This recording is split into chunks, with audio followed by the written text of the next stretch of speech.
They say you see your life flash before your eyes, right before you die. An old, dying man once told Shuichi to look after his mom and sister. Shuichi had a loving family. His mother packed his favorite omelet for his school lunch. She had just found a new part-time job, so she told him not to worry about money and to focus on his studies. His younger sister even shared her favorite candy with him. Before he left, his mother reminded him to always remember what she had taught him. But at school, reality was cruel. The omelet was thrown onto the floor and crushed under someone's shoe. Then his classmates started kicking him. They mocked him, saying, "A weak punk like him had no right trying to play hero for some girl." Even the girlfriend of one of the bullies warned him. She told him not to anger them and said he should just look after himself instead of her. On his way home, as he crossed the street, a truck came speeding toward him. Both Shuichi and the driver froze in shock. When they saw each other, there was no time to react.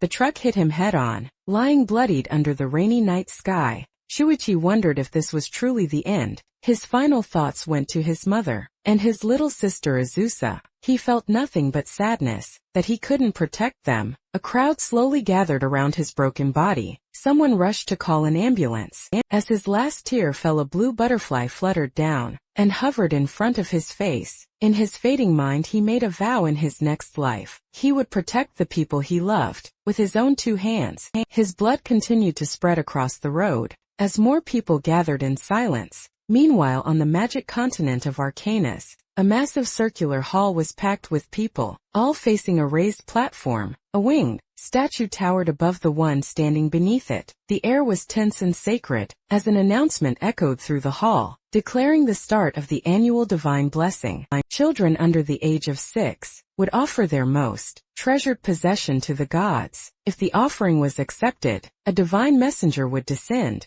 That spirit would sense the child's hidden magical element and grant them a chance to become a mage. Any child wishing to receive the blessing had to sign their name. One child tugged on his mother's sleeve and asked if offering his candy would let him learn magic. His mother gently explained that the offering needed to be something valuable, like the expensive gems owned by nobles. Nearby, a noblewoman presented a pair of teardrop-shaped earrings. Deep blue glass-like gems were set in gold, each topped with a small red bead. The crowd gasped. One woman exclaimed that Lady Blank's gemstone was incredibly precious. The noblewoman calmly replied that the greater the offering, the higher the chance of being blessed. Her son stood beside her wearing a smug smile. On the other side of the hall, commoners whispered among themselves, gossiping that the Ryan family had poured their entire fortune into this one gamble. Then a man stepped forward. He arrived with his entire family, his wife, his son, and his youngest daughter. Behind them stood a butler carrying a massive box. The crowd murmured that if they went this far and still failed, it would be a true tragedy. Holt Ryan was the head of the Ryan family. He had wagered everything on this moment, betting the future of his bloodline. Lucas Ryan was the 8th child of the family. He had a younger sister named Julia. Among all the siblings, those 2 were the brightest. Holt was confident they would receive a high-level blessing. The priest called for the next offering. It was Julia Ryan. She gently placed a crown onto the table. A magic circle instantly formed. It radiated overwhelming power. She received the blessing of Kahai, the god of thunder, and it was level 7. It had been 12 years since a blessing this high had appeared. It was an unbelievable talent. Holt declared that their family had been chosen by the gods. The light from the magic circle slowly faded. Julia herself didn't even understand what had just happened. Her offering was the Thundertrack crown. Some people whispered that the result didn't seem valuable enough to justify the Ryan family sacrificing their entire fortune. Then they remembered there was still one more child. Many believed it would be him who offered the true, legendary treasure. Holt gently straightened Lucas's tie. He was next. Deep down, Holt placed even higher expectations on him. The butler handed Lucas the offering. The moment it appeared, everyone felt a chilling demonic aura. They immediately realized what it was. The progenitor of magic Vulcanus, the god of fire. Julia cheered for her big brother. Lucas smiled and gave her a thumbs up. Even the priest was shaken. He couldn't believe someone would offer something so terrifyingly valuable. He could tell the head of the Ryan family was betting everything he owned on this one child. Lucas placed the sword onto the table. The sky suddenly changed. Dark gray clouds burned with streaks of red and orange, like fire crawling through ash. It looked violent and scorched, as if the sky itself was burning. No one had ever seen anything like it. Holt believed this had to be the highest possible level. Level 9. The flames surged without warning, growing wild and blinding around Lucas. Fire spun into a violent whirlwind.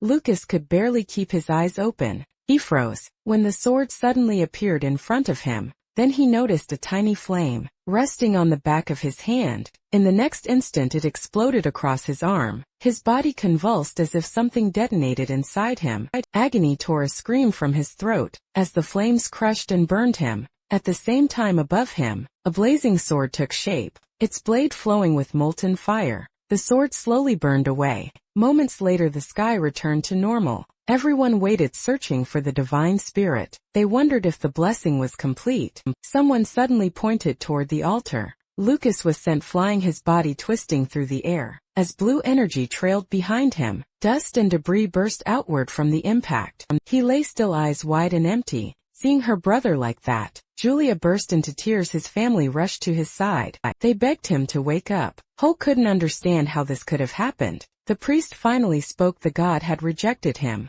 Lucas Ryan had been forsaken by the progenitor of magic. A butterfly drifted toward his body. Meanwhile, in the realm of fire, someone cursed loudly. He raged that the Ryan family dared to offer the very power that had once nearly killed him. That sword still carried the mark of the strike that wounded him. He swore never to forgive them. A small flame pixie fluttered nearby, trying to fan the flames down. Volcanus said they should be grateful. He had only burned the child's soul to ash. The flame pixie quickly fluttered him, calling him generous, merciful, and benevolent. But the pixie noticed something strange. A soul from another world had slipped into the child's body. It asked if it should burn that as well. Volcanus dismissed it, saying there was no reason to waste time erasing an insect from another world. They turned their attention to the next offering. It looked fairly decent. Meanwhile, the butterfly entered Lucas's body. When his eyes opened, they released a golden light. At the same time, in the realm of the martial god's heavenly source, a man with long red hair sat in meditation. As golden light flowed from him like sunlight, his left eye remained closed, yet a thin glow leaked from beneath it. When he opened both eyes, they burned with gold. He stepped on the ground that reflected the blue sky like a mirror. The moment his foot touched it, the ground shattered. He inhaled deeply. As he walked forward, the entire realm cracked apart, revealing a dark cosmos beneath. A massive shadowy creature with glowing red eyes emerged from the sea of stars. It was known as the wellspring of power that governed the world. Beneath it stood the man, glowing gold, calm and fearless. The man asked whether it intended to block his path to a higher dimension. The creature slowly opened its mouth. A beam of dark light erupted from it. That attack was meant to erase him completely. When the light faded, the man charged straight through it. He struck the creature with a single punch, blowing its body apart. A massive wave of power burst outward, stretching across the void. He laughed softly as he watched the shattered remains burned away. Then he walked toward the light ahead. A faint smile appeared on his face. He remarked that this so-called wellspring of power was nothing special. Suddenly, a golden light like a blazing sun appeared behind him. A small pixie that looked just like him came running over, calling him Lord Martial God. The martial god calmly asked why his attendant spirit had dared to block his path. At that moment he sensed it. His old partner Riku had just been destroyed. Curiosity stirred within him about what was happening on the Arcane's continent. The attendant spirit showed him a vision of Volcanus breathing fire. He was shocked. 1,000 years ago, martial arts had stood above magic. Now that fire god Volcanus was being worshipped, anger welled up as he recalled nearly cutting that bastard down. Back then, the attendant spirit remarked that if he hadn't been so obsessed with martial arts, that pathetic god would never have been able to run wild. He replied that spreading the way of martial arts was a heavy burden. A small flame appeared at his forehead. He admitted he had no interest in developing it, but he knew even so that it was his duty to pass it on, and so a tiny being like him devoted himself endlessly to training. Someone slowly regained consciousness. He could hear a voice. Confusion filled his mind. It felt like he hadn't died. He slowly opened his eyes. He saw countless, identical faces of the martial god surrounding him. He was completely dumbfounded. The martial god introduced himself as Mars. He declared that he would bestow the blessing of the martial god upon him. Lucas was utterly confused. In the distance, the martial gods looked like small suns, arranged in a perfect circle. Mars repeated his introduction, while flexing his muscles. Once again, he stated that he would grant him his blessing. A beam of golden light struck Lucas's head. His eyes turned gold and a notification appeared. Blessing of the martial god. Level 9. The level cap for martial arts training had been removed. He barely managed to support himself. He had no idea what any of it meant. He didn't even realize his body was overflowing with power. What caught his attention the most was how incredibly ripped the spirit was. He couldn't understand what was happening. He was Shuichi. He clearly remembered being hit by a truck. He should have been dead, and yet he was alive. Suddenly memories flooded into his mind. He realized he had become Lucas Ryan. That realization made him think the gods were playing with him. Apparently, Shuichi had reincarnated into a world of magic, as a child who had just been abandoned by the gods. At this rate, his clan would surely disown him. His new life might end up even worse than his previous one. He thought about his mother and sister and felt anxious. But at least in his old world, they would be able to live off his insurance money. He looked down and saw his hands glowing. He couldn't believe he had received the blessing of the martial god, when he didn't even know what martial arts were. A sudden noise snapped his attention to the floor. Someone had accidentally dropped a piece of candy. He froze when he saw who it was. It was Julia. She was bursting into tears. She couldn't hold it in anymore. She ran forward and hugged him tightly, overwhelmed with relief that he was awake. She had been terrified after hearing Jeremy and the others say that he might never wake up. He gently patted her head, calming her down. That was when it truly sank in. She was Lucas's sister Julia. At the same time, he couldn't stop thinking about Azusa. She must have been devastated when he died. He had lost everything when he reincarnated, but this time was different. This time, he was determined to protect those precious to him. In this life, no matter what it took, he would protect them with everything he had. And with that resolve, he entrusted everything to the martial god. At the altar, the statue suddenly made a sound. Then its eyes began to bleed. Blood poured down, forming a dark puddle on the floor. From that pool, a woman slowly emerged. She sensed that the loathsome man's presence was gone. She was referring to the martial god. She wondered whether he had died or simply left this world. She had very little power left, so she knelt down and drank the blood dripping from the statue. She even seemed to enjoy it. Without the martial gods standing in their way, this world would soon belong to them. 9 years later, at the Ryan family estate, the bell rang and a man wiped the sweat from his face. Lucas had grown a lot. He stood under the bright blue sky, waiting for Julia to finish her magic training. He decided to go meet her. Suddenly he sensed something behind him. A thorny vine wrapped tightly around his body. Lucas looked annoyed. He already knew who did this. It was Jeremy. Jeremy greeted him mockingly, saying it was nice to meet him again. The child abandoned by the gods. Jeremy Ryan was the fourth child of the Ryan family, a magic student with a level 5 blessing, and Lucas's half-brother, the maid beside him, looked surprised that Lucas hadn't been kicked out yet. Jeremy reminded him that the backyard was reserved only for the family's mages. The vines then tightened around Lucas's body.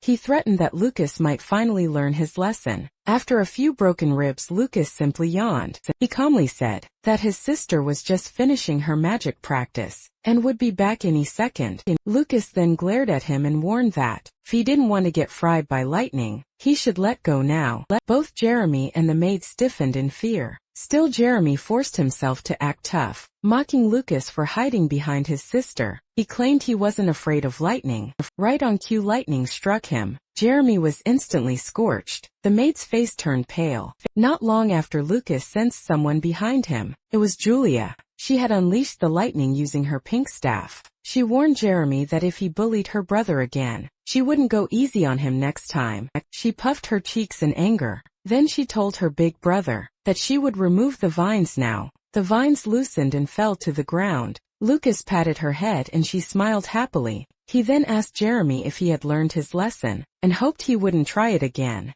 Jeremy burned with rage. The maid hurriedly dragged him away. Lucas watched him run off just fine, and commented that Julia had really gone easy on him. With that last strike, Julia replied that if Lucas wanted to, he could easily beat Jeremy himself. She asked why he never fought back. Lucas reminded her that his true strength was still their little secret, and besides, he said, his little sister would protect him. He smiled faintly. It had been 9 years since Shuichi reincarnated into Lucas's body. 9 years ago on the day he woke up, Lucas's father came to see him. Lucas was sure he would be kicked out for failing to meet expectations, but instead Holt threw his cane aside. He rushed forward, hugged Lucas tightly and cried. He was simply grateful that his son had woken up. That was all that mattered. Lucas nodded silently. Holt held a night order, so he was rarely home. Even so, he was a good father who genuinely cared about his children. When Holt learned that Lucas had begun training in martial arts, he immediately sent him a letter filled with advice. He told Lucas that the family archive contained old martial arts books and hoped they would help his training. So Lucas went down into the basement. Thanks to that letter, a bold plan took shape in his mind. The young Lucas suddenly disappeared. One maid grew worried because he ran off alone every day. Another maid dismissed it, saying he would be kicked out soon anyway for being unable to use magic. Then they felt tremors. The ground had been shaking often lately. They assumed someone was practicing earth magic, but in reality the ground was being punched by Lucas. He spent 6 months digging beneath his room to create a secret training ground. He divided it into 4 sections. There was a study area, a storage room, a training area, and finally a bath. He had spent most of his money on the other equipment, so he settled for a cheap tub. Ever since completing the underground space, he trained there every single day in secret. At the present time, Lucas jumped into his tub. Soaking in a medicinal bath was the most efficient way to train martial arts. It had been 3 years since he started training, using a book from the archive called the Chaotic Tempering Technique.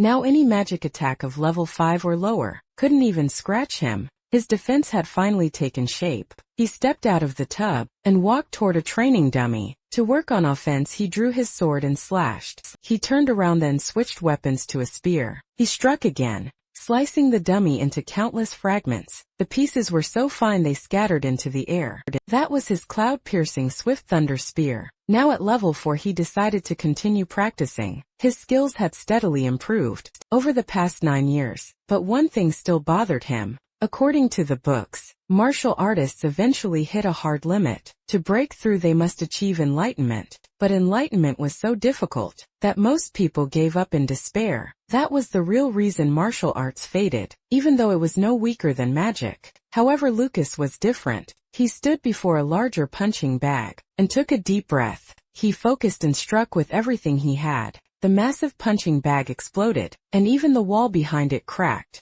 Lucas exhaled slowly. That attack was Frenzied War. High Explosive Fist level 5. His levels kept rising as if there was no limit at all. He suspected this was the true effect of a divine blessing. His techniques included Quick Draw Flash at level 9, Aura Slash at level 4, Critical Armor Piercing Sword at level 4, Cloud Turning Sea Overturning Palm at level 5, Chaotic Tempering Technique at level 4, and Cloud Piercing Swift Thunder Spear at level 3. It was already 6 p.m. He remembered that Holt was coming home, and the family would be eating together. He returned to his room after cleaning himself up. He stepped outside and headed to the dining room. Holt greeted him warmly, saying it had been half a year since they last met. He told Lucas to sit, saying he had been waiting. Lucas replied politely. Holt then explained that Allen Magic Academy had opened a special martial arts department, and that he had already signed Lucas up. Jeremy clicked his tongue when he heard that. Martial arts were difficult, but Holt believed Lucas could handle it. The entrance exam was next week, so he told him to prepare well.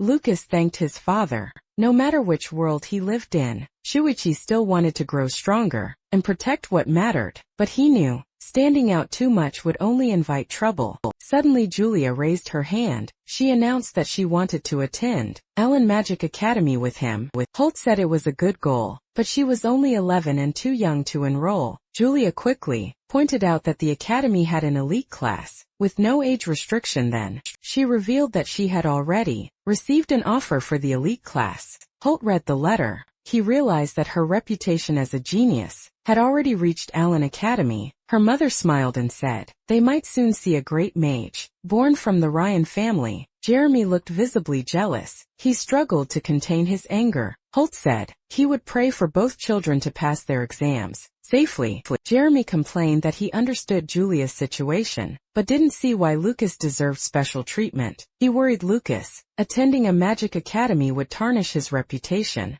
His mother pinched him. He yelled in pain, and she told him to calm down. She reassured him that there was nothing to worry about. This woman was Jessica Ryan, the second wife of the Ryan family and Jeremy's mother. She calmly stated that it wasn't guaranteed Lucas would pass the exam. A sinister smile crept across her face. 1 week later, it was time to depart for the Magic Academy. Lucas and Julia's mother told them to take care of themselves. She promised that once they were settled, she would visit and bring their favorite pudding. Before they left, she handed them the lucky coin their father had given them. The coin came from the Buwan dynasty, which unified the world nearly 10,000 years ago. Their father had obtained it while subjugating a powerful magic beast. The front of the coin bore the image of Mars, the first emperor, while the back showed the weapon he once wielded. When Holt had shown it to them as children, Lucas remembered, thinking that Mars looked like a ridiculously ripped, ancient spirit. Holt had always insisted they keep the coin with them, as a good luck charm. As Lucas watched his parents see them off, memories of his parents from his previous life surfaced. Having been blessed with a loving family in both lives made him feel truly fortunate. After that they set off. A few hours later, as the sun began to sink, they decided to camp in a clearing ahead. Before darkness fell, they had already lit a bonfire. Their butler explained that, if they departed early the next morning, they would reach Daku Town, where the Allen Magic Academy was located. By nightfall, Julia was confident they would arrive quickly. She asked the butler, Mr. Forden, if Daku Town had anything interesting. He told her the town was famous for its annual magic dodgeball tournament, held every spring. It was also well known as a gourmet town. Lucas noticed Julia starting to drool. Suddenly he sensed something wrong. 2 kilometers away, 12 horses and 13 people were approaching rapidly. He recalled that bandits often operated in this area. Forden confirmed it, but added that encounters were considered rare. Lucas's chaotic tempering technique gave him more than just durability and healing. It had sharpened his senses far beyond normal. He was certain he wasn't imagining things. There were only 5 of them and one was a child. They had to be careful. He informed everyone that an unknown group was heading straight toward them at high speed and ordered them to form up. The knights stared at him in confusion. They couldn't hear a thing, not even a bird, so they had no idea what he was talking about. Forden immediately drew his sword. He scolded the knights and shouted for them to prepare their weapons at once. They could only obey. Forden didn't know how Lucas sensed the danger, but he believed it was better to be safe than sorry. The sound of galloping grew louder. The knights were stunned when they realized Lucas had been right. The bandits were thrilled to find prey. Their leader had predicted it right before the Allen Magic Academy exams. Nobles were everywhere. They spotted Julia and laughed, saying she would fetch a high price. As for the boy beside her, Lucas, they figured certain buyers would pay well for him too. Forden asked if they understood what happened to those who dared mess with nobles. The bandits didn't care. Their leader ordered everyone killed, except for the 2 brats. They charged forward, with the knights moving in to support Forden. The bandit leader led the assault. His sword was knocked aside. A knight's lance struck him, forcing the weapon from his hand. A flash of steel followed. Forden's blade swept through the air and took the man's head clean off. Forden reassured Julia that everything was under control. Blood poured from the fallen bandits. Forden shouted for Lucas to take Julia and run. Then a horrifying scream echoed. Several knights were engulfed in flames. The attack came from a man wearing an eye patch. Forden was shocked there was a mage among them. He immediately ordered the children to flee into the forest. In that brief distraction, he was stabbed. Blood sprayed everywhere. Lucas quickly covered Julia's eyes, panic tightening his chest as he watched Forden stagger. But our butler didn't let himself fall. Even if his body was trembling, he still wanted to hold these bandits off. The mage raged over his fallen companion and prepared to burn them all alive. Even wounded, Forden resolved to protect the young master and young lady at any cost.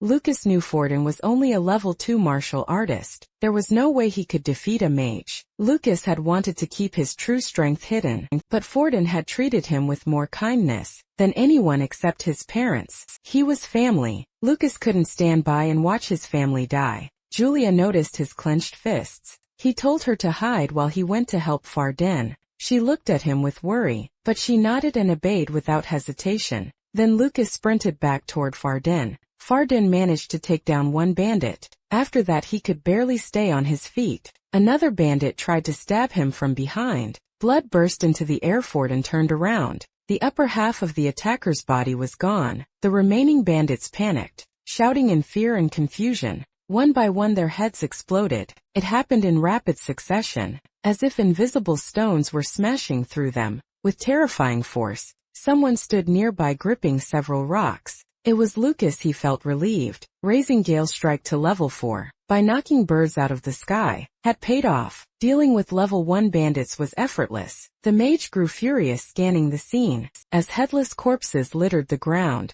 he refused to believe they had died. Instantly he formed a massive magic circle, and declared he would take the old man with him. A gigantic fireball formed. Forden didn't even have the strength to dodge. Still he felt thankful. Whoever intervened had saved the children. That alone was enough. Then to his shock, Lucas stepped in front of him. Lucas punched straight into the fireball, dispersing the flames in an instant. Forden froze. He stared at the young master in disbelief. The mage was equally stunned. His spell had been completely erased. Even so, the mage sneered and prepared another spell. Ice Snake. Lucas rushed forward, and calmly declared that this would be the man's end. Lucas's punch detonated in a blinding flash. As it smashed into the mage, the impact was so violent, it felt as if the air itself shattered. The mage's body exploded and vanished, reduced to nothing but mist. Nothing remained to fall. Forden stood there in shock, unable to speak. A child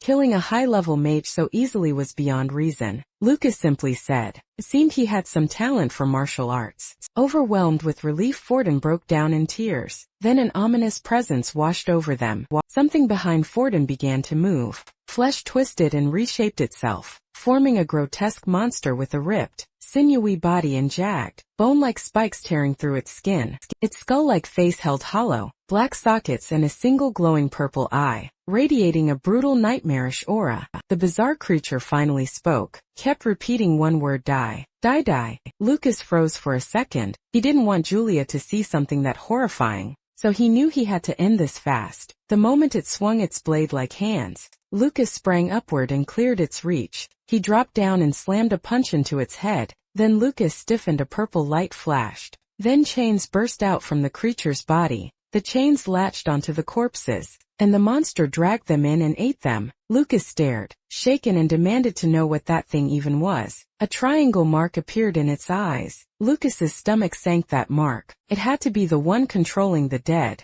It swallowed the corpses completely. Then it lowered its stance, ready to attack again. His normal hits weren't working, so Lucas decided to use something else. The creature's body twisted. Multiple hands surfaced from its torso and it sprinted at him. Lucas rushed forward too, fists glowing with golden light, clearly about to drive a brutal punch. Straight through it he activated explosive aura palm. A blinding golden surge erupted from Lucas. A straight blast that ripped across the ground. For a second, the monster was nothing but a dark silhouette, drowned inside the light. Its body started to break apart. Piece by piece it disintegrated under the warm glow, until there was nothing left but ash. When it was over, Lucas dropped onto the grass. He exhaled hard. Then Julia called his name. She ran to him and threw her arms around him. She told him he was amazing for beating all the bad guys. Forden just stood there, completely dumbfounded by what he had seen. Then Lucas heard something nearby. A horse let out a loud panicked sound. It was pulling a cart carrying a woman, who was tied up with her mouth covered. Lucas went rigid the moment he saw her. Meanwhile, deep inside a dark territory, corpses hung upside down like decorations. The woman who had emerged from the statue earlier was bathing in blood, drinking it like water. She learned that number 44 had been eliminated. Her eyes narrowed, wondering who could have done it, but she didn't dwell on it. Restoring her power mattered more than anything else. Back with RMC, under the night sky, Julia learned the woman's name was Maya Rasta. Forden frowned. He felt like he'd heard that name before. Julia felt the same way. Lucas explained it. The Rasta family and the Ryan family were both noble houses that lived near Dhaka town. Julia asked Maya how she ended up getting attacked by bandits. Maya's eyes turned teary. Then she explained that a few hours ago, bandits suddenly appeared and attacked their carriage. Her guards were killed one after another. Her attendant maid was brutally murdered while trying to shield her. It didn't matter how many times Maya shouted that she was a noble. The bandits stared at her like she was prey. She revealed their real goal: to kidnap noble children. Julia hugged her and told her it was okay now, because the bandits were all dead. Lucas couldn't even find words. Later that night, Forden told him that Maya and Julia had already gone to rest. Then he asked Lucas what he thought about what Maya said earlier. Lucas said, "It sounded like those bandits were professionals." Forden agreed and said they were probably experienced, targeting noble sons and daughters. For a long time, Lucas kept thinking about it. Bandits who could use magic, and that bizarre power that could control the dead. Then Forden suddenly had a realization. He said it felt like a demon was pulling the strings. He promised Lucas he would report everything to the master immediately, so Lucas didn't have to worry. And if they reported Maya's kidnapping to the Rasta family, they could also secure their cooperation. Lucas liked that plan. Then he told Forden he had a suggestion too, something to avoid even more trouble. The next day, near the border region of the Karmana Empire, they reached Daku town. Inside the carriage, someone announced they were canceling the plan to stop and sightsee. Julia immediately looked upset, but Lucas explained why. Some of those bandits from yesterday could still be in town for safety. It was better to head straight to the Magic Academy. Lucas told her to understand. It was for their safety. Maya agreed, but Julia looked like she was about to cry. So Lucas quickly came up with a compromise. He knew she wanted to visit the gourmet street, so he promised to buy whatever she wanted. When they passed by, Julia perked up instantly. Maya noticed it too. Those two clearly got along well. Then Forden informed them they had entered the town. He suggested they open the window and take a look outside. They did, and they were stunned. The streets were packed with people. Maya said it was unbelievably lively. So far,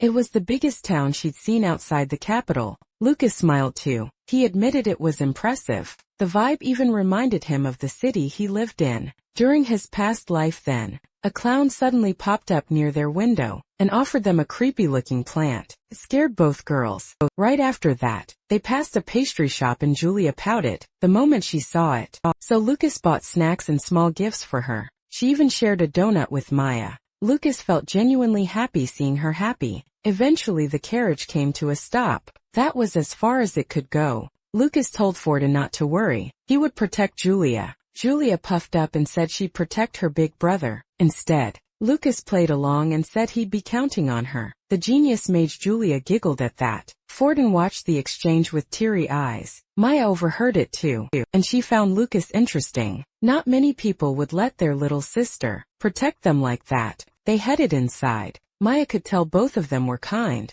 She was glad she met them, and when she looked at Lucas, her heart quietly skipped a beat. Also last night in the woods, Forden finally remembered something important. He told Lucas that Maya was once his fiancée. When they were kids, the two of them were close, really close and genuinely happy. But everything changed. After the priest performed the judgment demon, Lucas was cast aside. The priest declared Lucas had no gift for magic, and the engagement was broken off. Allen Magic Academy, located south of Daku town, was one of the three most famous schools in the Karmana Empire. Every freshman had to take an exam 1 year after enrolling. Based on the results, they'd be sorted into special departments, depending on their aptitude: earth, fire, wind and water. If a student survived all 6 years and graduated, they'd earn official qualifications as a mage. Of course, there were exceptions for geniuses. Any student who passed the mage certification exam while studying there could graduate early, without completing all 6 years. Lucas explained all of this to Julia. As they walked through the plaza, he noticed her face right away.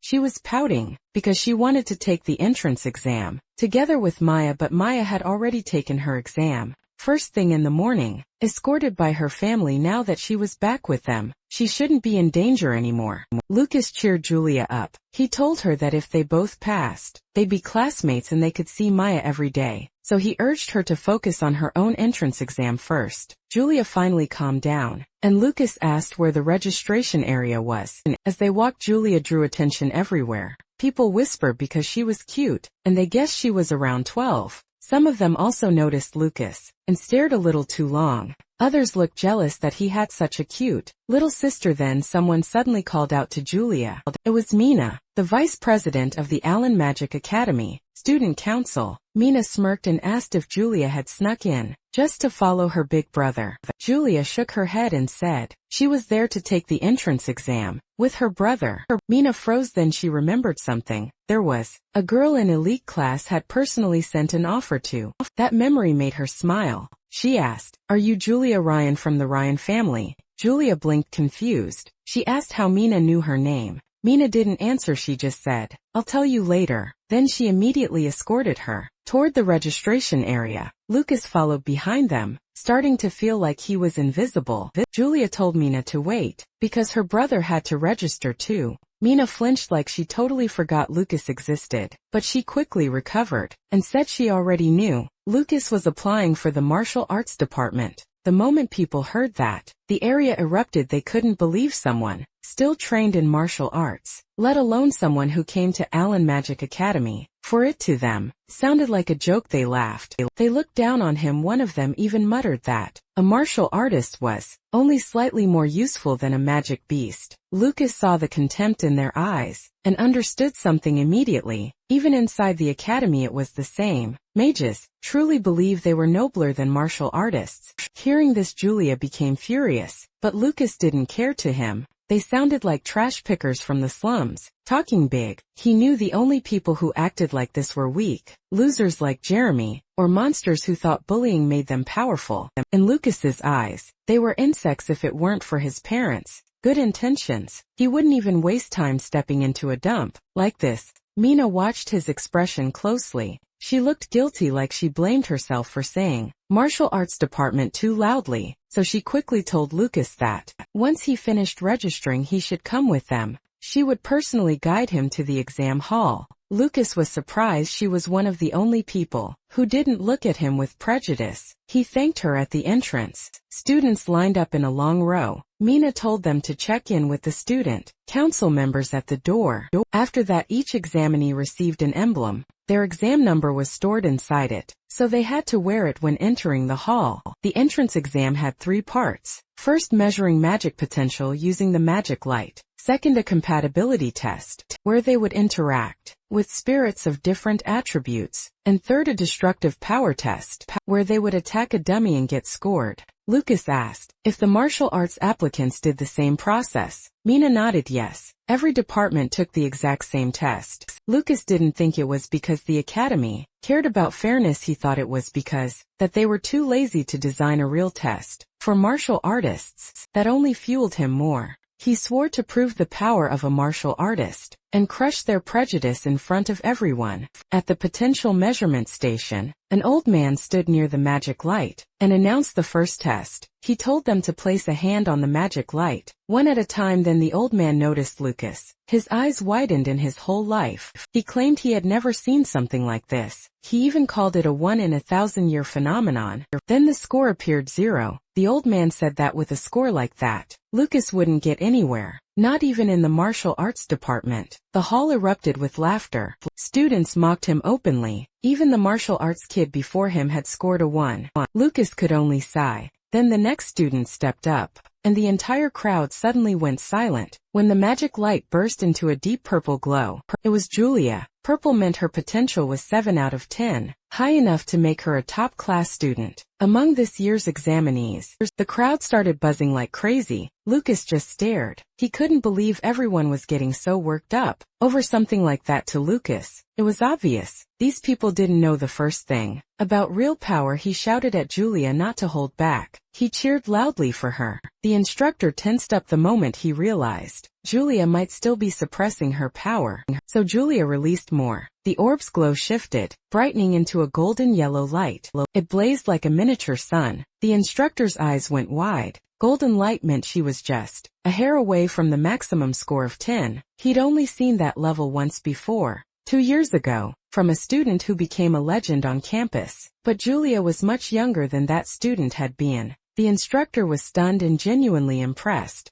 Then Julia finished the test. She ran straight to her big brother, smiling like she just won a prize. The crowd's attention immediately snapped to Lucas. Julia hugged him tight and asked if she did great. Lucas gently patted her head and told her she'd become an archmage someday. Behind them, one student whispered that Julia was a genius, and Lucas was a worthless piece of trash. The guy next to him instantly covered his mouth and hissed at him to stop. He warned him, "Do you have any idea what Julia would do if she heard you insult her brother?" Then he pushed him away and told him to go mock someone else. In his mind, it wasn't worth making an enemy out of a genius, just to laugh at some loser. Lucas heard it all and he stayed calm, because this was exactly what he wanted. As long as Julia showed off her talent, no one would dare bother him too much. That meant he could finally have a peaceful school life. All the hard work he put in over the last 3 years, all the effort spent strengthening Julia's talent, it was finally going to pay off. Soon they moved to the second test, the spirit hut. Lucas had been waiting for this part for a long time,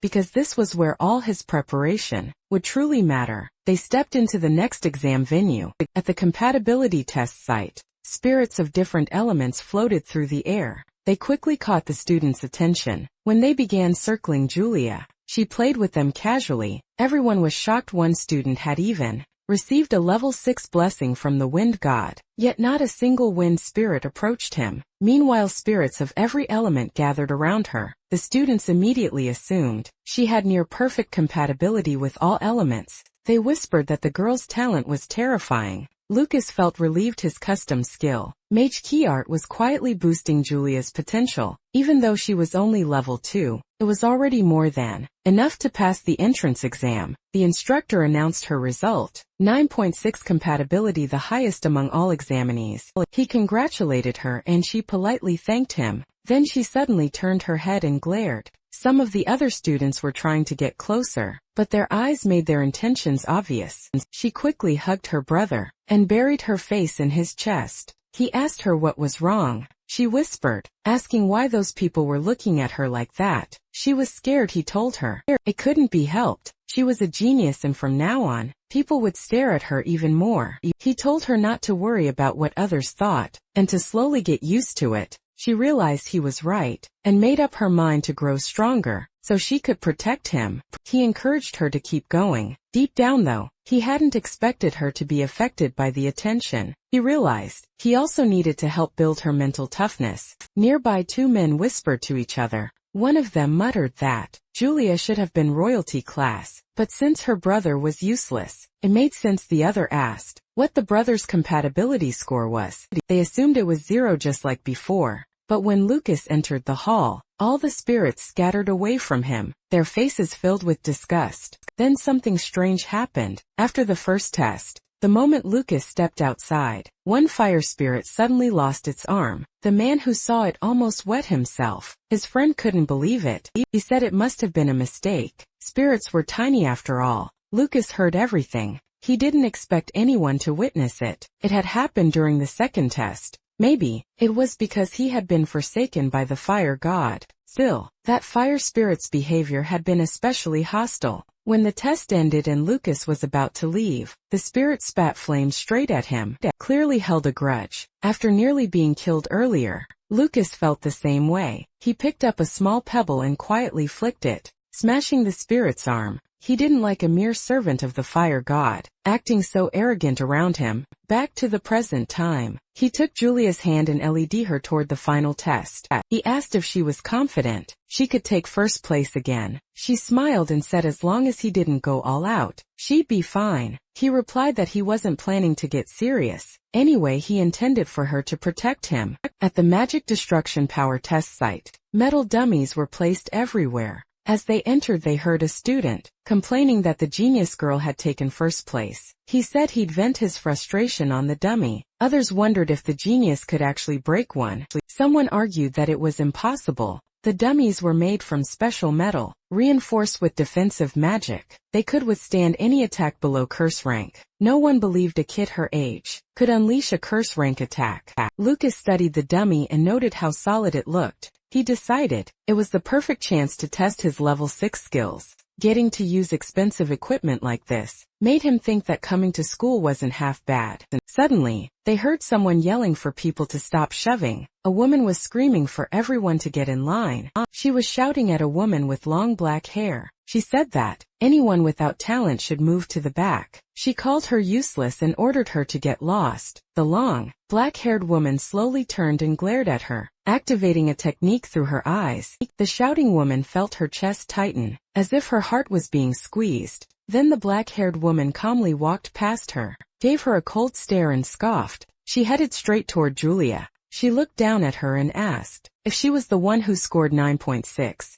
on the compatibility test. Her presence was overwhelming. Julia got scared. She hid behind her brother. She tugged his sleeve and whispered that the woman was scary. Lucas asked who she was. She introduced herself as Iowa Miranda, the granddaughter of Duke Miranda. The Miranda family was one of the 3 great families of the Northern Empire, a clan that had once produced the legendary mage. Lucas's mother, Catherine, came from the Miranda family. That meant the girl was the daughter of his mother's younger brother, Sion Miranda. Lucas asked how old she was now. She said she was 15 and glared at him. He casually told her to stop glaring, since they were cousins. That only made her angrier. She had never heard of having a cousin like him, and thought he was mocking her, so she decided to humiliate him in front of everyone. A star-shaped light appeared in her eyes as she targeted both of them, sending a telepathic command for them to strip and embarrass themselves. Lucas simply smiled. Julia didn't react at all to them. She looked no different from an angry black cat.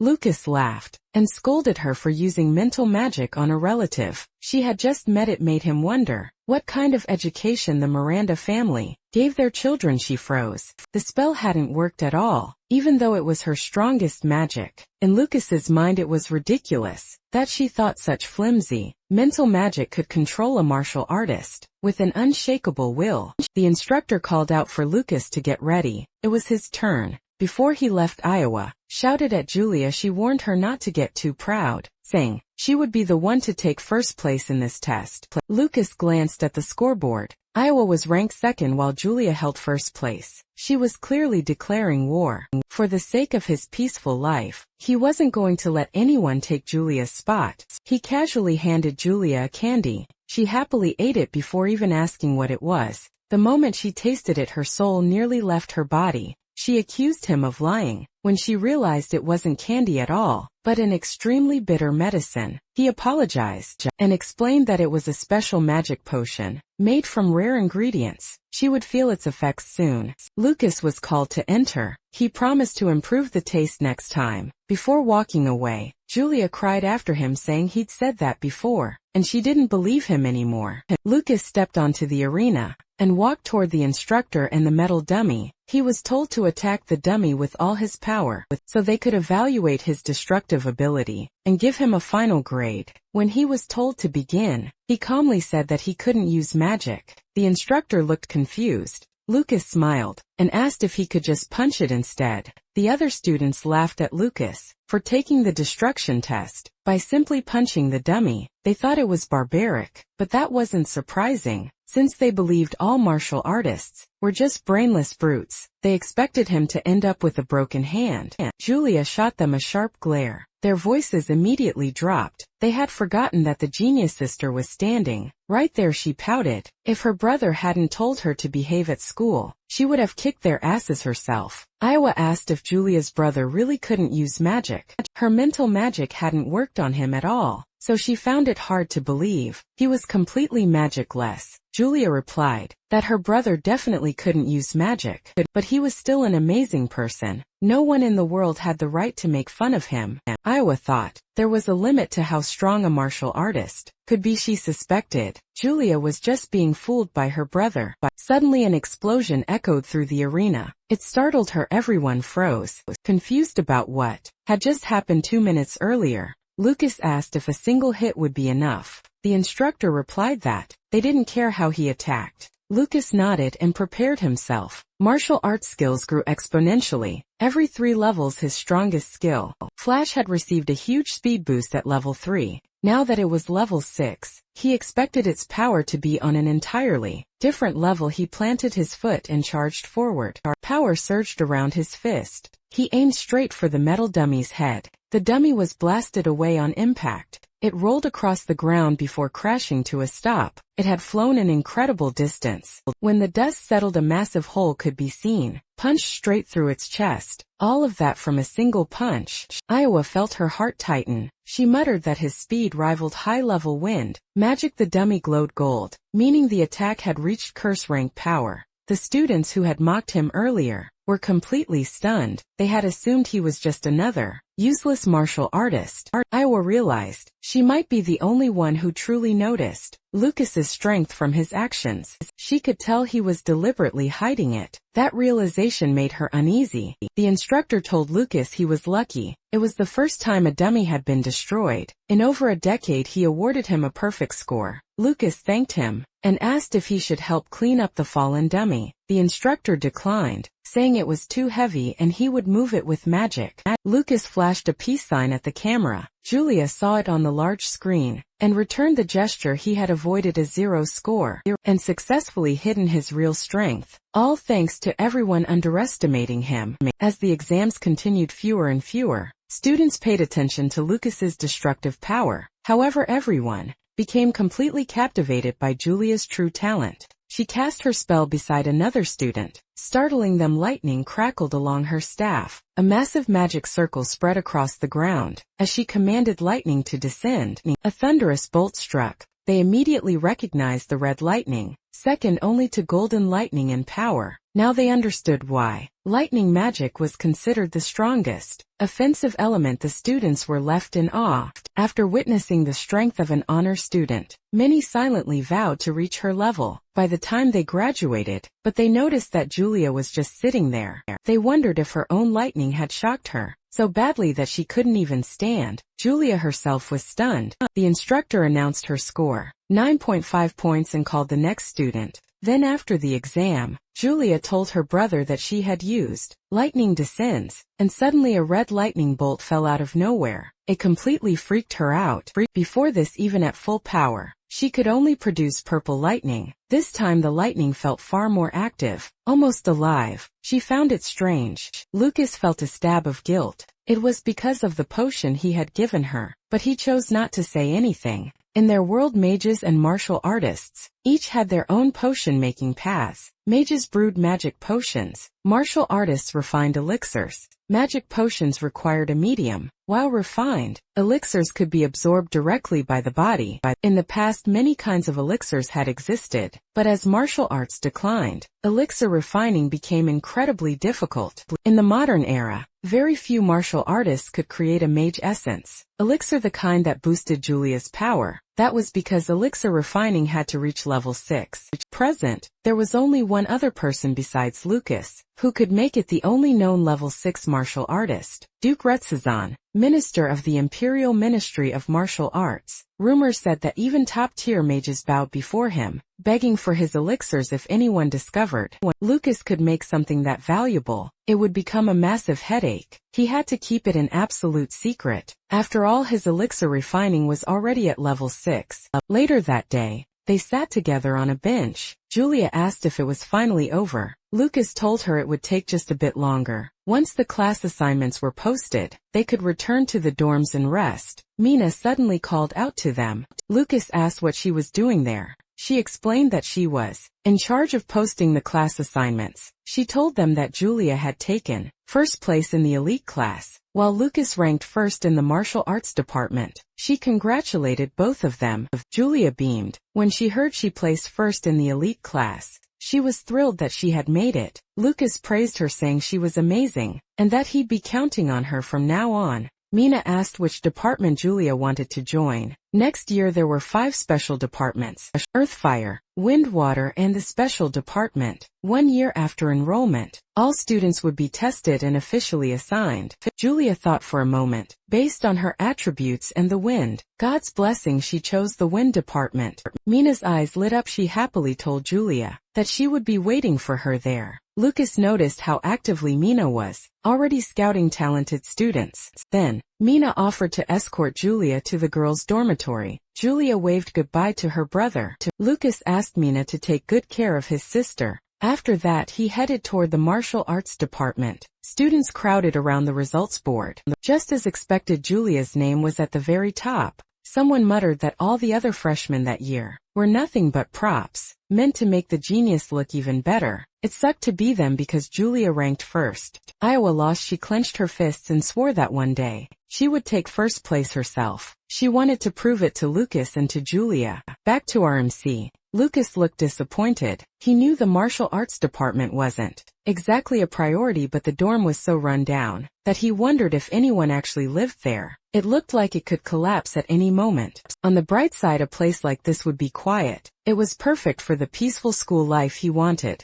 But the moment he stepped inside, a perky silver-haired man greeted him enthusiastically. He already knew Lucas, the guy who took first place in the martial arts department. He introduced himself as Kai Taro, a fellow student in the same department. He flashed a bright, confident smile and said it was nice to meet him. Lucas didn't reply and simply walked past him. He headed to the registration table, and Kai followed closely behind, and excitedly told him that punching the dummy and sending it flying had been amazing. Lucas replied calmly that he had just gotten lucky. The instructor informed Lucas that his room was on the 2nd floor, and handed him the key to room 205. Kai glanced at it and immediately said they were roommates. Lucas groaned when he saw the hallway. It was old and filthy. Kai led him to room 205. When they opened the door, 2 people were already inside. Kai froze in surprise. The 2 introduced themselves. The green-haired man was Collins, and the blonde was Sharp. From now on, they would all be roommates. Kai looked visibly disturbed. The room was absolutely filthy. He covered his nose and complained loudly, saying it was worse than a pigsty. When he spotted a spider, he shrieked and jumped back. He asked Lucas if he seriously planned to live in a place like this. In his head, Lucas noted that Kai was a germ-obsessed pretty boy. Kai suddenly pulled out a gold coin, instantly grabbing the attention of Collins and Sharp, and he said he would give it to whoever cleaned the room. They stared at it in disbelief. That single coin was worth more than a month's salary. Lucas wasn't surprised. Kai was clearly the heir of one of the 3 great, noble families of the imperial capital. Collins and Sharp immediately got to work cleaning. Still, Lucas couldn't help thinking that no one had warned him he'd be living in a dump like this. Kai tried to reassure him, saying that, since this was the famous Allen Magic Academy, the living conditions would surely improve over time. Lucas nodded, trying to believe him. Kai muttered that the place felt more like a jail cell. Another spider crawled out. Kai instantly hid behind Lucas. Lucas warned him that if he kept talking like that, the student council might drag him away. Eventually the cleaning was finished. Kai praised Collins and Sharp for their hard work. The room was simple, but now it was spotless. Kai handed out the rewards. He declared that from now on as roommates, he would protect them. Each of them received a gold coin. Even Lucas smiled. Despite Kai's arrogant personality, he couldn't bring himself to dislike him. He was generous, almost like the Ben Zayton of the Arcanus continent. The dorm supervisor arrived and handed them their uniforms. The entrance ceremony was about to begin in the main hall, so they were told to change quickly and head over. Kai was horrified by the tattered uniforms. He shouted that wearing something like that would make him look like a homeless bum. Deep down, Collins and Sharp thought they weren't that bad. Lucas told Kai that everything would be explained during the ceremony. He had also heard that the academy used a reward-based system if students earned enough merit. They could request better treatment, even improved uniforms. That was enough to convince Kai to put it on. He urged everyone to hurry to the hall. Lucas quietly noted how gullible he was at the hall. They entered wearing their worn-out uniforms. Lucas scanned the room, and something immediately caught his attention. The hall was already filled with students. Collins commented on how grand and beautiful it looked. Kai scoffed, saying it was nothing compared to his own home. Lucas spotted her the elite class. Uniforms were on a completely different level. The martial arts department. Seats were all the way at the back. Kai suggested that if Lucas wanted to say hi to his sister, he should do it now. Lucas shook his head and said it was fine. He just wanted to take his seat. Deep down though, he felt proud. The elite uniform looked great on Julia. The distance to their seats was ridiculous. It made Kai mutter that the martial arts department was clearly being discriminated against. They sat down. Lucas noticed a woman seated in front of him. Suddenly the flame in the lamp gathered at its center, forming the shape of a flower bud. A man shaped the fire into a blooming flame flower, and held it in his hand. It was fire mold level 6. A figure stepped out from the flaming bud. He announced that the students should feel honored, because today he, the student council president and a future great mage, would be introducing the academy's point system. His name was Theodore Falomel. The girls immediately began fangirling. He looked cool and their excitement doubled when they learned he was a level 6 mage. Theodore continued, "At Allen Magic Academy, the point system was the foundation of everything. Magic skills, rare books, tamed magic beasts, rare materials, even guidance from great masters. Any learning resource they could imagine could be obtained with points. There were many ways to earn points. However, labor paid extremely poorly, only 1 to 5 points per hour. It was far more efficient to earn points by participating in departmental events. For current students guiding freshmen, today was one of the best earning opportunities." Lucas thought of how Mina had guided Julia. Now it made sense. Theodore added that joining the student council provided a stable monthly income. The president earned 500 points per month, the vice president received 200, and regular members earned 100. Finally he mentioned a high-risk task, monster hunting. Behind the academy lay the Magic Beast mountain range, notorious for being infested with dangerous creatures. Students could hunt magic beasts and exchange the materials for points. That immediately caught Lucas's attention. To him it sounded like a training ground, made specifically for him. A few hours later Kai was sleeping soundly. An incense burned quietly beside his bed. Lucas slipped out of the room, thanks to the tranquil incense. His roommates were completely knocked out. Finally he could head to the Magic Beast mountain range. The martial arts department building sat at the very back of the academy, which meant the Magic Beast mountain range was right beyond the wall. He jumped over it, then crossed several rooftops. He moved closer to the outer boundary. Eventually, he slipped out and headed deep into the forest. The first monster rushed him. It was a purple frog, with a horn on its head and 3 spikes on its back. Lucas leaped over it. The monster panicked. When Lucas grabbed its horn, he slammed it into the ground, causing a violent explosion. Just like that, the monster was defeated. The poor creature lay there pitifully, its horn torn off. It was a giant black-horned frog. Its horn was poisonous and commonly used for brewing magic potions. Lucas kept it. It would be worth a decent amount of points. He had heard that Allen Magic Academy housed legendary martial arts manuals in its archives. He needed to stockpile points if he wanted to get his hands on the skill, rumored to have been used by the martial god himself. Time was limited, so he started by locating nearby monsters. He activated a skill in his eyes. Golden ripples spread through the forest. He detected a level 1 shell mouth. He knocked it out cold with a clean hand chop. Next came a level 2 two-eyed bat. After that, a level 3 magic crested panther. The forest was in chaos. Lucas was satisfied with the haul. He collected valuable materials for elixir refining, and plenty of items he could exchange for points. Still something felt off. The forest was too quiet. There were barely any signs of other magic beasts. That meant only one thing. A powerful monster was nearby. He focused his senses. Something sinister lurked inside a cave. A ferocious presence heavy with hunger. Lucas smiled. He was glad he found it. It was about a kilometer away and it had noticed him, too. He left his collected materials outside the cave. Then he stepped inside. Waiting for him was a level 6 ice fire wolf. Once he realized it was a wolf-type beast, everything made sense. Territorial creatures like this always ruled their domain. Instead of getting scared, our boy even smiled and with enthusiasm. He clenched his fist. He looked forward to their dance. Out of nowhere Lucas charged. The wolf released an icy breath to keep him at bay. Ice coated Lucas's fist. The ice fire wolf grew confident, but his punch still landed. Blood spilled from its mouth. Its body slammed into the cave floor. Lucas knew that if he had trained a bit more, he could have blown its leg clean off. He shook the ice from his fist and beckoned the beast to stand again. He knew it wasn't finished yet. The ice fire wolf coughed up blood. Fire gathered inside its mouth. Then it unleashed a massive blast. Flames filled the cave. Everything erupted. The wolf let out a furious howl. It never noticed Lucas slipping behind it, and when it finally did, it was already too late. Lucas pulled back his fist, ready to deliver a devastating punch. He struck the icefire wolf square in the chest. The impact made it vomit a mouthful of blood. Its body was blasted straight into the cave wall. It rolled across the ground before crashing to a stop. Lucas realized that the beast could freely control two opposing elements, fire and ice. The wolf was still conscious, but it no longer had the strength to stand. Terror filled its eyes as it watched Lucas walk toward it. Lucas calmly remarked that it was a rare magic beast. The icefire wolf looked even more terrified. It exhaled a mix of ice and fire,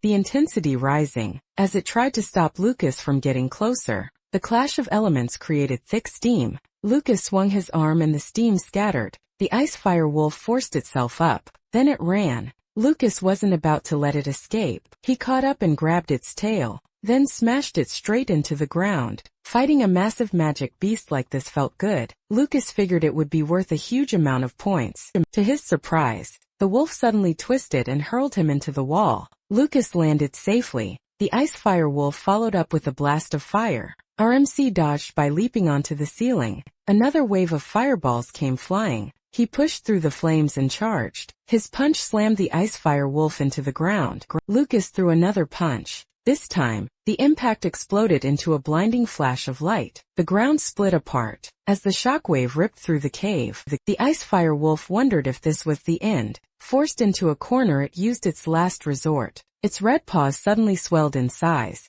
Lucas barely jumped away in time. Then it released two glowing orbs, one of ice, one of fire. It pushed them toward RMC. He wondered if it was the beast core in this world. Some magic. Beasts were born with a beast core inside their bodies. It was an extremely rare material that contained all of the beast's power. If even a single drop of human blood touched the core, the magic beast would become that person's tamed beast. Lucas asked if it wanted to become his tamed beast. The icefire wolf let out a weak whine. Its body language showed complete surrender. RMC of course accepted. This was far beyond what he expected. Even powerful mages rarely possessed a level 6 tamed beast. He judged that the wolf wasn't very intelligent. Truly powerful magic beasts were proud and would never submit to a human so easily. He cut his finger and let a drop of blood fall onto the core. Then he returned it to the beast. The icefire wolf swallowed it and softly called him. Master RMC froze in shock. He tried to look around, wondering where the voice was coming from. The beast told him it was the one speaking.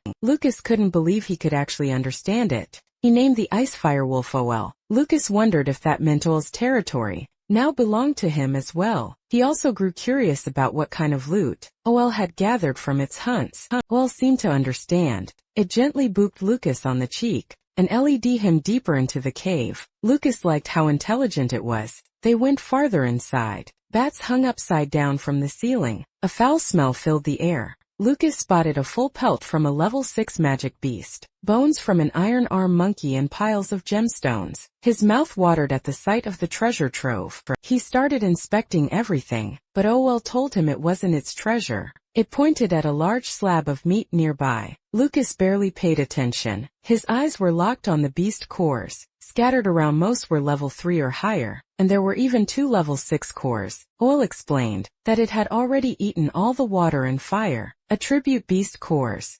To level up, a magic beast had to consume beast cores. at or above its own level. That meant OL had defeated at least 2 opponents, as strong as himself. Lucas rewarded OL for a job well done. OL loved it. The smell alone made it happy. Its wounds slowly began to heal. Lucas explained that it was a healing potion that worked on magic beasts as well. He told UL to recover and guard the treasure. UL was thrilled to receive its first mission. It proudly told him he could trust it. That took care of his next objective. RMC simply smiled. The next morning at the classroom building, everyone was finding their seats. Lucas was still sleepy after pulling an all-nighter. Thanks to the sleeping incense, he didn't feel exhausted. He tried to count the treasure he had gained, but all kept distracting him. Then the bell rang. A few minutes passed. The students began wondering where the teacher was. They had expected the instructor to be waiting for the first class, but the room remained empty. Kai muttered that maybe the academy had forgotten to assign a teacher to the martial arts department. RMC said that was impossible. Footsteps soon approached. Someone staggered in and tossed an empty liquor bottle onto the floor, complaining that he had drunk too much. The door creaked open. The students froze. A sloppy, unfocused man stood there. He introduced himself as Shigert, the person in charge of the martial arts department. He announced that class was about to start. RMC was definitely not pleased. Shigar wrote his name on the board. He yawned as he lazily held up a book. Kai was already getting irritated. He leaned in and whispered to Lucas, asking if that sloppy man was really their homeroom teacher. He didn't look the part at all. Suddenly something smacked Kai on the forehead. He yelped in pain, leaving the entire class confused. Lucas caught the movement. It was fast. From that alone, he guessed Sigurd was at least a level 5, or even level 6 martial artist. Sigurd coldly told them that from now on, no one was allowed to talk without his permission. Then he began taking attendance. He called Tichy first, then Lucas.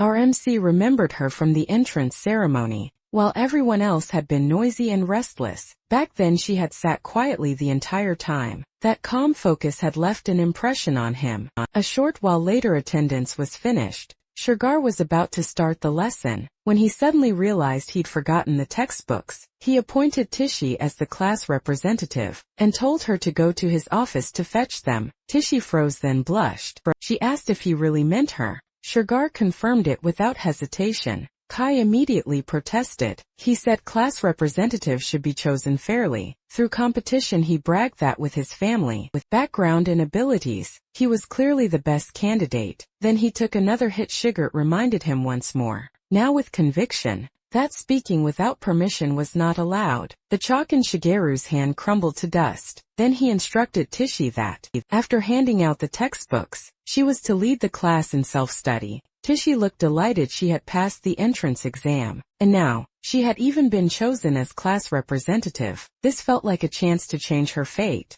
Kai rubbed the swelling on his head and cursed under his breath, calling Shigert an abusive bastard. Lucas quietly agreed that something about their teacher felt off. Kai said they should complain to the administration and get him fired. Lucas noticed the way Shigert shifted his weight. It looked like the posture of someone who had suffered a serious injury. He couldn't help wondering how strong the man had been before that. RMC then clarified that he never said anything about complaining. Kai scoffed and questioned his manhood, saying he must be scared. To Lucas, someone that strong was interesting. He hadn't expected school to turn out this entertaining. A few hours later, outside the cafeteria, Kai and Lucas walked together. Kai complained non-stop, saying all they did was self-study because of that lousy teacher. He hated how irresponsible Shigert was for choosing a class representative on a whim. He called him the worst. Lucas barely listened the moment he spotted Julia. He headed straight toward her.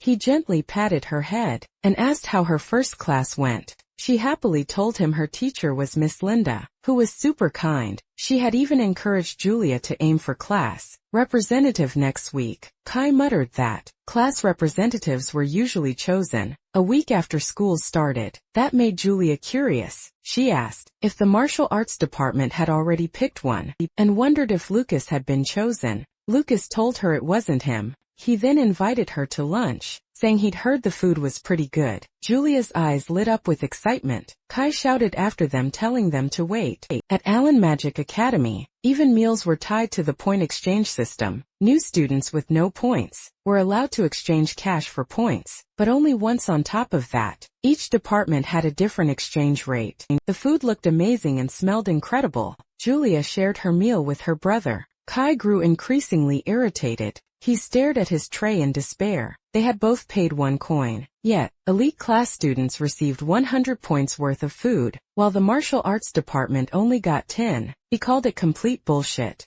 Earlier, when he complained, the teacher bluntly told him that the martial arts department rate was fixed at 10 points. If he had a problem with it, he could leave. Even the instructors openly discriminated against martial artists. They told him that nobility meant nothing. Inside the academy, students without talent just had to work harder and save up points. Kai felt like he had lost his human rights. The moment he enrolled, Julia quietly shared her food with him. Kai was deeply moved. He thought she was unbelievably kind. In Lucas's mind, Kai was being a little dramatic. They focused on eating. Then Maya approached. She greeted Lucas and Julia. Julia invited her to sit with them, but Maya said she had already eaten. Instead, she handed Julia a small bag of baked cookies to thank her for what happened the other day. Little sis happily accepted them. Lucas tried one and said it was delicious. Maya looked genuinely happy. Julia then commented that she was a great cook.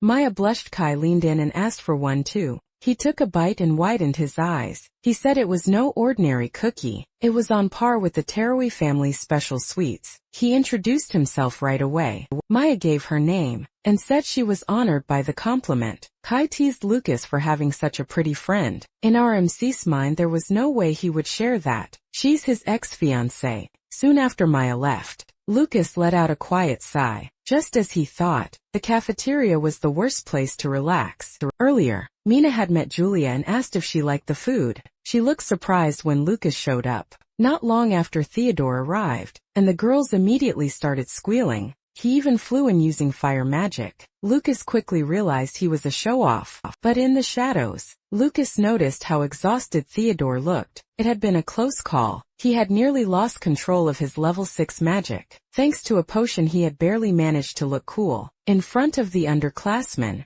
Lucas genuinely thought Theodore was impressive. That was until he heard him muttering to himself. After the entrance ceremony, someone walked past and accidentally dropped a bottle. The sound caught Lucas's attention. He saw Sigurd. That made him wonder what the man was doing here. Sigurd staggered behind the school, swinging a bottle of liquor. He opened the door to a room. The people inside were annoyed that he was late again. They muttered that, when he took over the martial arts department, they thought he would clean up his act. Someone replied that no one could blame him, especially after what had happened. Sigurd dropped into a seat and yawned. A blonde woman watched him with concern, her brows tightly furrowed. Someone tapped their finger against the desk. They announced that the meeting would begin. An old man with a long beard spoke up. Today's agenda was the Magic Beast Taming Tournament. In the Carmina Empire, monster hordes attacked frequently. Because of that, the ability to tame multiple beasts at once was considered essential. As a result, it became an annual tradition for all freshmen at Allen Magic Academy to participate in the Magic Beast Taming Tournament.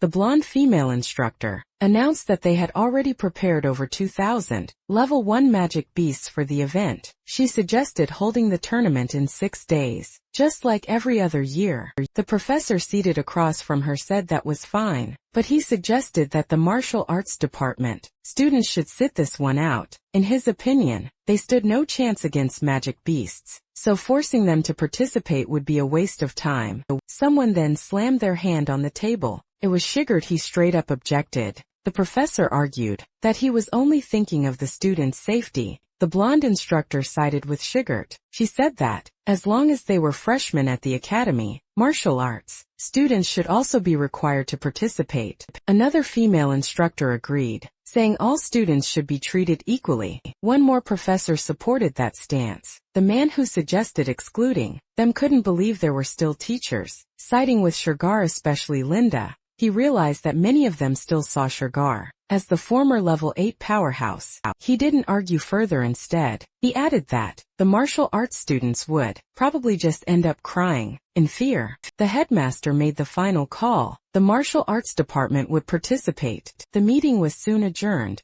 Afterward, the blonde instructor, Linda, was approached by a colleague, who asked if she was really sure. A male instructor said Greg had a point. Another female instructor added that, while she understood, martial arts students needed real combat experience, the taming tournament might be too difficult for them. Linda simply smiled. She said that a long time ago, someone had told her something she never forgot. A coward who lacks the courage to overcome hardship has no right to call himself a martial artist. So any student who refused to join the tournament could quit the martial arts department on the spot. The Magic Beast taming tournament would begin in 6 days. Back in class, Shegart informed his students that after the lesson, they would head outside for practical combat training. He said he would make sure every single one of them could defeat a magic beast. Kai complained that the tournament was usually just an event to select a class representative. Since they already had one, he didn't see the point in participating.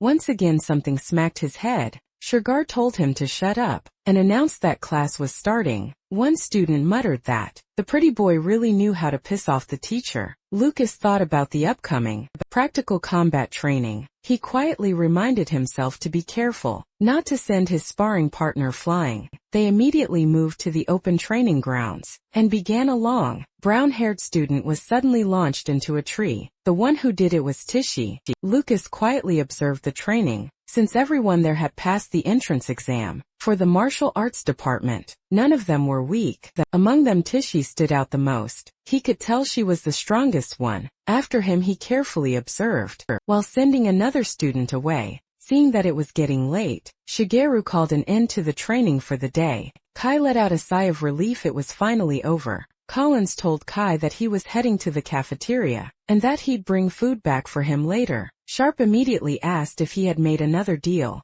Kai explained that he had given Collins a coin. In exchange, Collins would bring him food bought with points. Collins earned extra cash and Kai saved his points. A win-win. Sharp looked regretful that no one had told him about such a great deal. Collins said Sharp could take the next one. Kai didn't really care who handled it, but Sharp made him promise. Lucas watched them and realized Collins was smarter than he. He was increasing his allowance while keeping good relationships with everyone. On the contrary, Kai thought he was the clever one and asked RMC if he agreed. He suggested Lucas learn a thing or two from him, joking that he wouldn't even charge tuition. Lucas gently brushed Kai's elbows off his shoulders. He said he appreciated the offer, but he'd pass. Kai was stunned. He assumed Lucas didn't care about points because his sister was in the elite class, but Kai had it completely wrong. Even without Julia, Lucas wasn't worried about food at all. After all, he had the bounty of nature. Smoke rose from inside a cave. Someone was roasting meat. It was RMC. If he didn't need to walk Julia back to the dorms, he would have used dinner time to train. But today Mina had tried getting close to Julia again, so he couldn't lower his guard. If Mina showed even a hint of bad intentions, Lucas would make sure she regretted it. He noticed Owl wagging its tail. The Icefire wolf stared at the meat. Drooling heavily, Lucas handed it over.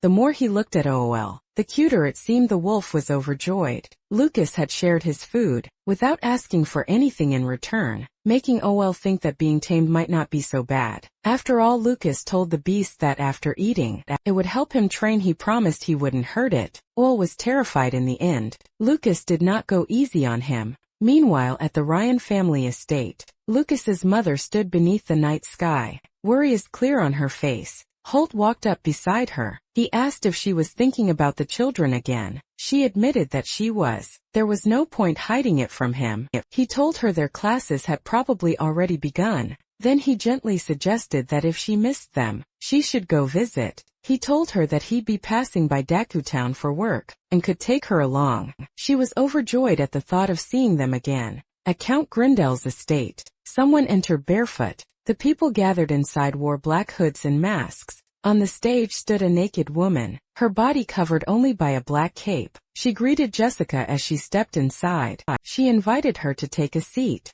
Jessica smiled back. She had pale yellow curls and deep blue eyes. the woman presented her newest creation, Jade Dream. The moment it was consumed, the drinker's entire body would glow. Jessica accepted the glass. She then slit her wrist. Her dripping blood was collected into wine glasses and drank it. The woman encouraged everyone to enjoy themselves. She removed her cape. Then she announced that the game had begun. A purple triangular mark, with a dragon at its center, appeared on her back. Jessica watched quietly. She swirled her wine glass, mixing the blood within. Later, in a bedroom, they spoke about how an 11-year-old girl had destroyed the Black Wind group. The green-haired woman and Jessica lay naked on the bed, holding each other as they talked. The girl, they said, had inherited the talents of both the Catherine and Miranda families. The green-haired woman remarked that someone at mere level 7 should not have been able to defeat them. Jessica bit her lip until it bled, forcing herself to suppress her rage. The green-haired woman told her that her child's efforts would never bear fruit.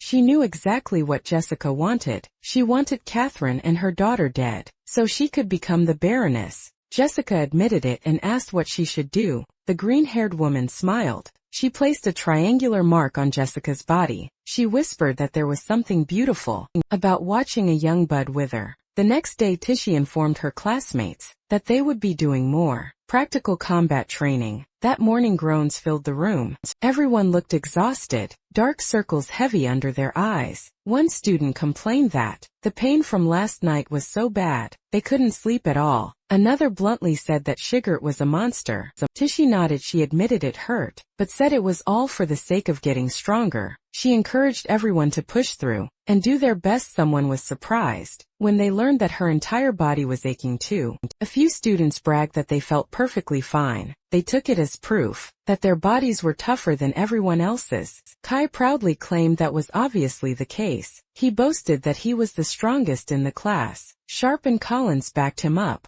Lucas knew the truth. It was just the effect of the sleeping incense. Tishy noticed that the four of them looked completely fine. Their stamina was unusually high. With endurance like that, she believed they could handle even harsher training. In the future, she was convinced they would grow into strong martial artists. Kai got fired up. He threw a punch. Lucas blocked it effortlessly. Kai widened his eyes when Lucas pushed him back with a single palm strike. Still, Kai managed to steady himself. Lucas rushed forward. Kai ducked just in time. Kai grinned and said he wasn't that bad. Lucas acknowledged him. Someone was watching them. Lucas felt it. A strange gaze locked onto him. Under a tree stood a thin elderly man. Lucas wondered if he was the one staring. Kai spotted an opening and attacked, but our boy ducked again. Kai lost his balance and slammed face first into the ground. He scolded Lucas for getting distracted and demanded they keep sparring until there was a clear winner. Lucas agreed. Meanwhile, the old man walked away laughing softly.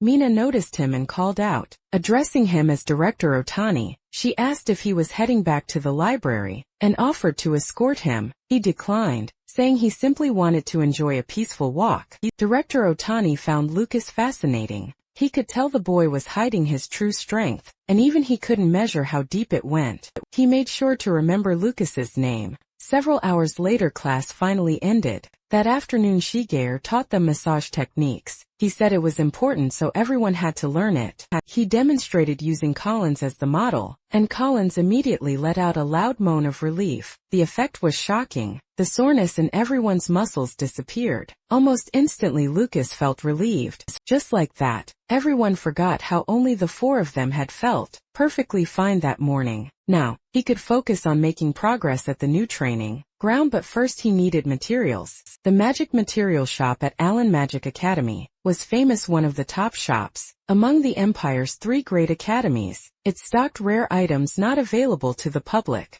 It felt like a massive shopping mall. And just like everywhere else in the academy, everything was paid for with points. A high-quality training dummy alone cost 30 points. The selection was impressive, but the prices were insane. Lucas estimated that maintaining his training would cost at least 1,000 points per month. Julia earned plenty of points, but he didn't want to rely on her forever. He'd feel bad if she ended up losing her snack money. So for now, he decided to only buy magic potion ingredients for bath use. Next time, he planned to exchange the materials stored in Old's cave for points. The shopkeeper was fast asleep, drooling onto the counter. Lucas placed a large bag on the table. The sound jolted her awake. He handed her his card. She charged him 5 points. Lucas tapped his card against the crystal. The shopkeeper noticed his uniform. It was from the martial arts department. She knew those students only received 10 points. Half his points gone in one purchase. She confirmed the payment. Lucas thanked her. She frowned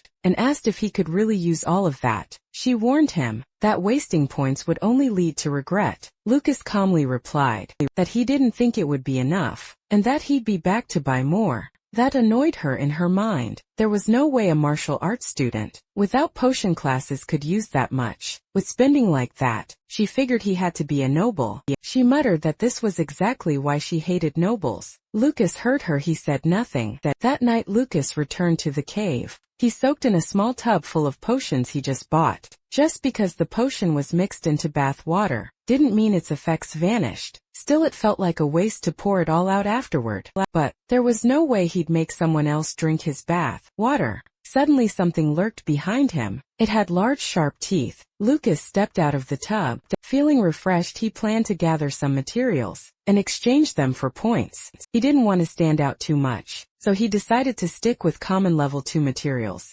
Suddenly Lucas sensed something behind him. When he turned around, he saw Ole drinking his bath water. He checked the tub and was shocked to see that Ole had drained every last drop. Ole looked guilty for what he had done, but Lucas didn't make a big deal out of it. Drinking the water would help strengthen Ole's body. Anyway, that made Ole happy. It then expressed that it wanted beef. Lucas teased it for being a glutton. Deep down he was relieved that Ole had solved his problem of wasting the bath water. He planned to exchange the materials for points. Over 3 days, choosing off-peak hours, he would hide the tools he bought at the material shop near the dorms, then sneak them into the cave. Later, the shopkeeper warned him that the dummy was heavy and offered to carry it with magic. Lucas said it was fine and that he could handle it himself. She thanked him and called him a blessed child. Lucas realized she assumed his family had provided the materials. That misunderstanding worked in his favor. He then remembered that the beast taming tournament was coming up soon. Then we see Sugar being furious. He demanded to know if they were taking things seriously. The taming tournament was tomorrow.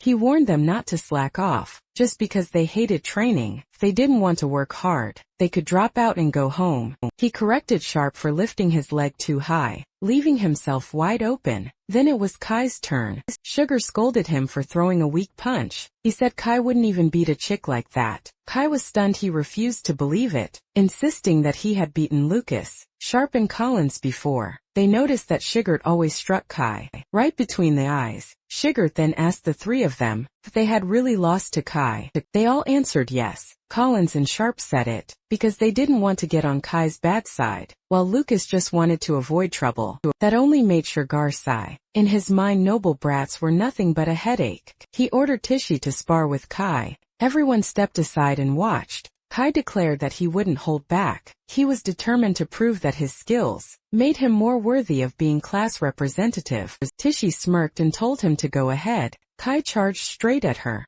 He threw a punch. There was a confident smirk on his face, but to his shock, Tishy blocked his arm and countered instantly, slamming her fist into his torso. Kai's eyes widened. He couldn't believe how fast she was. After regaining his balance, he tried to kick her while she was still midair. She took the hit on her arm. Lucas didn't expect her to lift her leg, and Kai was kicked squarely on the forehead. He froze on the spot. A few seconds later, he finally snapped out of it. He shouted at her not to underestimate him, but before he could do anything else, Tishy struck his chest with her palm. The blow was heavy. It sent him flying across the training ground. The students were stunned. Even with his size advantage, Kai had lost. Now they understood why Tishy was chosen as class rep. Sugar coldly told Kai that magic beasts would never hold back. He reminded everyone to get serious. Lucas noticed that Kai went all out from the start and left himself completely open. Tishy saw that weakness and punished him for it. She reached out a hand and asked if he was okay.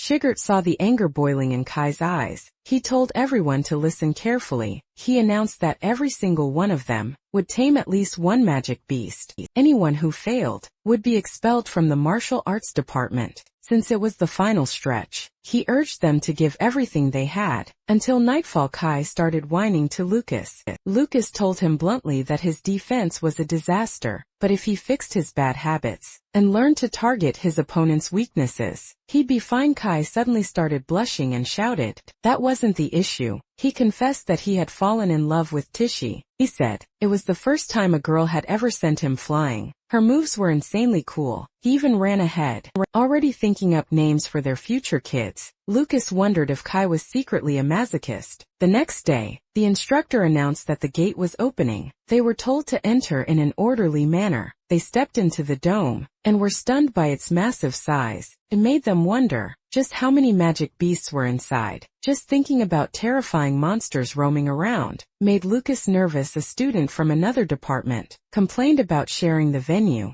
with the martial arts department. His friend mocked them, saying they'd get wiped out immediately, so there was no point in them even entering. Sugar shot them a sharp glare and replied that, if they had time for useless thoughts, they should use it to memorize the tournament rules. Instead, the students instantly went pale when they found their assigned area and sat down. Lucas hadn't expected Sugar to stand up for the martial arts students. Suddenly he felt an eerie presence beside him. It was Kai. His face was pale. He admitted that he was nervous. Lucas told him he'd be fine, and suggested he imagine the magic beasts as Sugar. Instead, Kai stared at him, completely confused by the advice. Lucas whispered to Kai that the magic beasts were so weak, he could just imagine beating the crap out of Sugar. Instead, that instantly fired Kai up. Sugar, however, got annoyed. He had heard every single word. Lucas calmly reminded Kai that low-level magic beasts couldn't break his defense. As long as he focused on defending properly, he would definitely win. Kai clenched his fists, determined not to repeat the same mistake. Sugar nodded in satisfaction. He realized that Lucas was giving solid advice.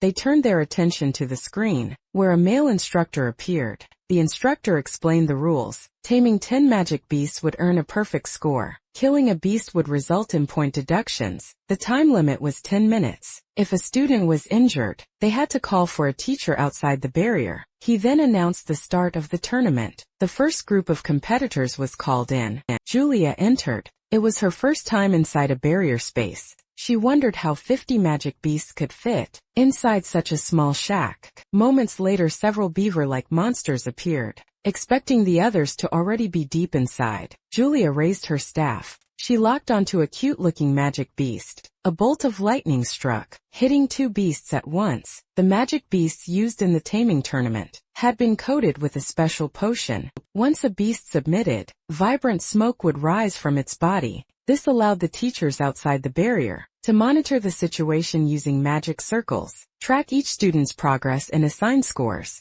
One teacher was completely overwhelmed. The host suddenly announced that the student in Venue 5 had already completed the test. The assigned teacher doubted his own count. The host immediately called for the next competitors. Linda praised Julia and gently patted her head for finishing in just 3 minutes. She told her she was amazing, and Julia thanked her shyly. Julia then asked where the martial arts department venue was. She wanted to check on her brother. Linda told her it was venue 10. She added that the martial arts department would probably go last, so it would take some time. Julia said that was fine, and decided to go buy a snack instead. Someone watched her from afar. It was Iowa. She wondered whether Lucas could achieve the same incredible results he showed during the entrance ceremony. 2 hours later, a student complained that he had only scored 1 point. He was worried he'd be transferred to a lower class. His classmates reassured him that it wouldn't happen, since class placements were already decided. During the entrance ceremony, besides all the elite class, mages had only scored 1 point as well. Kai asked if they were really going to stay in the martial arts department. Lucas told him not to worry.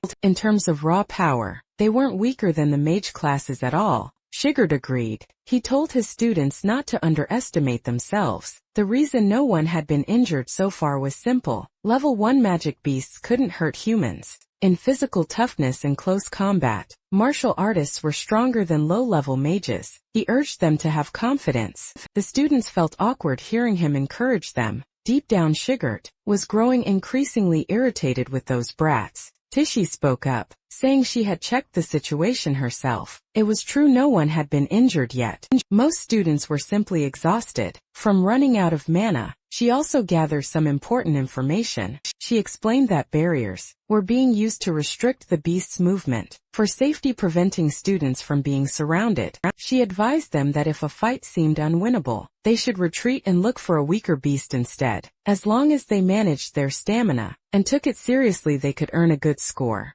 Everyone thanked her. They cheered for their class representative. Tichy replied that she was just doing what any class representative should do. Shigert silently confirmed that choosing her had been the right decision. A nearby professor suddenly spoke up. He said he had heard some vile students eavesdropping on their discussion. He revealed that it was the martial arts department. It was Greg. He sneered, saying that when someone had no talent, all they could rely on were cowardly tricks to survive. Shigeru calmly asked what he wanted. Greg replied that the martial arts department was up next, so he came to inform them. He warned Shigert that if he didn't want the entire martial arts department shut down, he'd better make his students give it everything they had. Shigert stayed silent. Greg went on, saying that even if the department disappeared, no one would mind. In his eyes, the martial arts department should never have existed in the first place. Laughing to himself, he walked away. The scene stirred old memories in Lucas, memories of the bullies who tormented him in his past life.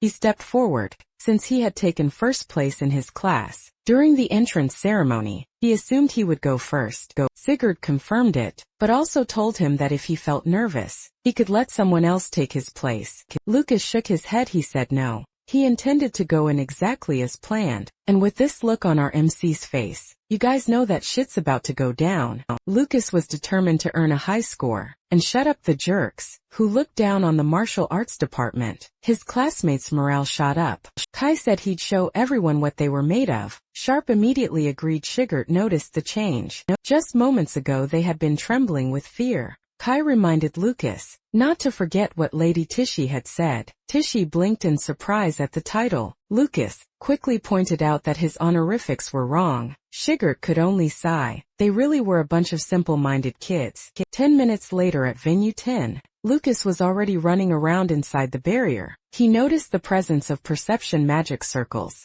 and decided to avoid them. That way, no one outside would know what really happened inside. When a magic beast acknowledges a master, their souls connect. This allows them to communicate and lets the master temporarily use the beast's abilities. All was eating in the cave when he suddenly felt something strange. He sensed that Lucas was using his power, but he couldn't understand why. Lucas was clearly stronger than him. A holographic wolf aura wrapped around Lucas. He explained that overpowering low-level magic beasts was simply faster this way. An owl-like monster spotted him. The moment it sensed a high-level beast, it panicked and tried to flee, but it slammed straight into the barrier. Now it had nowhere to run. Lucas appeared behind it. If he wanted to make things easier for the other students, the best approach was to break the beast's will to fight. He struck the owl monster, knocking it to the ground. Lucas knew that the aura of a high-level magic beast alone was enough to terrify low-level ones. Owl's power was perfect for this.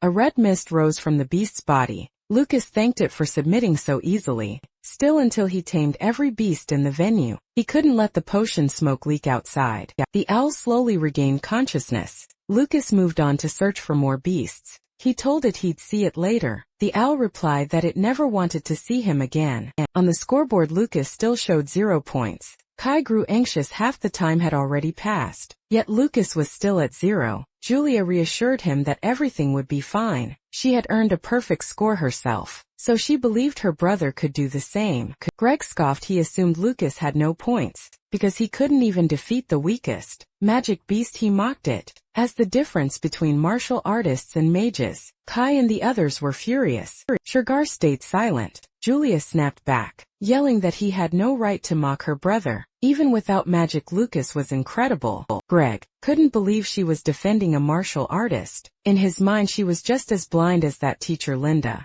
He said she could say whatever she wanted. In the end, the results would speak for themselves. Right after that, the host announced that Lucas had earned 1 point. Kai cheered at least. This meant he'd stay in the martial arts department. Greg sneered, saying they were celebrating way too hard over a single point, when his class's top score was 5. But the instructor didn't stop counting. 2 points, 3, 4, 5. Greg's face turned pale. He couldn't accept it. There was no way this useless martial arts department had matched his top student score. Meanwhile, Lucas had already intimidated all the beasts. His classmates would have no trouble racking up points. Now, all he had to do was secure his perfect score and leave. He continued subduing beasts shaped like lions, bats and snakes, and lastly, the owl spotted him again. This time it didn't resist, simply accepted its fate. That made it Lucas's 10th point. The instructor's hands were trembling as he announced that Lucas had achieved a perfect score. Julia beamed with pride. She had never been prouder of her brother. Moments later, Lucas stepped out, just as the instructor announced that the martial arts department had achieved a perfect score. Julia immediately ran over and told him she knew he could do it. Greg snapped back, insisting there was no way a martial arts freshman could tame 10 magic beasts. He accused Shigert of swapping Lucas with an imposter. Lucas and Julia just stared at Greg. Shigert was about to respond, but someone cut in first. The proctor stepped forward, clearly offended. Greg's words implied that he was the type of proctor who would accept bribes and allow cheating. Greg could only curse under his breath. He had forgotten about the proctors. He knew that making enemies of these high-level figures would end badly. He hurriedly explained that he didn't mean it that way. He added that Lucas had also gotten a perfect score during the entrance exam, especially when the dummy suddenly broke, which made him suspicious. The proctor decided to investigate the barrier space. Kai muttered that they were mocking the judgment process just because the martial arts department scored perfectly. Lucas told him it was fine, and to let them do whatever they wanted. He said he had nothing to hide. 10 minutes later, the owl slowly woke up, blinded by a bright light pouring down from above. The barrier had opened. The monsters could now see the outside, and the terrifying human was gone. They seized the chance to escape. A mage raised his staff. A streak of golden light shot forward. It wrapped around the owl like chains, restraining it in midair. The proctors noticed that the monsters were unusually agitated, but they weren't weakened enough to justify changing venues. One instructor asked if he believed the student had earned the perfect score legitimately. The proctor replied that he couldn't find anything wrong. Still, he was certain something had happened to the magic beasts. The other instructor agreed. They decided to send those 10 beasts for a detailed inspection and continue the tournament. Eventually, the results were announced. No issues were found during the inspection.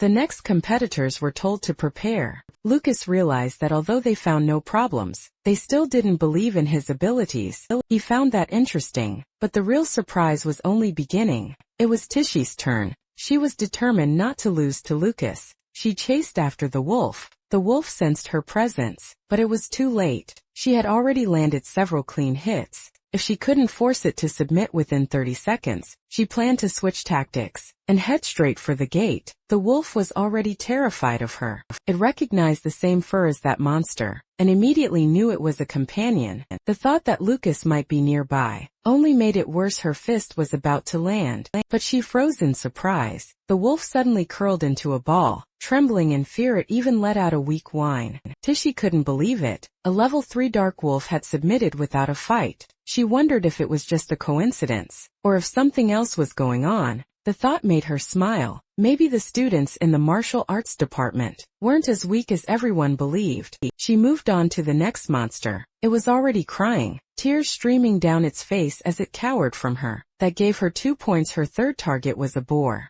which she sent flying with a clean kick. Kai cheered loudly. Sugar couldn't help but show a small smile. Tishy kept going. Her final target was a saber-toothed tiger. With one decisive strike, one of its fangs flew off. That became her 10th point. The instructor announced that Tishahamaro had achieved a perfect score. Cheers erupted. Their department had earned another 10 points. They also noticed that she had finished faster than Lucas. The proctors quietly discussed what was happening.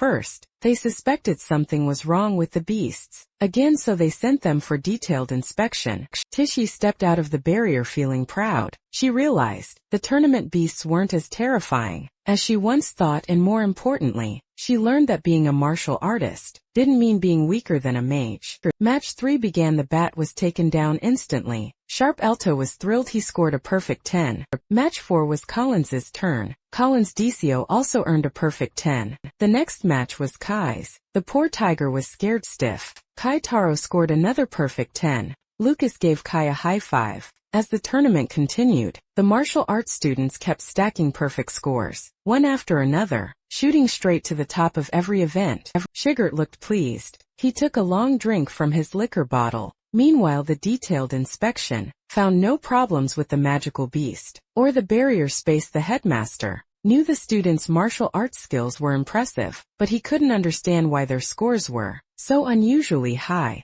The proctor explained that the magical beast had already been shaken by the earlier attacks from the mage class students, but the tournament had been held for years, and this was the first time anything like this had ever happened. The proctor argued that this was also the first tournament since the martial arts division was established. He suspected that fighting the beast up close frightened it even more. Director Otani personally inspected the beast in its cage. He decided that starting next year, the martial arts division would go first. He also ruled that the current scores would remain unchanged. Greg couldn't believe it. That meant the martial arts department would overtake the mage class and tie with the elite division for first place. Shigarette could only sigh. Then the headmaster confirmed it was true and asked if Greg had a problem with it. Greg said no, but argued that winning first place through luck instead of pure skill felt unfair. Director Otani replied that luck was part of one's ability. He explained that none of this was the students' fault, so their scores couldn't simply be discarded. The headmaster agreed.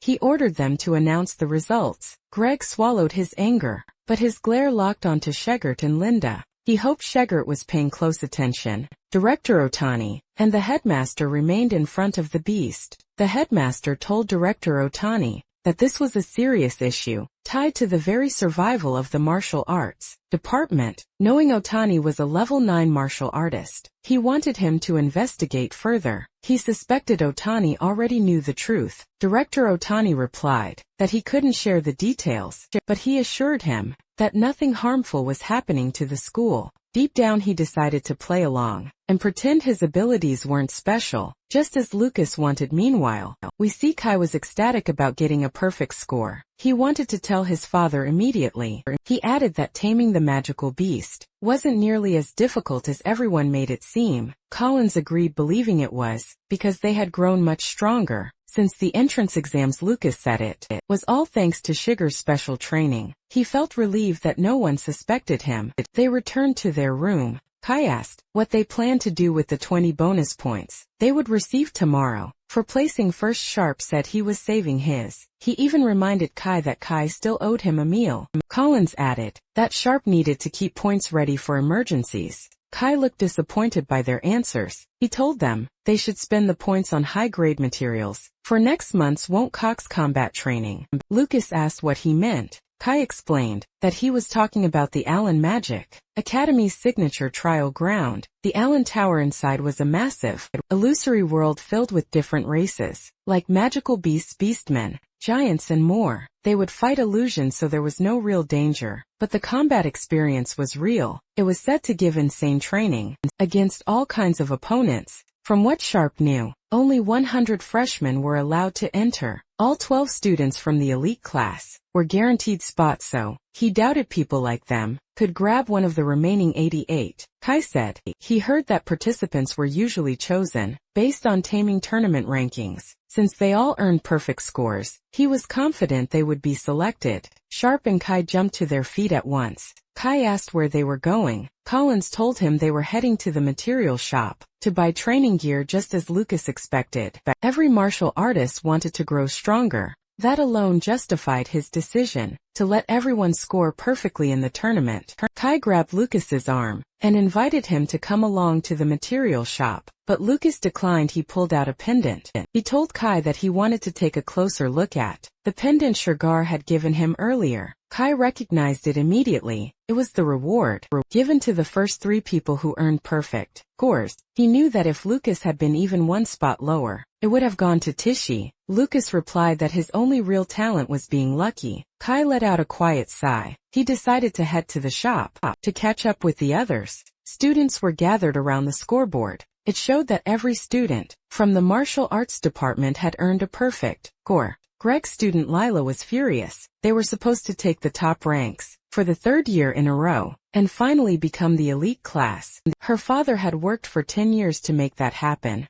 Someone slammed a fist into the scoreboard. That male student complained that, on top of everything else, those bastards had stolen 20 spots for the Allen Tower. He argued that those slots were meant for mage students. Another student said, the teachers from the Magic Beast base had already confirmed that the martial arts students didn't cheat. He pulled the holographic dagger off the scoreboard. Still, he claimed he heard that the martial arts department had bribed the Magic Beast base teachers. The students began to seriously consider it. For a kid from the Teroe family, bribery would be nothing. A student wearing glasses spoke up, saying he had just seen the Teroe family heir. This student was Andre, another one of Greg's students. He said he had just seen Kai buying the last piece of training gear at the campus material shop. He warned that once the martial arts department received their 20 bonus points tomorrow, they would sweep up all the valuable materials. Lila recalled that a martial artist's meridians were more fragile than glass. She suggested they correct that sudden growth.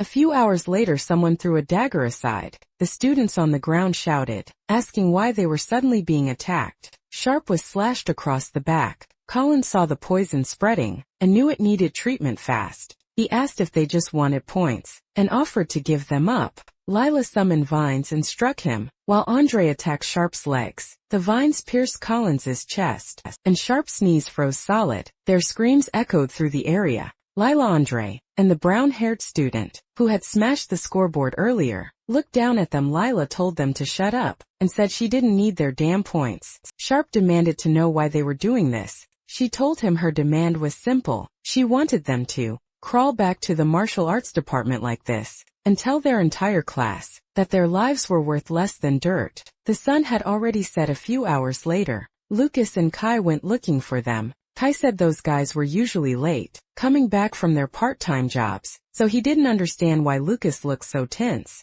But Lucas could tell something was wrong. He had never smelled blood that strong on that road before it grew stronger. Kai was about to ask what felt different, but Lucas suddenly took off. Kai struggled to keep up out of breath. He asked why Lucas had sprinted ahead without warning. Lucas clenched his fists. Kai froze at the sight in front of him. It was Collins and Sharp. They were badly injured. Kai's face went pale. He asked who had done this. Lucas knelt down and lifted Collins into his arms. Collins weakly whispered that it was Lila. From Greg's class, his meridians had been severed. He lost consciousness right after. Lucas was furious. Kai shouted Collins's name. Lucas told him he was still alive, just unconscious. He stopped the bleeding and sent Kai to fetch potions. Kai ran as fast as he could. Lucas quickly assessed their condition. They had been cursed and their bones were shattered. There was no doubt about it. This was a bone-shattering art, used by dark market assassins. Rage surged through him at the thought of such cruel techniques being used on them. This was no longer hazing.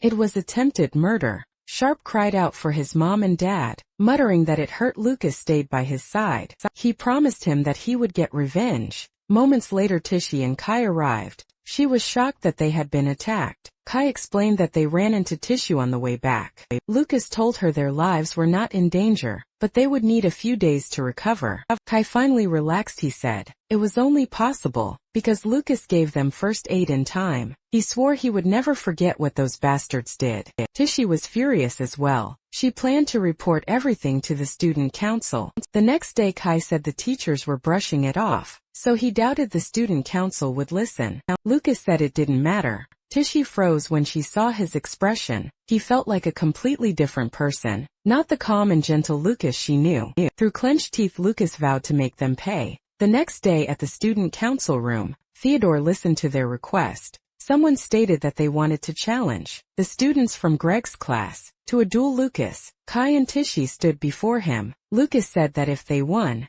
they would demand a public apology from the students who attacked their classmates. If they lost, they were willing to hand over their S-rank bonus to Greg's class. Theodore replied that they had no proof Greg's students were responsible. He then asked if the S-rank bonus they mentioned was the necklace. He tossed it onto the floor. Kai was stunned. Theodore claimed it slipped from his hand. He said that, if they were going to make such a big deal out of a duel, betting something that cheap was laughable. The necklace landed near Kai's feet. Kai struggled to hold back his anger. He cursed at him, but our boy Lucas tried to stop him. Lucas asked what would be considered appropriate. Theodore took a moment to think. He suggested something unique to the school. Then an idea struck him: their qualifications for the Allen Tower. He proposed that the losing side would permanently lose their right to enter the Allen Tower. Lucas smirked and said he had no problem with that. The duel was scheduled for 2 days later, drawing the attention of the entire school. Freshmen, who were unhappy about the martial arts department securing Allen Tower slots, loudly supported Greg's class, and to everyone's shock their instructor, Greg, openly praised the 3 students who had attacked Colin's group. Meanwhile, Shigert said nothing. He simply pushed their combat training even harder. The day of the duel arrived. Students cheered for the martial arts department fighters, eager to see the outcome. With such a massive crowd watching, Lila told them to apologize now, and she might consider forgiving them. Lucas replied that no one would know the winner until the duel was over. The referee ordered both sides to prepare. Kai just wanted it finished. Andre stepped forward first. Kai charged straight at him. As Andre formed multiple magic circles, the ice crystals flew, but they couldn't stop Kai. Andre stared in disbelief as Kai deflected every single one. Kai looked at him and asked if that was all he had. Kai sliced through the ice crystals and challenged Andre, asking if that was all he had. Andre adjusted his glasses. He hid a smirk Kai hadn't even realized. He had walked straight into a trap. Andre was glad he was just a musclehead. Kai's feet suddenly froze. Solid ice locked him in place. Andre walked closer and told him there was no escape now. He said goodbye to the pretty noble boy. Kai tensed. Andre struck. Blood spilled. Andre scoffed and said, Kai finally understood. That was the price of provoking a mage. Kai was frozen mid-collapse inside shattered ice. His body slumped forward. Blood dripped from his hand. Kai muttered something. Andre leaned in and asked what he was saying. He told him that if he was surrendering, he had to say it clearly. Lila sneered, saying a loser would always be a loser. She told them to admit defeat, and she might let them live. But then she froze. Lucas glared at her and asked how long she planned to keep running her mouth. At the same time, Kai suddenly asked Andre if his ice magic could freeze lava from the Magic Beast mountain range. A lump of lava burned in his hand. Lila shouted that Andre was an idiot. She screamed at him to run and get away. An explosion erupted. Andre was blown backward. He realized too late it was a lava slime. Setting it off at point-blank range meant Kai had been ready to die. Then Kai appeared right behind him. A blade stabbed into Andre's side. He tried to lift his wand. Pain ripped through him. The crowd gasped. A martial artist had wounded a mage. Kai's classmates panicked when they saw his leg, completely scorched, blowing up his own leg just to escape the ice prison. Took insane resolve. Kai remembered Lucas's words. The moment Andre thought his spell had worked, he relaxed and left himself wide open. Andre couldn't accept it. Being injured by a mere martial artist made his blood boil. With both legs badly damaged, he knew he couldn't dodge anymore. He began casting a spell and screamed for Kai to fall and die. Instead, Kai released another lava slime. It was about to explode. Kai grinned and rushed forward. As ice shards flew toward him, Andre yelled that Kai was insane. One shard struck Kai's fist. Freezing it solid, he shattered the ice and muttered that this was why he hated ice users. They were always sloppy after attacking. Andre screamed for him to stay back.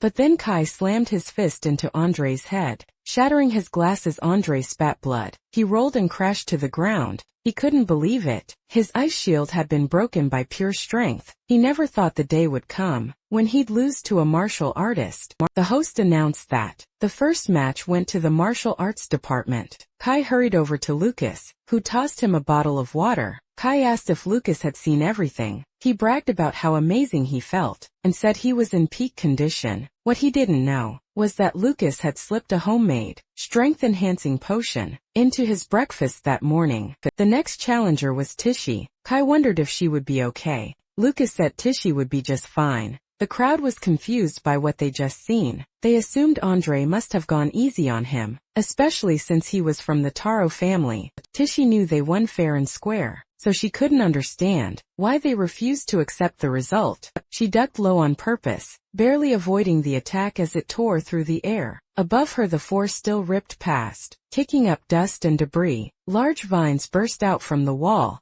It was a surprise attack right from the start. If it had landed, Tishy knew she would have been torn apart. Lena understood something the martial artist didn't. Mages didn't care about moral principles. For mages only results mattered. She released even more vines. Tishy charged straight through them. Her face went pale when she saw Lena's palm rushing toward her. Tishy struck Lena across the face. Lena froze in shock. Tishy was only level 1. How could she move this fast? Her brows tightened. Tishy had a lesson to teach her. She grabbed Lena's hand and told her that their moral principles included valuing human life above everything else. Lila tried to activate her plant magic. Tishy rushed in and unleashed a storm of punches. Blue energy exploded with every strike. The attacks came too fast, completely overwhelming her. Everyone was stunned. Tishy was hitting her mana pathways with perfect precision. The final punch was already finished. Her fist dropped still clenched, thin smoke drifting from her knuckles. The air around her hand slowly settled, showing just how heavy that blow was.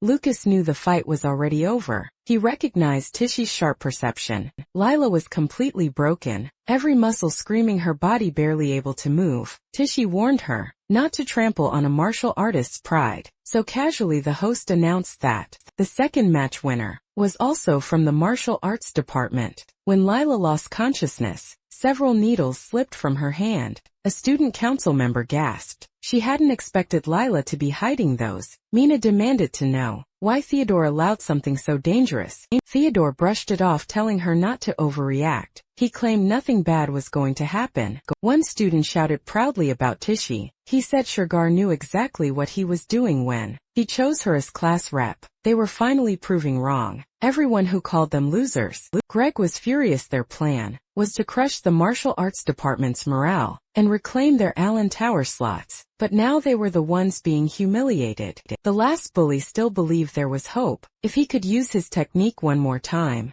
Lucas stepped into the arena. His opponent stepped forward as well. The third match began. The man vanished in an instant. Lucas stayed alert. Some mages trained in hand-to-hand combat too, with high-speed clones. This guy expected Lucas to be helpless. Tishy noticed Lucas wasn't attacking. He kept his distance, fully focused on defense. It made her wonder what he was planning. Lucas knew there was no need to reveal his true strength. He kept his output at just 5, enough to test his opponent. The man's eyes widened. Lucas threw a punch, but it didn't hit. The man froze, confused for a moment. He wondered if it was his imagination, because he could swear Lucas had just released a terrifying aura. Confidence surged through him and he sneered, telling Lucas that he just had bad luck. He flicked a dagger forward and it grazed Lucas's skin. Lucas went silent. The man smirked, convinced that no one could withstand his bone-shattering art. He drove a punch toward Lucas, shouting that he would break every bone in his body. But the next moment he froze.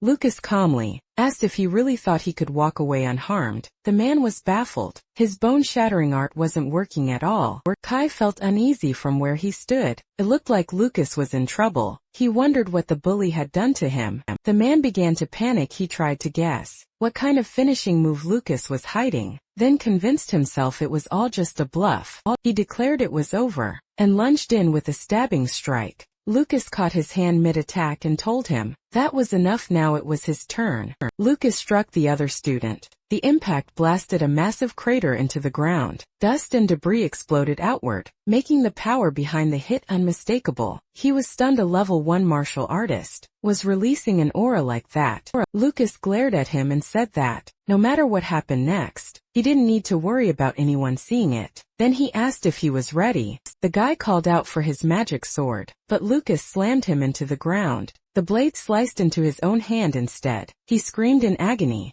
Lucas pointed out how familiar the situation felt. He asked how it felt to have a fragment of the weapon he used on sharp pierce his own hand. Suddenly the guy flew to the opposite side of the arena. It was caused by a single slap from Lucas. A tooth flew out as he screamed. At the top of his lungs, he couldn't activate his mana anymore, and he realized Lucas had severed his mana pathways. Greg was stunned. The guy begged Lucas to stop. He admitted defeat. Lucas stopped, but he stayed silent. Greg was in disbelief. He truly believed his student could defeat Lucas. Sigurd quietly observed the scene. He couldn't believe Greg couldn't even tell how badly injured his own student was. He knew this was going to be troublesome. Lucas returned to his classmates. Kai said he was just glad Lucas lasted all 3 rounds. With that, the martial arts department won every match. They were overjoyed, especially after being looked down on for so long. It made them realize they could actually defeat mages in a duel.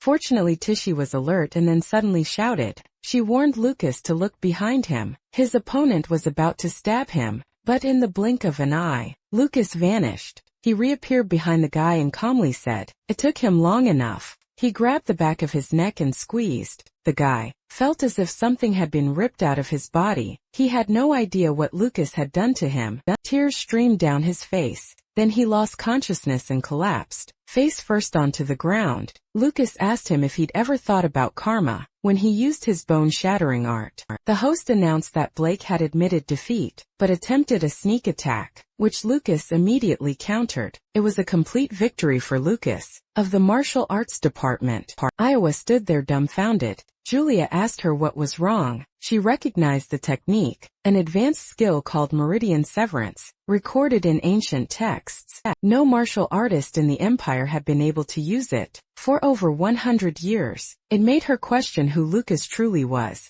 Lucas's classmates excitedly said that all 3 of them were incredible. Some even started thinking that mages were just cowards who relied on sneak attacks. One female student boldly said that from now on, if any mage gave her trouble, she would challenge them to a duel. Everyone was in high spirits, but Tichy quickly shut that down. She said it would be wrong to think that way, and claimed they were only stronger that day. By coincidence, the student suddenly bumped into someone. It was Sigurd. His presence alone was intimidating as he scolded them, telling them to know their place. He warned them not to get arrogant. The girl argued that they had won the taming tournament. Sigurd replied that it was already settled. The only reason the martial arts department won was because the beasts were under extreme stress from prolonged attacks. In other words, they got lucky. She argued back that they won the duel with their own strength. Sigurd corrected her, saying that those 3 were strong, but that didn't represent the entire martial arts department. He asked if they planned to live their entire lives like goldfish turds, simply following others around.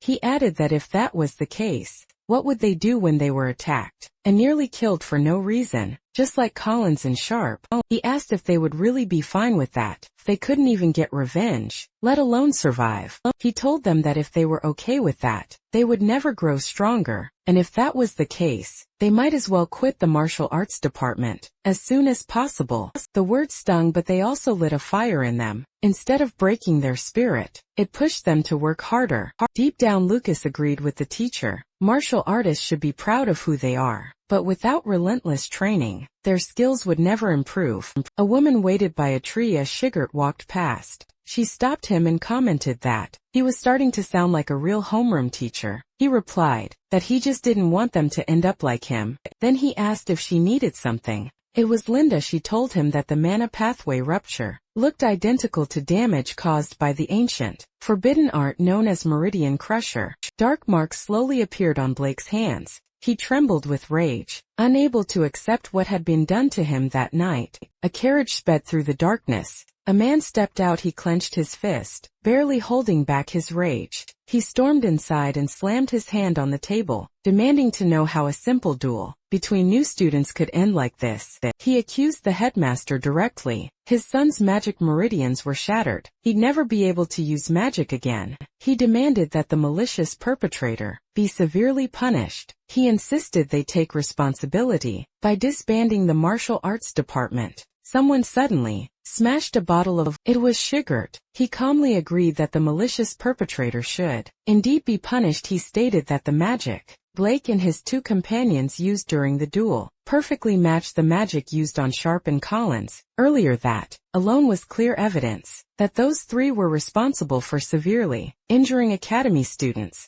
He turned to the headmaster and said, according to Academy regulations, Greg and the others should be strictly punished. Greg felt a chill. He finally realized those bastards had been trying to ruin them from the very beginning, even during the duel. But he couldn't understand why Sigurd was bringing this up. Now he shouted that Sigurd was changing the subject. They were supposed to be discussing who was responsible for Blake being struck by a forbidden art. Shigeru replied that it had not yet been confirmed to be a forbidden art. A technique like Meridian Crusher was not something a mere martial artist could possibly wield. Blake's father paused. He knew Shigeru was right. There was no way that the incompetent son of the Ryan family, cursed by the gods, could control an ancient forbidden art. Greg clicked his tongue and argued back. A high-level martial artist could control a forbidden art, and the only high-level martial artist present at the duel was Sigurd himself. With that, he suddenly accused Sigurd of being the culprit. Sigurd replied coldly that if he could use such an art, he would have used it on Greg long ago. The headmaster noticed that Sigurd clearly did not believe Blake had been struck by a forbidden art. He asked how Sigurd intended to explain Blake's current condition. Sigurd answered that it was nothing more than reaping what they had sown. In fact, he had already asked Lucas about it afterward. Lucas had firmly denied using any forbidden art and offered his own explanation. According to him, Blake had spent a fortune hiring black market assassins to learn cruel ways to inflict pain, and had become infamous in those circles as a noble-born problem child. Lucas suggested that Blake might have been afraid that his black market dealings would be exposed. Sigurd immediately followed that line of thought, adding that a powerful figure from the underworld could have used the duel as the perfect chance to silence him. The headmaster fell silent, considering the possibility. Blake's father exploded in anger, calling it a ridiculous rumor.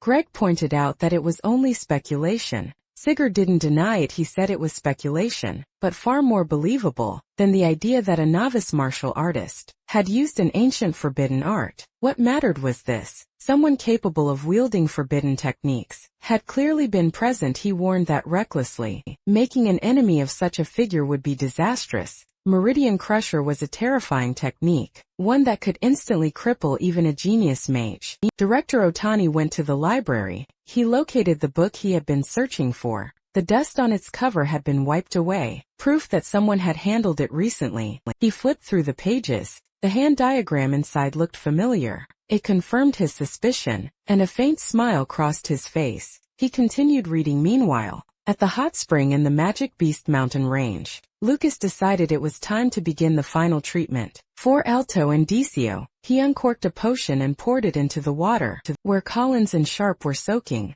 The spring glowed brightly. Collins let out a painful groan. The liquid seeped through the bandages and began restoring his damaged muscles. Sharp cried out as well. New muscle fibers formed and reattached themselves to his body. Lucas waited patiently. He knew it hurt, but he hoped they could endure it just a little longer. He felt nervous, but he was confident that martial artists could use recovery arts, just like mages. A few days later in Daku Town, a carriage arrived. Catherine and Holt stepped out. They were happy they would finally see the kids again. After such a long time, Catherine looked around and realized nothing had changed. Holt noticed and gave her a sympathetic look. She forced a smile and told him not to worry. She was just reminiscing about the past. A man leading a horse approached them. Catherine's eyes welled up when she recognized him. It was Sayan Miranda, her younger brother and Iowa's father. He warmly greeted his sister. 17 years ago, the Beastman tribes launched a coordinated attack along the Empire's borders, plunging the region into constant war.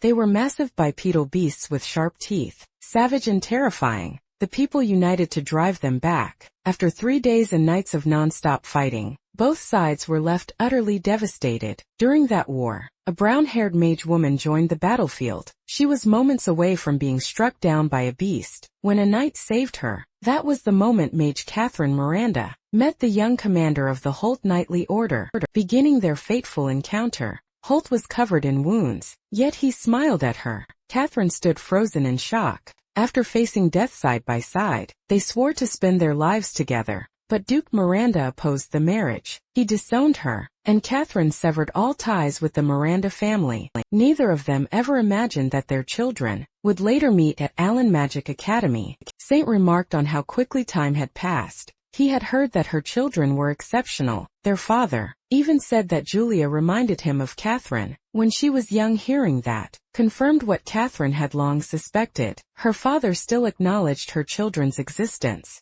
Sion suggested she visit the estate. Deep down, their father had wanted to see her all this time. Catherine blushed and asked if that was really okay. Sion sighed. He replied that it would be fine, as long as it was just her. She understood immediately Holt wasn't welcome. She turned toward him conflicted. Holt smiled and told her to go. He still had to return to the front lines anyway. She looked worried. He reassured her, saying it was fine. He was just glad she could go home again. Even if he couldn't be with her, he promised to come for her once the war was over. Then he left. Sion hadn't expected Holt to swallow his pride and secretly ask for his help, all just to reunite Catherine with her father. He acknowledged that Holt truly was a good husband, but their father still hadn't forgiven a noble mage for marrying a martial artist. Sion hoped that one day someone would appear and change the world's view of martial artists. Meanwhile, Lucas sneezed. Deep down, he wondered what someone from the 5 Elements dorms disciplinary committee was doing there. Julia teased Kai when she spotted him buying food for someone. Kai had dark circles under his eyes and carried several lunchboxes. He told her to back off and swore that once Collins and Sharp recovered, he'd make them treat him to a proper meal.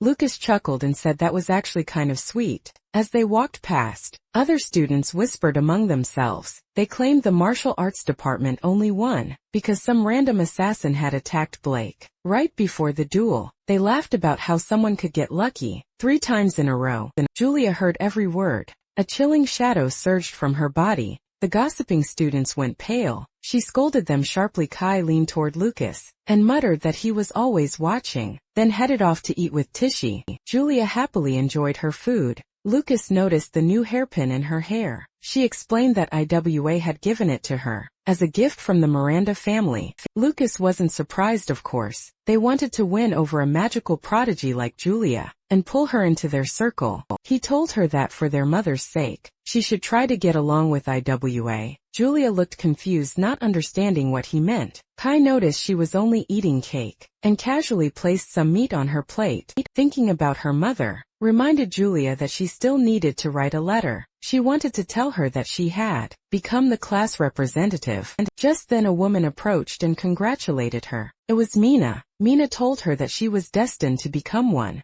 of the school's pillars someday, and that she would always support her. At a nearby table, a woman suddenly stood up. She stormed away without a word, her steps sharp and aggressive. Julia noticed her as she left. The woman looked furious. A short while earlier, Linda had told Iowa that her abilities rivaled Julia's, especially in divine magic. But in every other aspect, Julia was superior. That was why Linda believed Julia was the better choice for class representative. She hoped Iowa would understand in the present moment. Iowa stormed out of the cafeteria, determined to prove her worth and show that the teacher was favoring Julia unfairly. Julia noticed her leaving, and she could tell Iowa was furious. She also realized that Iowa hadn't been eating properly. Julia planned to buy her some lunch and bring it back to her. Mina, sitting beside her, asked if she was close with IWA. Julia said yes, they were roommates. She admitted that she admired IWA's mental magic, since she had never seen anything like it before. Lucas agreed that mental magic was extremely rare.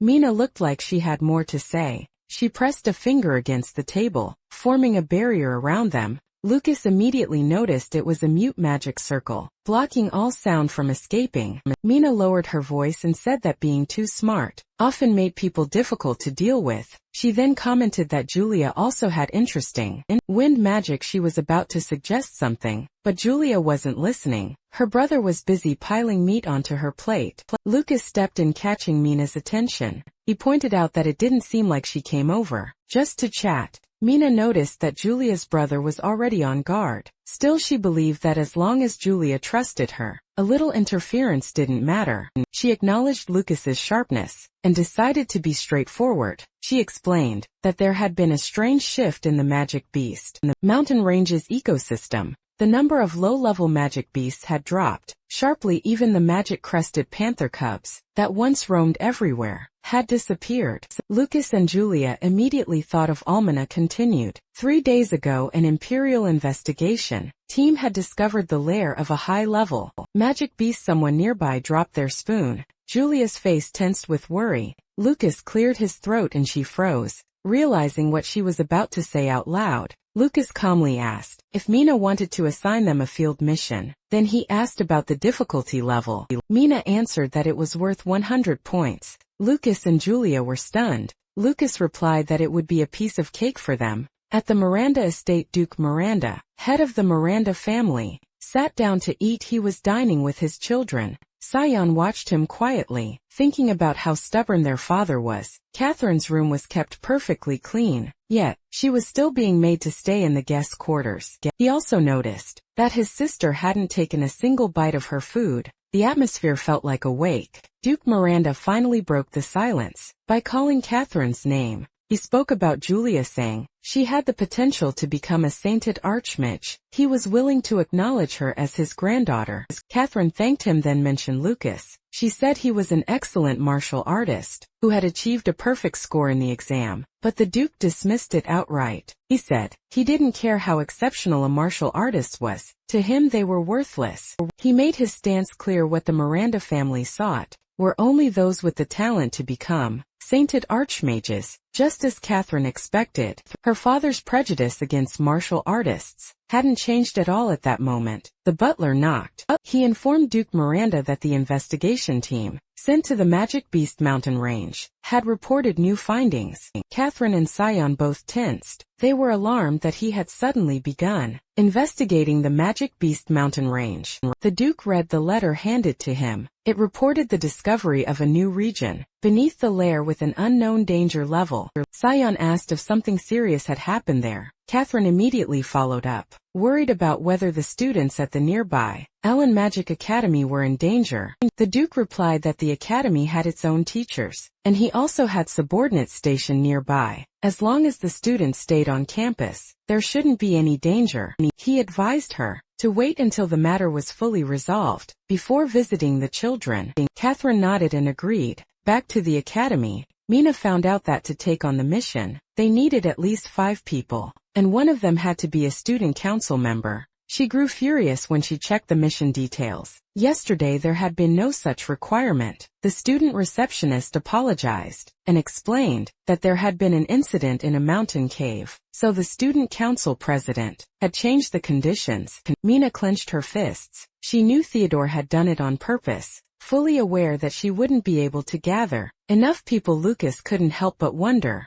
if the student council vice president was really so isolated that she couldn't even find 5 volunteers. Now he understood why she had been clinging to Julia since the entrance exam. Mina apologized to them, saying they would have to give up on the mission, but then Lucas told her to leave the problem of gathering people to them. Julia smirked and told Mina to let them help. Mina's eyes grew misty as she thanked them. Deep down, she never planned to bring those kids along. Later on, she was far from impressed. A student in gleaming armor appeared. It was Kai. He declared that if his best friend Lucas was going on a mission, then he would step up too. In truth, he was just happy that he finally had a chance to use the advanced gear his parents had bought him. Maya peeked out from behind Lucas and greeted Mina. She looked shy, but she offered to help with her water element healing magic. Mina's face went pale deep inside, but she felt that every single one of these kids was dead. Wait, Lucas leaned in and whispered to Julia, asking why she had called Maya instead of Iowa. Julia answered, sadly, that Iowa wouldn't even listen to her. Mina could only sigh and let it go. They needed the numbers. She believed that as long as she and Julia were there, they could handle the mission. They set off. Even with acceleration magic, it would take half a day on foot to reach the monster nest. A few hours later they arrived at the cave entrance. the area was under investigation by an Imperial survey team. A flag stood at the entrance. The crest belonged to the Miranda family. There were also clear traces of battle. Lucas and Julia were both relieved and shocked that this wasn't Owl's den. Suddenly Lucas sensed danger. An attack came from above. A grotesque birdman monster dove straight at them, its massive orange eyes glowing. Huge black wings spread wide as jagged yellow talons reached down, ready to tear them apart. Mina reacted instantly, unleashing her wind magic. The wind sharpened into a blade and sliced through the monster. Its body split cleanly in two. Lucas stepped aside as the corpse crashed down. Another monster of the same kind lunged at Mina from behind. She sensed it just in time. Kai moved without hesitation, raising his magic shield and blocking the attack. He told her to leave close combat to them. Kai got distracted, and the monster's talons were about to tear into him. Lucas stepped in and kicked the creature's leg, ripping it clean off its body. He scolded Kai, telling him to stop trying to look cool all by himself. Kai shot back, challenging him to see if he could keep up. With his speed, Maya cast a water spirit barrier and told them to leave support to her. More monsters swooped down from above. Mina smiled. It had been a long time since she felt this kind of teamwork. She warned them that the monsters hated wind and lightning magic. Then she stopped mid-sentence when she noticed a faint glow of light. She turned and saw Julia. Julia unleashed barrier magic. Within the barrier, several monsters were roasted all at once. Their shrill screeches echoed through the air. When it was over, Julia's staff was left smoking. Kai whistled, commenting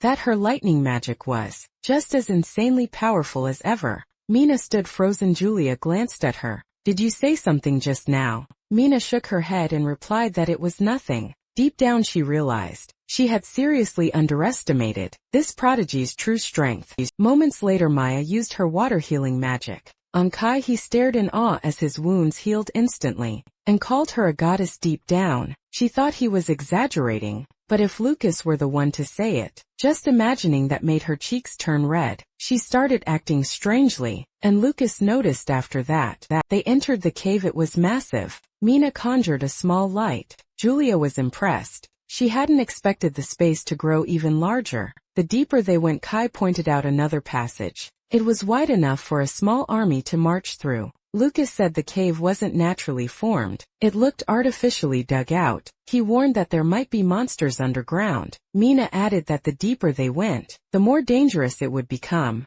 She told everyone to stay sharp. Suddenly goblins leapt at them. Julia incinerated all of them at once. The goblins coughed blood before they were completely immobilized. These creatures had lived underground for so long that their eyesight had deteriorated. They relied entirely on sound to locate prey, but their ears had been destroyed by the thunder earlier, so for now the group was safe. Kai stepped forward and finished them off with his blade. He argued that if they fought every monster head-on, the battles would never end. Then he said he had a great plan. A short while later, chaos erupted. Kai happily acted as bait, drawing a swarm of monsters after him. Julia and Mina took their positions. Kai noticed the signal. The two girls unleashed their attacks. The monsters froze the moment they realized what was coming, but it was too late. They were swallowed by a massive explosion. Lucas admitted it was efficient. It was a classic area of effect tactic, straight out of a game. It made him briefly wonder if Kai might be reincarnated. Kai was buried beneath a pile of monster corpses, yet he emerged looking oddly energetic. He proudly explained that his plan was to lure all the enemies into one spot, so Julia and Mina could wipe them out in one strike. He thought it was brilliant. He bragged that only someone equipped with top-tier gear like him could pull it off. He even apologized to Lucas for stealing the spotlight. Deep down, Lucas wanted to tell him not to assume everyone enjoyed showing off as much as he did. Thanks to Kai's plan, the group cleared the monsters efficiently. They slowly advanced toward the center of the nest. The three girls were clearly exhausted. Kai charged ahead again, but Lucas told him to wait. Julia and the others needed rest. Kai pretended not to hear. He kept going. Soon after, he returned with another massive group of monsters in tow, but he froze. No one was there. They were standing on top of a cliff. Even though it was Kai's own fault, Lucas hated the idea of abandoning a teammate, but he endured it. Julia's mana was almost completely depleted. They had no choice. She silently prayed that Kai would find happiness in his next life. Maya had already begun mourning him. Maya screamed for Kai, saying that if he was even a little bit alive, she promised she would save him. Lucas, Julia, and Mina wanted to tell her not to take it so seriously. Suddenly a loud sound echoed through the cave. Maya grew anxious. She wondered if it was Kai. Lucas shook his head and told her no. The sound came from the center of the nest. He suspected the survey team had found the nest's boss. Mina suggested they go check it out. Lucas felt uneasy. The smell of blood in the air was overwhelming. Before moving out, he handed Mina a potion he had brought from home. She thanked him. Mina believed that with the survey team's strength, they shouldn't need to intervene. Still, she wanted to confirm just in case. When they arrived, they were met with a massacre. Blood was everywhere. A red aura seeped from the soldiers' bodies. They were horrified. They couldn't believe the entire survey team had been wiped out. Mina immediately sensed that something was wrong. She ordered an immediate retreat. Lucas felt a sudden chill. In the next instant, the upper right wall exploded. A monster burst out. Mina froze. Standing before them was a colossal beast. Its massive body was covered in dark purple fur. Curved horns jutted from its head, and its snarling face was packed with sharp fangs. Glowing blue eyes burned with rage as it gripped a heavy club, looking ready to smash everything in its path. Mina trembled when she saw the Minotaur. She couldn't understand why a calamity class monster was here. Lucas rushed to her side. There was no way something this powerful should appear on a school mission. Still, the presence felt strangely familiar to him. When the Minotaur swung its axe, Lucas shoved Mina away. The massive blade nearly split him in half. He barely managed to block it with his forearms. An ice shield shattered the force. Before it could crush him, Julia arrived and asked if they were okay. Mina asked if Julia had cast the ice shield. Lucas knew it wasn't her. Then they saw a man clutched in the Minotaur's hand. The man screamed as the Minotaur crushed him. It snarled, annoyed that he had interfered. Even while badly injured, the man still protected them. With what little strength he had left, he shouted for them to contact the Imperial Army for backup. The ancient seal here had already been broken. The Minotaur tightened its grip. It mocked them as fools, and declared it would devour every last one of them. Julia exploded in anger, and demanded to know what it thought it was doing. A potion bottle suddenly dropped to the ground. Julia froze in shock. Even the Minotaur hesitated. The man laughed weakly and said the real nonsense was coming from it. Then he unleashed his ice magic and ordered it to die. The Minotaur was frozen solid. The man urged them to leave at once and spread the warning. Mina quickly agreed. Lucas clenched his fists. He regretted that he couldn't save the man, but he swore to return and avenge him. The man screamed at them to run immediately. With his final breath, he declared that he had done everything he could. But a few seconds later, the Minotaur shattered the ice and broke free. Enraged that a mere insect dared ambush it, the monster roared. It devoured the soldier in one motion. Before it could finish, lightning struck its body. The Minotaur howled in pain. Julia shouted that the man wasn't an insect. He was a true warrior. Maya and Lucas stared at her in shock. The soldier's body fell. Maya caught him with her water magic. Then Mina launched a wind bomb. Lucas grabbed Julia, hoisted her up, and sprinted away. Mina yelled at Julia, furious that the man had sacrificed himself for them to escape, yet she had rushed back toward the fight. Lucas told him he would hold the monster back, while Mina escaped to report everything. Mina snapped back that it was a calamity-class monster. There was no way a first-year like him could stall it. Lucas knew she was right. Then a massive boulder crashed down in front of them. The Minotaur roared, determined to slaughter them all. Lucas told them to leave it to him and run, but Mina stepped forward and ordered them to fall back. As vice president, she couldn't abandon her responsibility to protect everyone. Lucas had always thought she was cold and calculating. Now, he realized she had far more courage than he expected. Julia shook her head and said there was no way she could run away and leave Mina behind. Maya added that she had already used her magic to contact Kai and told him to call for rescue at the cave entrance. They were getting help. Until then they would fight together. The Minotaur's veins bulged as rage flooded its body. They launched their attacks, fully aware that even together, defeating a calamity-class monster was impossible. Lucas told them to trust one another. Then he charged forward, moving like a flash of light, shouting that they would never lose to a monster like this. The Minotaur raised its axe and slammed it into the ground. It sensed Lucas closing in. Lucas drove his fist straight into its face. That only enraged the monster further. Mina shouted for him to keep applying pressure. While he held it back, she would attack as well. The Minotaur sneered and called them worthless insects. Then it froze. Behind them a massive magic circle flared to life. Julia stood at its center. Her spell fully prepared, she screamed at the monster to stop bullying her brother. A bolt of lightning crashed down. The Minotaur was scorched black. Lucas dashed around it. He kicked its legs and struck its lower body. Again and again the monster roared in pain. Lucas struck a pressure point, halting its movement. He shouted the signal to the others. Julia fired a thunder arrow, while Mina released her wind cutter. They struck at the same time. Purple lightning and blue energy collided, ripping through the battlefield in a violent explosion. The ground shattered as power poured down from above, turning the entire cave into chaos. The blast slammed into the Minotaur and sent it flying. It crashed into the cave wall, stone exploding outward on impact. The monster cursed them. It swore it would kill them all. The moment its legs recovered, Maya didn't give it that chance. She hurled a water ball and expanded it, drenching the Minotaur in a cascading waterfall. Maya stayed focused. The Minotaur drove its axe into the ground.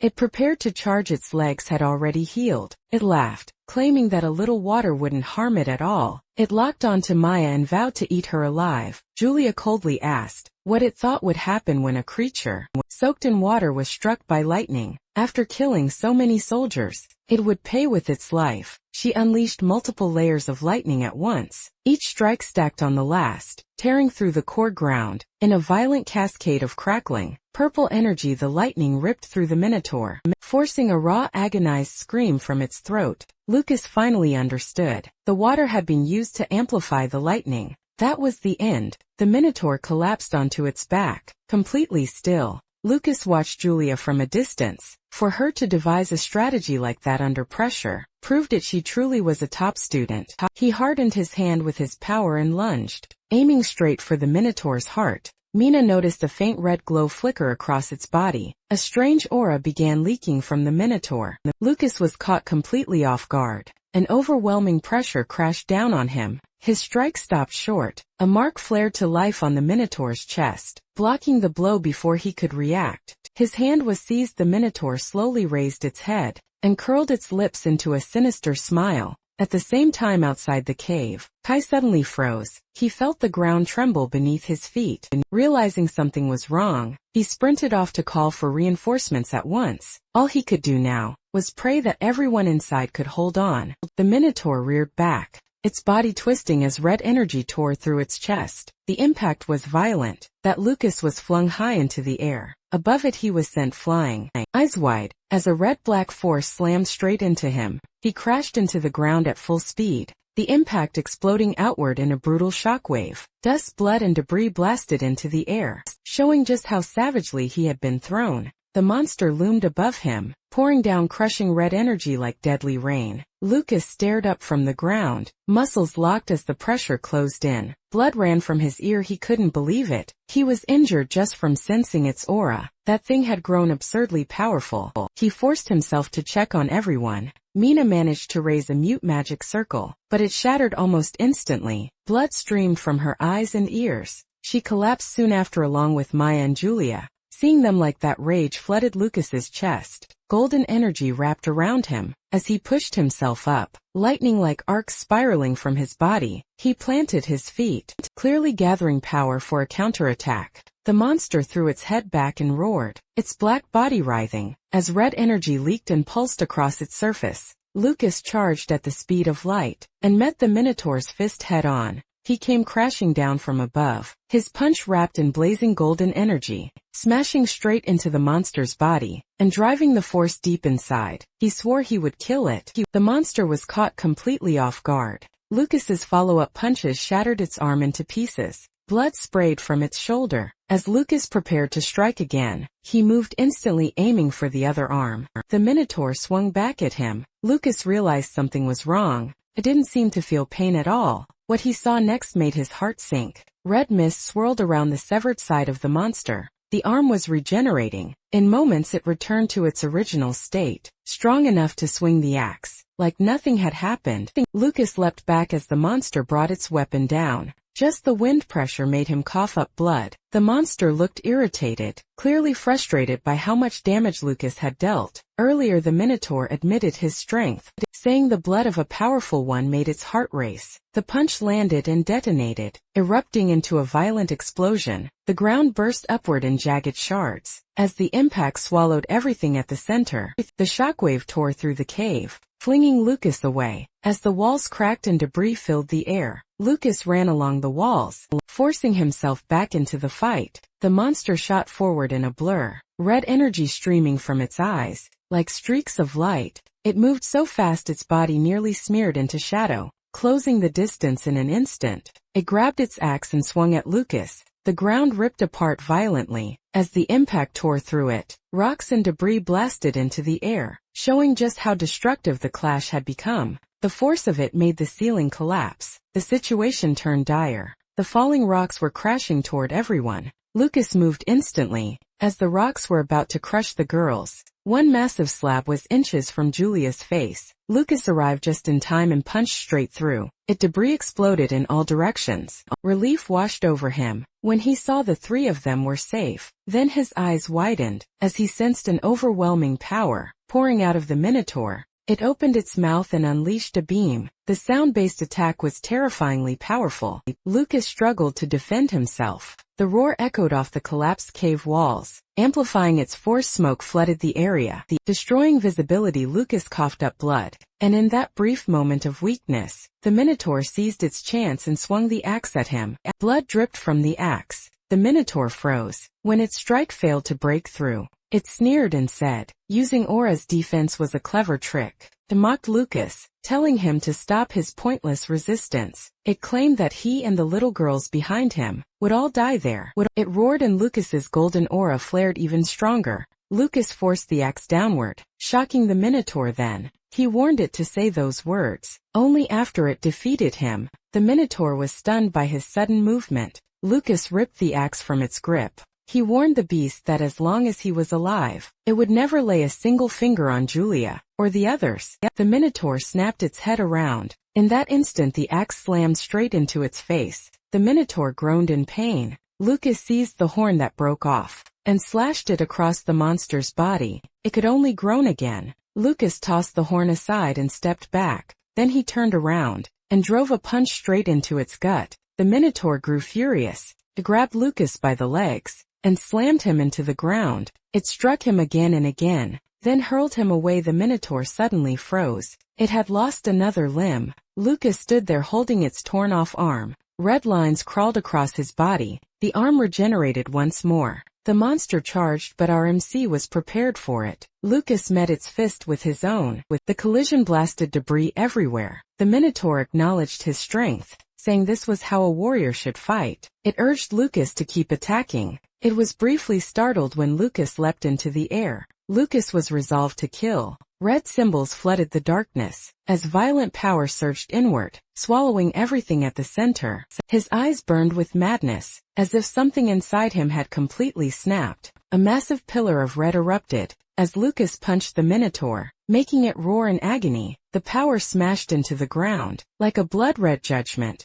shaking everything around them. It coughed up blood. Utterly confused by how this was possible, Lucas vanished in a blur and unleashed another attack. A terrifying red beam crashed down onto the monster. The impact was so strong, it could be felt even outside the cave. A piece of debris struck Julia's head. The tremors jolted them awake. Maya hurriedly checked to see if they were still alive. Julia searched desperately for her brother. Her eyes went wide. Lucas's fist was buried deep in the monster's flesh. A fountain of blood erupted, and blood rained down over him. Julia saw her brother standing on top of the monster. Worry gripped her chest as she stared at him. Red mist swallowed Lucas. His arm turned black as red lightning coiled around it, the transformation climbing up to his shoulders. A Minotaur-shaped mark appeared on his body, Meanwhile in the Chamber of Rage, it was a realm flooded with lava. Above the molten sea stood massive statues, bound together by heavy chains. The lava boiled violently, cracks spread across the statues. As the heat intensified,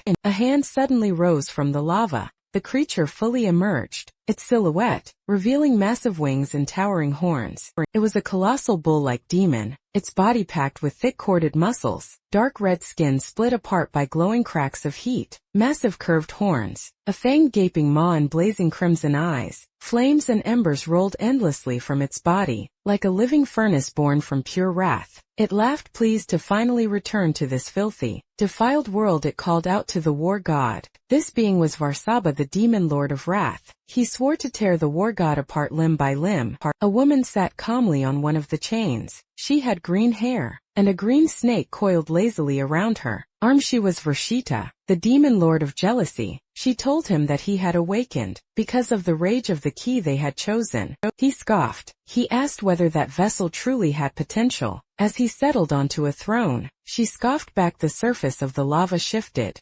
revealing Lucas's battle. She told him that even now, the boy was breaking free from his restraints. Meanwhile, Lucas no longer looked like himself. His aura forced the Minotaur deeper into the ground. He adjusted his stance, preparing to fight again. He raised his fist, but Julia suddenly rushed forward and hugged him, begging him to stop. Maya cast magic on him, trying to calm him down. She was startled by his reaction. He was on the verge of unleashing his full power, so she shouted at Julia to step back. Lucas swung his fist. Julia was already crying. As she screamed his name, her tears fell onto him, and deep within his fractured consciousness, he saw her face. Her tears disturbed him more than anything else. Then an explosion erupted. Julia stared as the smoke slowly cleared. She called out to her big brother. The black stain covering Lucas's body began to fade. Still teary-eyed, Julia approached him. Lucas spoke, saying his consciousness had returned, but he asked her to step away for a moment. She nodded and agreed.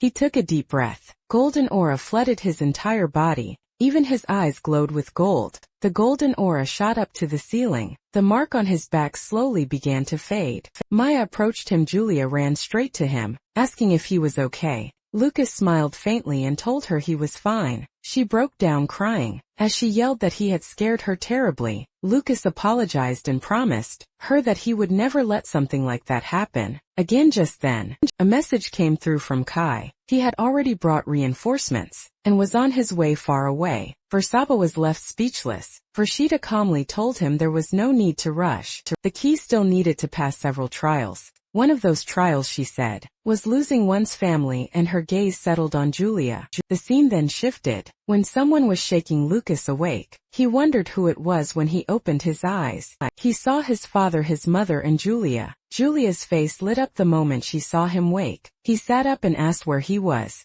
Suddenly sharp pain stabbed through him.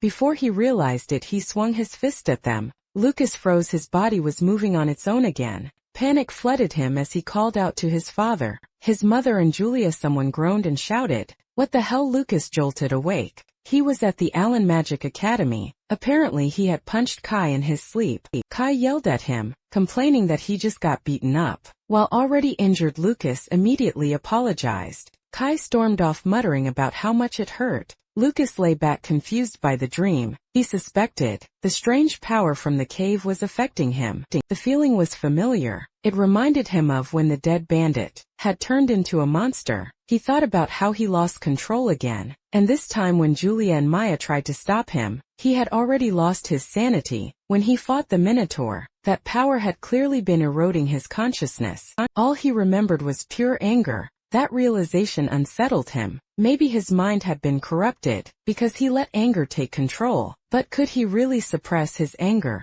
in the middle of a real fight? That thought led him to consider having someone stay close to him during battles, someone who could hold him back if he lost control. He kept thinking. He pushed himself, squeezing every idea he could come up with, but none of them worked during missions or training. The only people he could rely on were fellow students, and having someone try to restrain him while he was berserk would be far too dangerous. Then a thought struck him. If no one else could stop him, then he would stop himself. Meanwhile, Shigert walked down the academy hallway. Nearby nurses whispered to each other, saying one of the patients was finally out of danger. They wondered how an upperclassman could get so badly injured during a school mission. As Sigurd overheard them, the nurses continued gossiping, saying Mina had been covering for some underclassmen. Apparently, she even brought along 2 dead-weight martial artists, so it was no surprise she ended up hurt. Suddenly a powerful aura burst from a door ahead. Sigurd stiffened, alarmed by the presence of a high-ranking martial artist.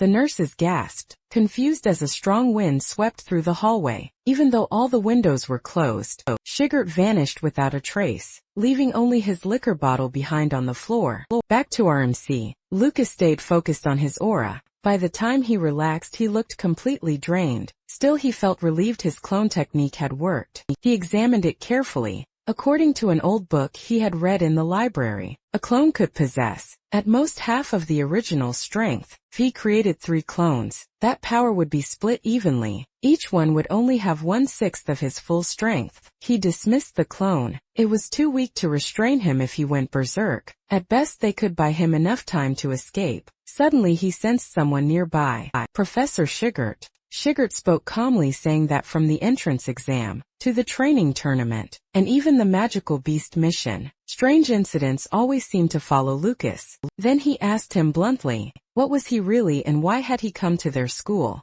Lucas was left speechless. Silence filled the room. Lucas pretended nothing was wrong. He said his only reason for coming to Allen Magic Academy was to master martial arts and become stronger. Someone moved. Sigurd slapped him. He scoffed, saying he didn't believe that excuse. If Lucas wanted to talk about becoming stronger, then he should show his true strength first. Lucas asked what he meant. He realized then just how sharp Sigurd was. If someone like him truly acknowledged him, life at the academy would become much easier. Someone suddenly arrived and asked who Sigurd was. Sigurd blinked and said he had completely forgotten. It was a holiday, so guardians were free to enter the campus. Catherine had arrived with Julia beside her. Catherine firmly asked Sigurd to step away from her son. Lucas quickly explained that he was teacher Sigurd, the homeroom teacher of the martial arts department. He said the teacher had simply been giving him guidance while he visited a sick friend. He added that Sigurd told him it was fine to confront strong enemies head-on. Sigurd felt annoyed. It sounded like sarcasm. He also noticed that Lucas seemed to sense his presence long before he arrived.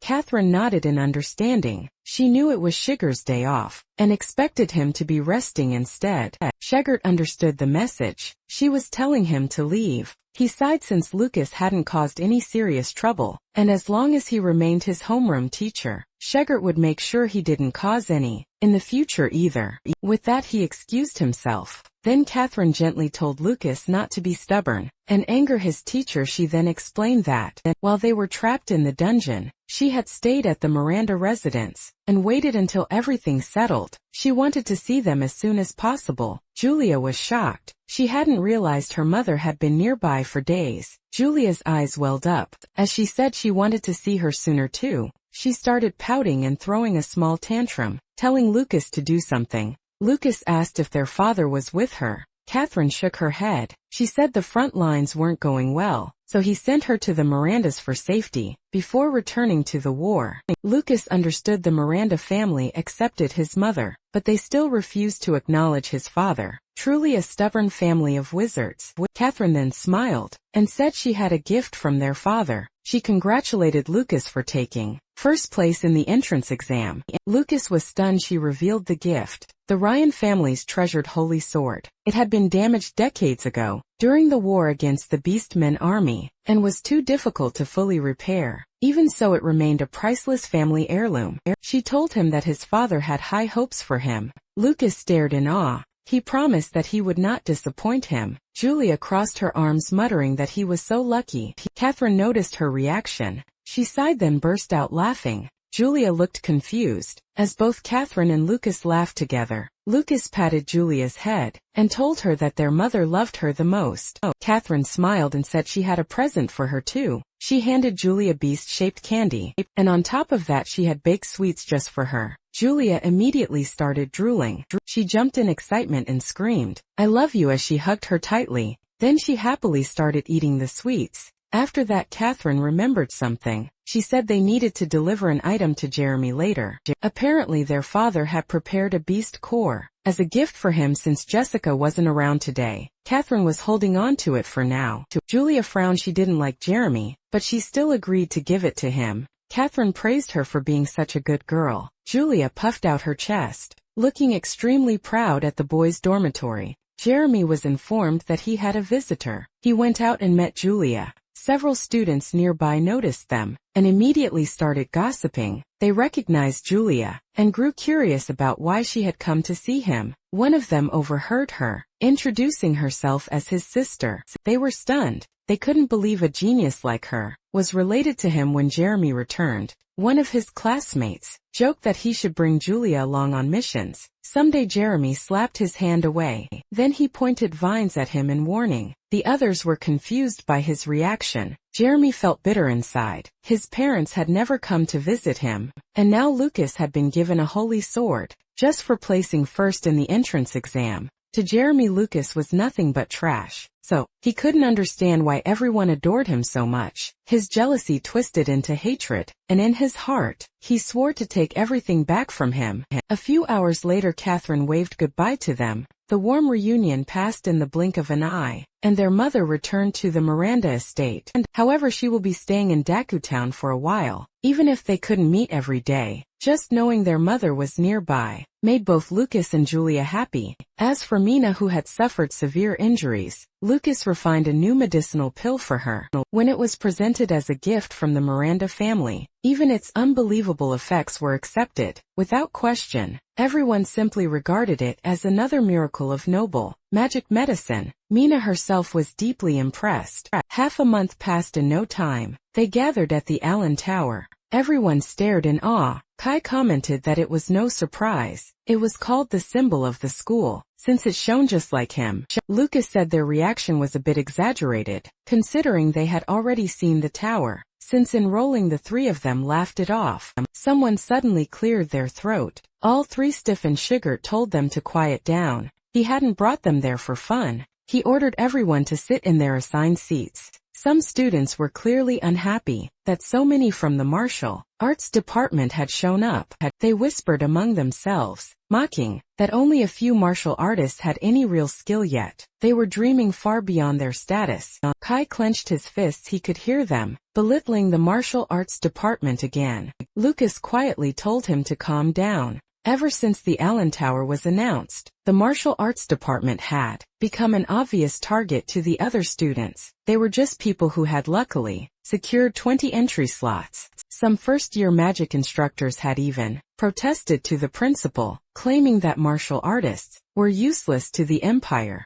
and demanding the slots be revoked. The audacity was staggering. Still, Lucas noticed that Sigurd didn't seem worried at all. He wondered if it was because the professor trusted the school and the principal that much. The students took their seats. Sigurd told them to listen carefully. Every year, third-year students entered the Allen Tower first, serving as examples for the newer students. The third years were instructed to prepare. One of the third-year students was visibly excited. After 3 years since enrolling, he was finally going to enter the Allen Tower. Everyone else knew why. He had never once made it into the top 100. That student was Jeremy. Julia spotted him and called out his name. Jeremy's classmates were delighted to see her. Julia waved at Jeremy, smiling as she told him to do his best. Seeing his sister cheering for him, his classmates nudged him and told him not to disappoint her. Jeremy's face flushed red. Julia frowned. She was annoyed that he barely reacted, even though she had gone out of her way to encourage him, especially since her mother had told her to. Still, she decided it was fine. She had already done what she was asked. Meanwhile, one of Jeremy's classmates quietly wished he could transfer somewhere closer to her. Jeremy replied that he had been very lucky lately, so there was nothing to worry about. In his heart, he was determined to surpass Lucas. The third-year students headed inside. They were instructed to place their magic staff in front of them and close their eyes. As soon as the voice spoke, Jeremy felt a strange familiarity. It was something he had heard before. Meanwhile, Director Otani watched from a massive screen. He looked thrilled it had finally begun. He activated a device. Golden gears and interlocking rings spun together, glowing as streams of energy poured into the mechanism. It hummed with precise, overwhelming power. As the system awakened, Otani's eyes shone. Golden light surged through the hall. As enormous magical gears roared to life, a barrier snapped into place around the students, and energy flooded the chamber. Like a controlled explosion, the golden mechanism reached its peak, forming a blazing core at the center. Light burst outward in every direction, as if the device had fully awakened. The gears kept spinning, and the entire tower was soon wrapped in golden radiance. Lucas, waiting outside, saw it all. He felt an immense fighting spirit pouring out of the tower. The sensation shocked him. He hadn't expected to find a Tao master stronger than his own teacher. Now, he finally understood why Shigeru had been so confident the night before. It was likely because only the strongest martial artist could open the gates of the Allen Tower. A few moments before the exam, someone was quietly having tea at a gazebo. The headmaster spoke, noting that complaints about the martial arts department's admission quota had been growing louder recently. He wanted a detailed explanation of what had actually happened during the last abnormal incident. Director Otani paused mid-sip. He set the teacup down with a sharp clack, and reminded the headmaster that he had already stated there were no abnormalities that caused any losses to the school. For now, Otani said, everything should remain exactly as it was. If the status quo was maintained, the Allen Tower would open as scheduled. The meaning was clear. If the martial arts department wasn't given a chance, then no one would be allowed to enter the Allen Tower. The headmaster felt the weight of the problem pressing heavily on him. Back inside the Allen Tower, Jeremy landed smoothly on the ground. It felt as if only his consciousness had entered the space, yet everything was indistinguishable from reality. Even the magic staff in his hand felt exactly the same as the one he always used. Seeing his reaction, one of his classmates laughed and said, it was obvious this was his first time. He explained that the most amazing thing about the Allen Tower was how real everything felt. Another classmate cut in, telling them to stop chatting and hurry to regroup with their teammates. Jeremy noticed something odd. They were far too relaxed. Someone was watching them carefully, observing their every move. That person was Lucas. He found it interesting that, even from outside the tower, he could sense fluctuations in mental energy, and roughly tell what the students inside were doing. A faint smirk appeared on his face. It would be a shame, he thought, if Jeremy didn't get a taste of his own medicine. Shigeru noticed his expression. He said calmly that anyone with sufficient skill could sense mental energy and observe the trial from outside. Then he began explaining the rules. Once the trial began, participants would be sent to random locations. Within the space they could act alone or form teams. It was entirely up to them. Teams could have up to 3 members, and if they wanted to reach the upper floors, moving in groups was strongly recommended. Kai assumed that he and Lucas would be teaming up. He asked whether Collins or Sharp would be joining them. Lucas shook his head. Judging by the training competition rankings, the 3 of them would likely be assigned to different groups. Kai joked that his grades were probably too good, so he'd end up going solo. Shigeru remembered the look on Lucas's face earlier. From that alone, he could tell Lucas was sensing the mental energy inside the tower. Linda commented that only 5 students in the elite department were capable of doing that. That made Shigeru even more suspicious of Lucas. Just then students began emerging from the tower. They were third years. Kai was stunned by how quickly they had been eliminated. Shigeru explained that the illusory enemies inside the Allen Tower adjusted their strength based on the students' ability. Every year some students underestimated that fact and were forced to drop out. Almost immediately Lucas focused his senses, checking on Jeremy inside the central tower. Jeremy climbed the staircase with his teammates. Lucas could tell that he had regrouped successfully and was heading toward the second floor. In Lucas's eyes, Jeremy had gotten lucky. They reached the second floor and continued deeper. Inside, unseen shapes moved within the shadows. Creatures suddenly leapt at them. They had blue skin, feral features, sharp fangs, glowing red eyes, and wild swept-back hair. Jeremy sensed them instantly and bound them with magic. One teammate followed up with a soil wave, the creatures were swallowed and crushed by the earth. Each elite skeleton warrior they defeated earned them 10 points. They quickly realized the rumors were true. The second floor was dangerous. The blue-haired member suggested moving. While they still had mana and stamina, they pushed forward and reached the central area of the second floor. Jeremy took down a Beastman scout, earning 5 points. Another teammate unleashed a water knife, cutting down 2 skeleton warriors for 5 points each. The blue-haired teammate was so focused that he failed to notice a monster approaching. From behind, a teammate struck it with sand magic. Together they defeated another elite skeleton warrior, earning 10 more points. They were relieved to finally reach the third floor. Even though they were eliminated shortly after, the group tried to stay positive, convinced they wouldn't end up dead last this time. But Jeremy looked disappointed. One of his teammates noticed and asked if something was wrong. Jeremy said he was happy, but his expression told a different story. Now he understood the kind of enemies his father had always faced, and for the first time, he felt like he had taken one step closer to him. A few hours later, Lucas continued observing the inside of the tower. Using spiritual energy sensing, he clearly grasped the situation. Up to the third floor of the Allen Tower. In the trials, phantom enemies with different traits appeared. Each time even enemies of the same type grew stronger. As they climbed higher floors, it made him wonder if those phantoms were created using real bodies that existed somewhere in reality. If that were true, then the martial artist who opened the Allen Tower must have accumulated terrifying levels of combat experience. And like Shigert, Lucas knew that person was fully aware of his own strength. But for now everyone was simply watching in silence. Lucas couldn't tell if that silence came from goodwill or pressure. The last group was called to assemble at the entrance. It was finally time. The first group had already advanced to the fourth floor entrance. Mina and her team, who achieved the best results in the taming competition, would surely catch up soon. Julia wished her luck. Mina smiled and thanked her. The teacher asked Mina about her injury. She replied that it had completely healed. Hearing that, the teacher relaxed and told her to do her best. The other students were impressed. She was close to the freshman genius and favored by the teachers. It made sense. She had become vice president in her second year. They whispered that her skills were unmatched. Except for the president back then, though. She lacked popularity. Mina heard them badmouthing her again. Instead of getting angry, it strengthened her resolve to reach the sixth floor and break Theodore's old record. At the Allen Tower's third floor, the environment was eerie and filled with lava.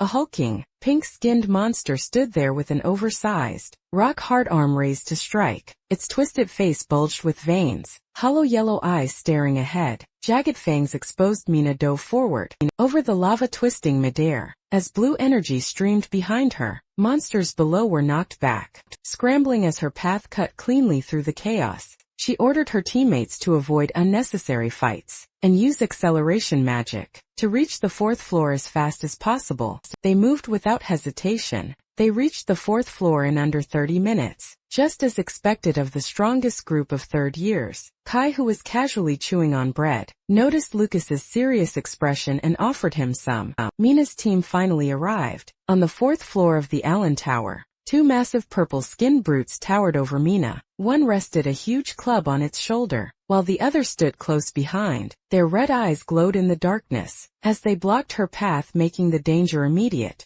Mina's female teammate identified them as elite beastmen of the fourth floor. They were twice the size of those on the third floor. The male teammate immediately understood why most students dropped out here. Mina activated Windcutter Flash. After defeating the elite beastman, she gained plus 80 points. Her female teammate stared in awe at how fast it ended. The male teammate muttered that the rumors were true. Mina's strength had improved drastically during the last mission. Instant kills were the best way to save time. Compared to the Minotaur earlier, these beastmen were nothing. She told her teammates to handle the cleanup, while she searched for the passage to the fifth floor and hunted down the remaining enemies. They continued eliminating beastmen scouts, earning plus 40 points each time another scout fell, granting plus 40 more points. Two beastman scouts were swept up and crushed inside her tornado. Eventually they defeated the last one. Mina let out a quiet breath of relief. They had finally reached the fifth floor.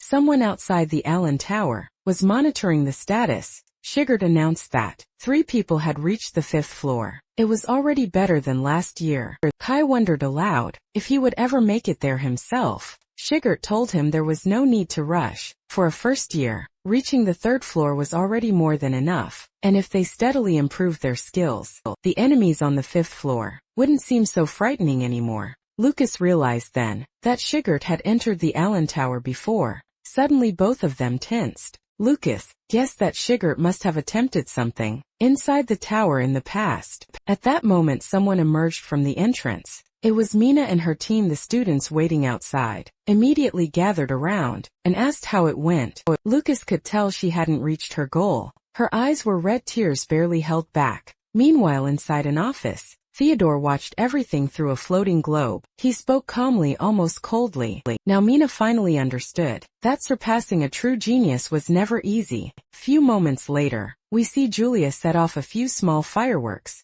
They were having a meal together with Mina, and Julia congratulated her for taking first place in the 3rd-year trial. Lucas clapped as well. After hearing that she had reached the 5th floor, Mina thanked them, but she didn't look happy. In the end, she still couldn't beat Theodore's record. Julia tried to comfort her, saying that President Theodore had also stopped at the 5th floor, so technically it was a tie. Mina shook her head and explained that by the time she saw the stairs leading to the 6th floor, she couldn't even stand anymore. But Theodore back then still climbed the stairs and reached the door to the 6th floor. In other words, compared to him at that time, she was inferior in stamina, strategy, magical control, everything. She then asked if they had already found their team members. Julia proudly said she would be teaming up with Iowa. Iowa agreed since her father had ordered it. Lucas realized that the news of the Miranda family, acknowledging Julia, had already reached Iowa as well. He replied that he would be teaming up with Sharp and Collins.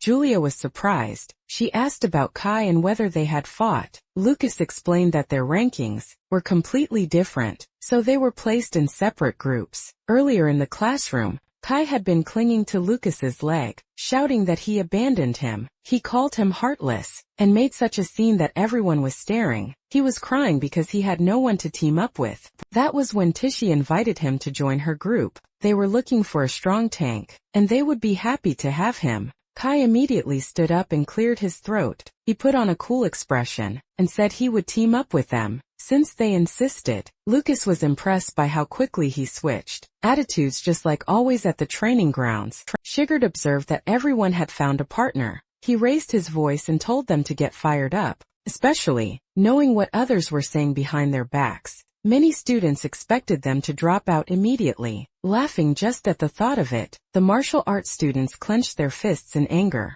Sigurd pointed out that no one there intended to make those insults come true. He watched their reactions. Tichy spoke up first. She declared that they would train with everything. They had to make sure that never happened. Her teammate immediately backed her up, saying they would prove they deserve their admission slots to the Allen Tower with their own strength. The atmosphere ignited. Lucas noticed how Shigeru kept insisting that the Allen Tower trial would proceed as scheduled. He didn't just block out the insults aimed at the martial arts students. He turned them into fuel. The pressure became motivation, and their rebellious spirit was pushed to the surface. It worked perfectly. The phantom enemies inside the Allen Tower were varied, and highly intelligent. Kai sparred with Lucas. Then someone moved at incredible speed. It was Tichy. She jumped into the fight. Because of how the phantom enemies worked, they trained repeatedly in groups to improve coordination and teamwork. And between training sessions, Shigeru explained the traits and habits of different species. Sometimes he even played the role of the enemy himself. He put on monster masks and fought them directly. It was Linda who suggested that he teach by acting like a beast man.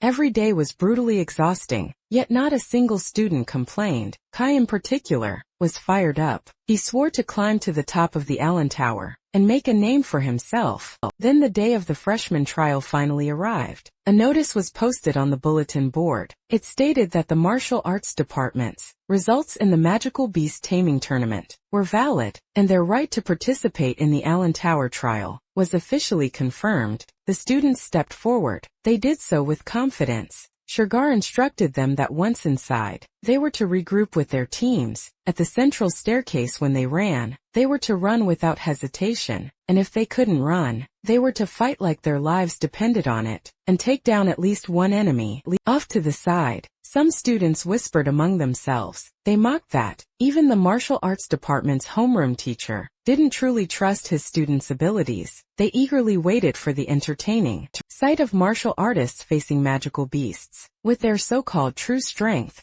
Some even placed bets, claiming the martial arts department would all drop out within 3 minutes. Kai scoffed and said the howling of losers was hard to listen to. Lucas felt a strange sense of pride. Kai didn't explode in anger this time. He really had matured at least a little. The instructor called out 12 names and told them to follow him. Lucas, Collins, and Sharp stepped forward. Director Otani watched everything through a screen. It had been many years since so many martial artists entered the Allen Tower. He murmured that the legacy left behind by the god of war for future generations might finally fulfill its purpose. Now the only question left was whether they were ready to face the first trial of their lives. Inside the tower, the students started running. Someone suddenly leapt toward a tree. It was Lucas. He saw that everyone was heading for the central staircase, while avoiding enemies, exactly as their teacher instructed. All he needed to do was move in the opposite direction. The first floor of the tower was mostly goblin territory. He had heard that goblins use magic to block vision. Before attacking, now he saw them. He planned to regroup with his teammates.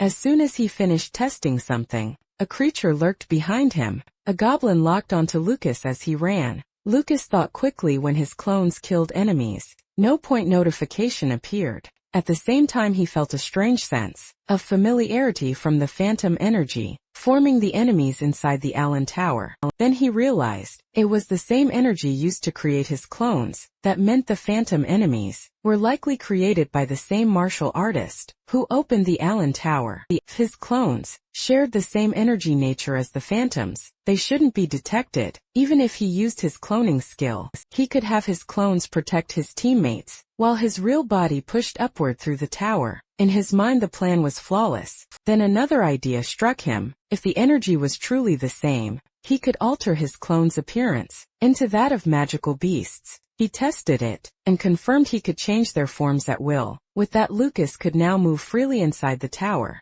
At the same time, Director Otani continued watching from afar. He knew Lucas often visited the library in secret to read martial arts books, but even so, he hadn't expected him to master cloning this quickly. Otani was curious to see what Lucas would do next. Would he earn points for his classmates again this time? At the same time, he knew that helping too much would only hold them back. He wondered if Lucas understood that. Meanwhile, elsewhere in the forest, someone screamed for a giant to stay away. The students kept running. The goblins chased after them. One of them started complaining. That student was stuck on top of a tree, surrounded by 3 magical beasts at once. The others hid behind another tree, unsure of what to do with their current strength. They knew that even handling 2 goblins at the same time was their limit. They called out for help. Suddenly a sound wave reached them. At first it was barely noticeable. Then a calm voice told them to relax and explained that the giant couldn't see them because of the fog.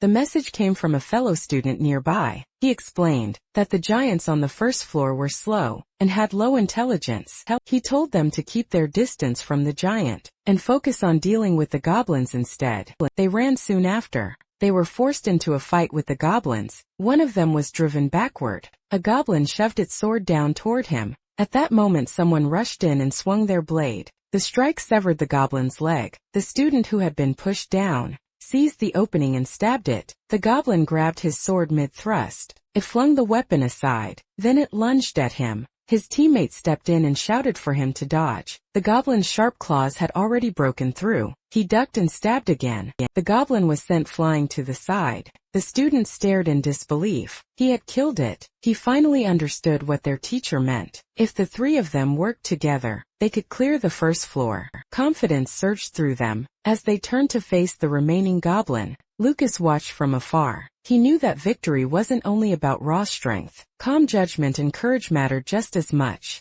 He was using his clones to guide and pressure his classmates. He didn't see it as cheating. He wanted them to experience the joy of battle for themselves during this trial. Greg watched the Allen Tower. He scoffed. he looked down on Shigert for leading a squad that mixed magic users with 3 martial arts students. Lila commented that their luck was terrible. Andre added that, even with 3 people fighting together, they were already being pushed to their limits. In his eyes, there was no way some martial arts weaklings could handle that. They fully expected them to drop out soon. Deep down, Greg believed that, even if the martial arts department managed to secure entry slots, all they would do was embarrass themselves. He thought Shigert was shameless, to the point that it was painful to even watch. Shigert, however, observed calmly they were facing 3 enemies. If they stayed composed, they still had a chance. Suddenly a surge of energy rippled through the area. It shocked everyone. Greg stiffened. He couldn't understand what had just happened. The goblin fell. The situation had completely reversed.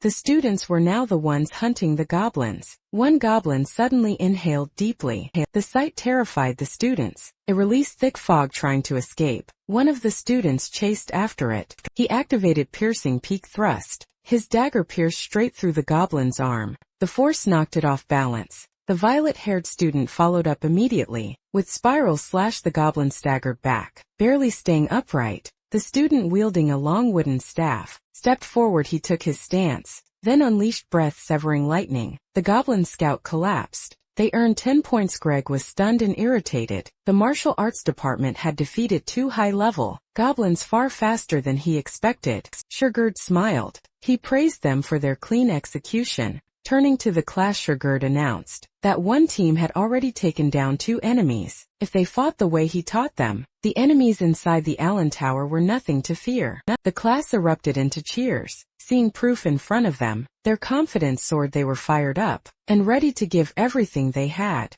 A student from another class scoffed and muttered that it was just luck. A martial arts student shot back that they were just called weak earlier, and yet they still pulled it off. He stuck his tongue out, which only made the bully more irritated. Inside, Shigert frowned slightly. He had sensed a strange energy vanishing near those 3. Just moments ago, he suspected Lucas had done something again. At the same time, Lucas sneezed loudly. He rubbed his nose, wondering if Julia was talking about him again. He could already picture her bragging about him. Someone nearby noticed him. It was Collins and Sharp. They were relieved to see him safe. Sharp said Lucas had been gone for so long that they were starting to worry. Lucas explained that he had been sent to a place much farther away than expected. He asked where everyone else was. They told him that one team still hadn't arrived, but the rest had already made it to the rendezvous point. When the class saw Lucas and his team, they were clearly happy. Lucas felt relieved when he saw how exhausted everyone was, and that no one had suffered any serious injuries. He thought of Slight. He expected them to arrive soon.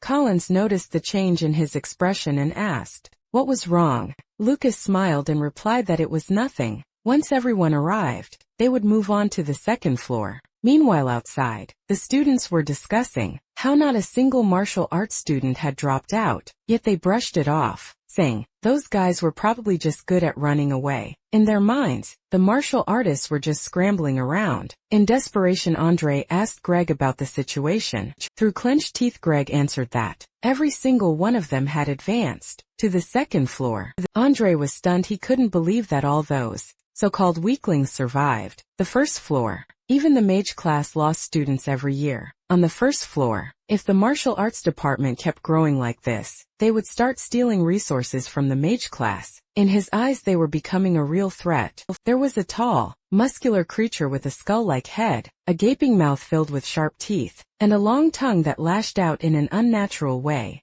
Lucas stood calmly behind a tree, watching as the massive blue creature wandered around. He noticed that there were quite a lot of them, roaming the area from the second floor onward. Teams were teleported to random locations, based on their situation. As a team's overall strength increased, the difficulty of the trial increased as well. He needed to have his clones find the rest of his classmates as soon as possible. Something moved quickly. It was the wolf he had deployed. Sharp and Collins asked how things looked on his side. Lucas replied that there were many enemies, and most of them were clustered together in groups. It was the same on their side. Completely avoiding combat didn't seem possible. Lucas reminded them that the purpose of the Allen Tower trial was to gain combat experience. Collins realized that, if they kept running the entire time, the trial would lose its meaning. Sharp agreed suddenly. Something moved above them, crashed down where Lucas had been standing, instantly worrying the two of them.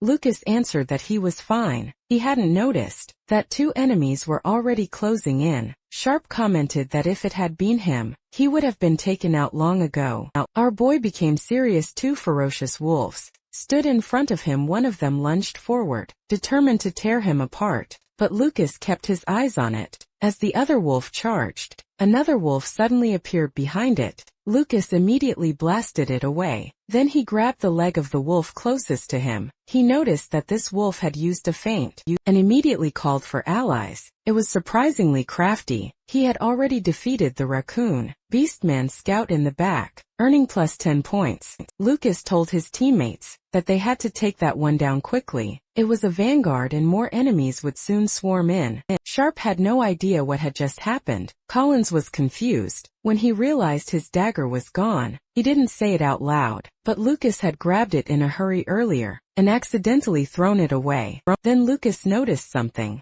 He shouted that another enemy was approaching from beneath them. Sharp jumped in shock, as something suddenly burst out of the ground. It was another wolf. Sharp immediately realized what the professor had meant. The enemies on the second floor were on a completely different level. They were stronger, smarter, and capable of ambushes, and they could even steal weapons. Sharp told the wolf that even if it stole his weapon, he didn't think it could do much with it. The wolf looked surprised. Suddenly blood sprayed from its arm. Sharp was relieved that he had spent a huge amount of points on the rock dragon gauntlets. Apparently he had managed to scratch it earlier. The wolf was startled. Sharp lunged forward and declared that, when it came to strength, he wouldn't lose to anyone. The wolf barely managed to step back and evade his punch. Sharp called out to Collins. Collins sprinted behind the wolf. He answered that he was right there. It was finally his turn. He kicked the wolf hard at the nape, and while it was still midair, Sharp gathered all his strength into his fist.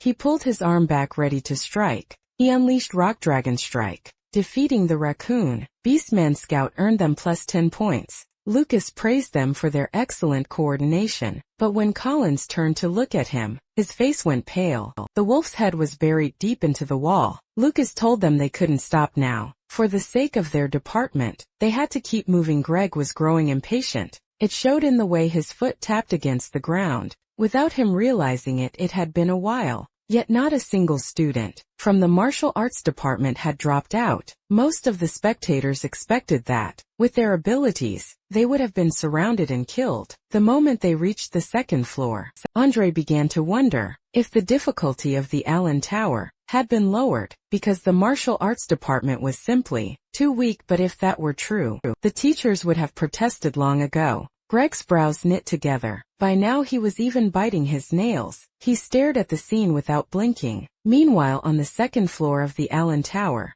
the fighting continued. The monster was a large, blue-skinned humanoid, with a muscular body and a hunched posture. Sharp fangs lined its mouth. Its ears were pointed and its glowing, hostile eyes gave it a feral appearance. Lucas grabbed the monster by the head and slammed it into the ground. At the same time, Collins faced a skeleton wielding a sword. He ducked to evade the swing and took a deep breath. The skeleton's sword struck the ground. Collins stepped away in time. The skeleton froze in confusion. In the blink of an eye, it was slashed repeatedly. Its bones shattered into pieces unexpectedly, even with its arms and head still intact, and continued attacking. Sharp rushed in and finished it off. He asked how many they had taken down so far. Collins answered that they had already defeated 3, yet strangely he didn't feel tired at all. Quietly, Lucas activated Heroic War Cry. In an instant, Sharp felt power surging through his body. Again, Collins felt like he could push even further. Everyone had reached the second floor without a single injury if Lucas used Heroic War Cry, a support technique passed down through the Ryan family. They would definitely be able to clear the second floor.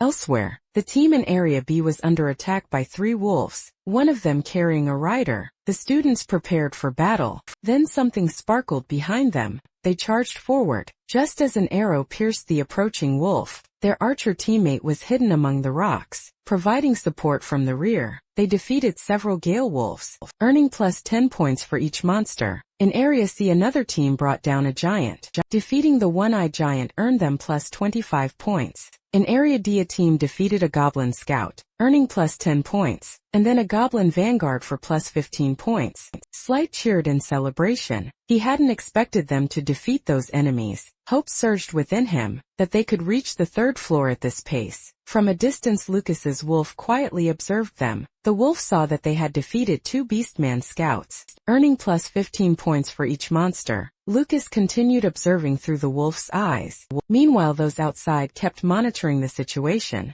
Greg grew more irritated with every passing minute. They remained inside by then. All 12 martial arts students had reached the stairs, leading to the third floor. The professors began whispering among themselves. They couldn't believe these were just freshmen. It made them wonder what Sigurd had taught them. None of them expected the martial arts department to reach the third floor. Greg felt nervous, but he still believed it wouldn't happen. Some of the martial arts students were already nearing their physical limits. Greg grinned when he realized they would be forcibly ejected at any moment. Meanwhile, the students continued climbing the staircase. They were completely exhausted. Collins even stumbled. Luckily, Lucas caught him in time. Lucas asked if he was okay. Collins said yes, but it was obvious he had reached his limit. His hand had already started turning holographic. He told Lucas not to worry about him and to go on ahead. Lucas stayed silent. The others said the same. Most of them were beginning to turn holographic as well. They encouraged Lucas to reach the third floor. He was their hope, the one who could prove their department's strength. To everyone else, Collins was surprised when another student wrapped an arm around him.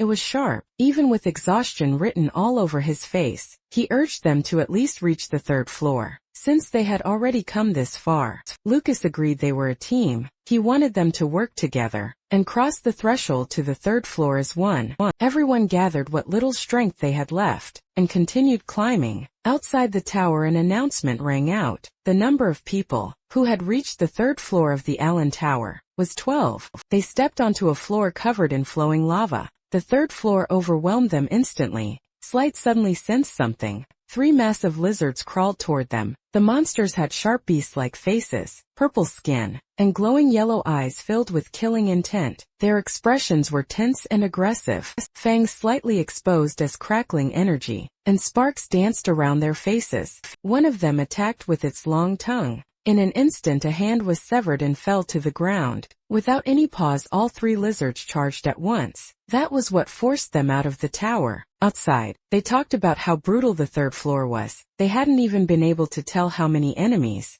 were present. Slight replied that he saw them clearly. They had been surrounded by 5 monsters. Lucas took note that the third floor was the current limit of the martial arts department. He deliberately let his main body drop out, so he wouldn't draw suspicion. However, his clone remained inside the tower. By supporting the second martial arts group, with heroic cry, he could guide everyone to the third floor. That way, the entire department would receive better grades, and he wouldn't stand out. More accurately, the whole martial arts department would stand out. Instead, the other students were in disbelief. Every single martial arts student had reached the third floor. Normally, only elite students could accomplish something like that. Greg found himself in a difficult position. They had to beat the martial arts department in both points and floors reached. He absolutely refused to let the magic class lose to the martial arts department. Inside the tower, a magic class student was startled by a monster. Leaping toward him, he immediately burned it to ashes. Director Otani watched closely. He wondered if losing to martial artists was really that unbearable. He had seen the student burn through mana like water on just the first floor. He couldn't even imagine how they would perform on the second or third floors, with them losing their composure so easily. He couldn't expect much from that year's magic class. Freshmen in Group 3, 8 students were eliminated on the first floor, and all were eliminated on the second floor. In Group 4, 3 were eliminated on the first floor, and all were eliminated on the second floor. In Group 8, none were eliminated on the first floor, 6 were eliminated on the second floor, and all were eliminated on the third floor. In short, no student ranked below 41st place reached the third floor. There were even teams where everyone was eliminated on the first floor. Greg tightly grabbed a professor's shoulder. He complained that something was clearly wrong. He insisted that this was a trap, set specifically for the magic class. He claimed that the enemies only increased in number and strength when it was the magic class's turn. The professor told him to calm down. Lena spoke up saying, it wasn't appropriate to ignore reality right in front of the students. She asked whether Greg truly didn't know that the Allen Tower was operating normally, or if he was admitting that his own sensory abilities had declined. Greg was about to respond, but to his surprise, she simply walked past him and went to chat with Shigert. Greg bit his lip so hard it bled as he held back his anger. To him, Shigert and the martial artists were nothing but eyesores. Lena told Shigert that it was impressive. They had surpassed the magic class, even during the elite group's turn. That was why she had always told him that, if he truly tried, he could do it. Shigert replied that it wasn't his doing. It was the result of the students' own hard work, since the elite class would be entering soon. He asked her if it was really fine for her to stay there. She answered that she wasn't worried about those kids at all. She glanced toward the elite students. Her confidence came from the fact that her class representative was among them. Julia told her group that her brother was amazing. If he got serious, he could even make it past the fourth floor. The other students turned pale. Deep down they complained that the top freshman's brother was a martial artist. Of all things, it felt like they had already lost before even starting the trial. The instructor signaled for Julia's group to enter. Lucas wished her good luck. He also reminded her not to forget to eat her candy. The instructor found it strange that he went out of his way to say that. Julia ate it, and the instructor immediately realized it was a magic pill that could rapidly restore mana. Martial artists capable of refining pills of this level were extremely rare these days, making such pills outrageously expensive. Using something like that for a school trial was pure extravagance. Julia's face twisted as she chewed. She realized she had been tricked again. Her mana was already full, but since everyone else was taking medicine before the trial, Lucas wanted her to take some as well. That way Julia was guaranteed to receive a high grade. Inside the tower, Julia cast Thunderfall. She stood before a giant cyclops, a goblin, and a lizard monster. Lightning crashed down from above. They collapsed instantly. One monster fell beside a patch of small green grass. Iowa was stunned, calling down lightning with such precision, striking only the enemies, without even scorching the grass, meant Julia had incredible control. Julia smiled at her and told her to follow closely. Behind, on the lava-covered floor, bird monsters were struck down by lightning as well. A lizard monster noticed one of the birds, crashed into it, and the moment they collided, electricity surged through both of them. Julia watched as the creature fell completely roasted. A bird landed gently on her staff. It was one of her 1,000 thunderbirds. She told the others that she had already dealt with the nearby enemies, and urged Iowa and Derek to keep moving. Derek replied that she had really saved them. The lizard earlier was resistant to fire, making it difficult for a fire mage like him to handle alone. Julia answered that it worked both ways. Iwa scoffed and said that in the real world, she could have simply manipulated their minds and made them kill each other. Julia sincerely agreed. She said that on an actual battlefield, Iowa would be far more impressive. Iowa raised an eyebrow. The illusions inside the Allen Tower had no consciousness, so her mind magic was useless. All she could do here was scout enemy locations. She felt like she was becoming a burden to the other two, yet instead of complaining, they genuinely acknowledged her abilities. Her face flushed. She decided to let Julia take the spotlight this time. Julia, completely unaware, kept walking forward. Iowa told her to wait. Derek also told her not to run off like that. They didn't realize they were being watched. Iowa sensed something and suddenly stopped. Julia bumped straight into her. Julia asked why she had stopped so suddenly. She wondered if there was an enemy nearby. Her nose turned red from the impact. Iowa said it was nothing, and that she was just imagining things. In truth, she had sensed a strange presence, neither an enemy nor a classmate.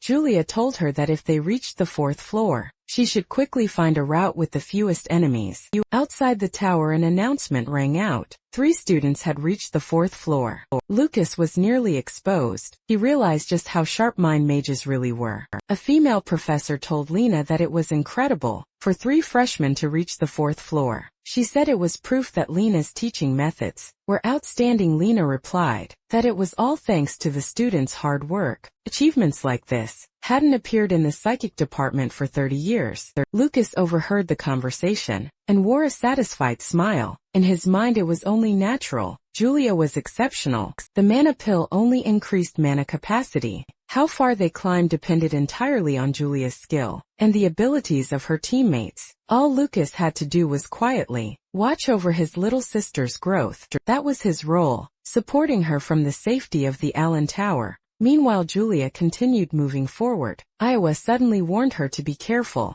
There were 4 enemies at the rear right. The monsters climbed down from a tall bookshelf. One of them was a beast archer with the skill Thunder Arrow. Julia immediately turned around. Before she could cast a spell, the monsters were engulfed in flames. Derek had acted first. He knew Julia had already spent a lot of energy. On the 3rd floor suddenly, Derek sensed more enemies. He narrowly dodged a Thunder Arrow. Then 3 monsters lunged at him. He unleashed Burning Fire, a technique that formed a raging tornado of flames. All 3 monsters were caught inside. Their bodies were reduced to ashes. Derek felt proud of his fire magic, but the girls ignored him. Iowa warned them that they needed to hurry. An enemy swarm was approaching. Julia asked how many there were. Iowa answered that there were over a dozen, and they were closing in at incredible speed. They ran with everything they had. Iowa sensed danger from behind. Arrows flew toward her, and she barely dodged them in time. But the gate ahead began to close.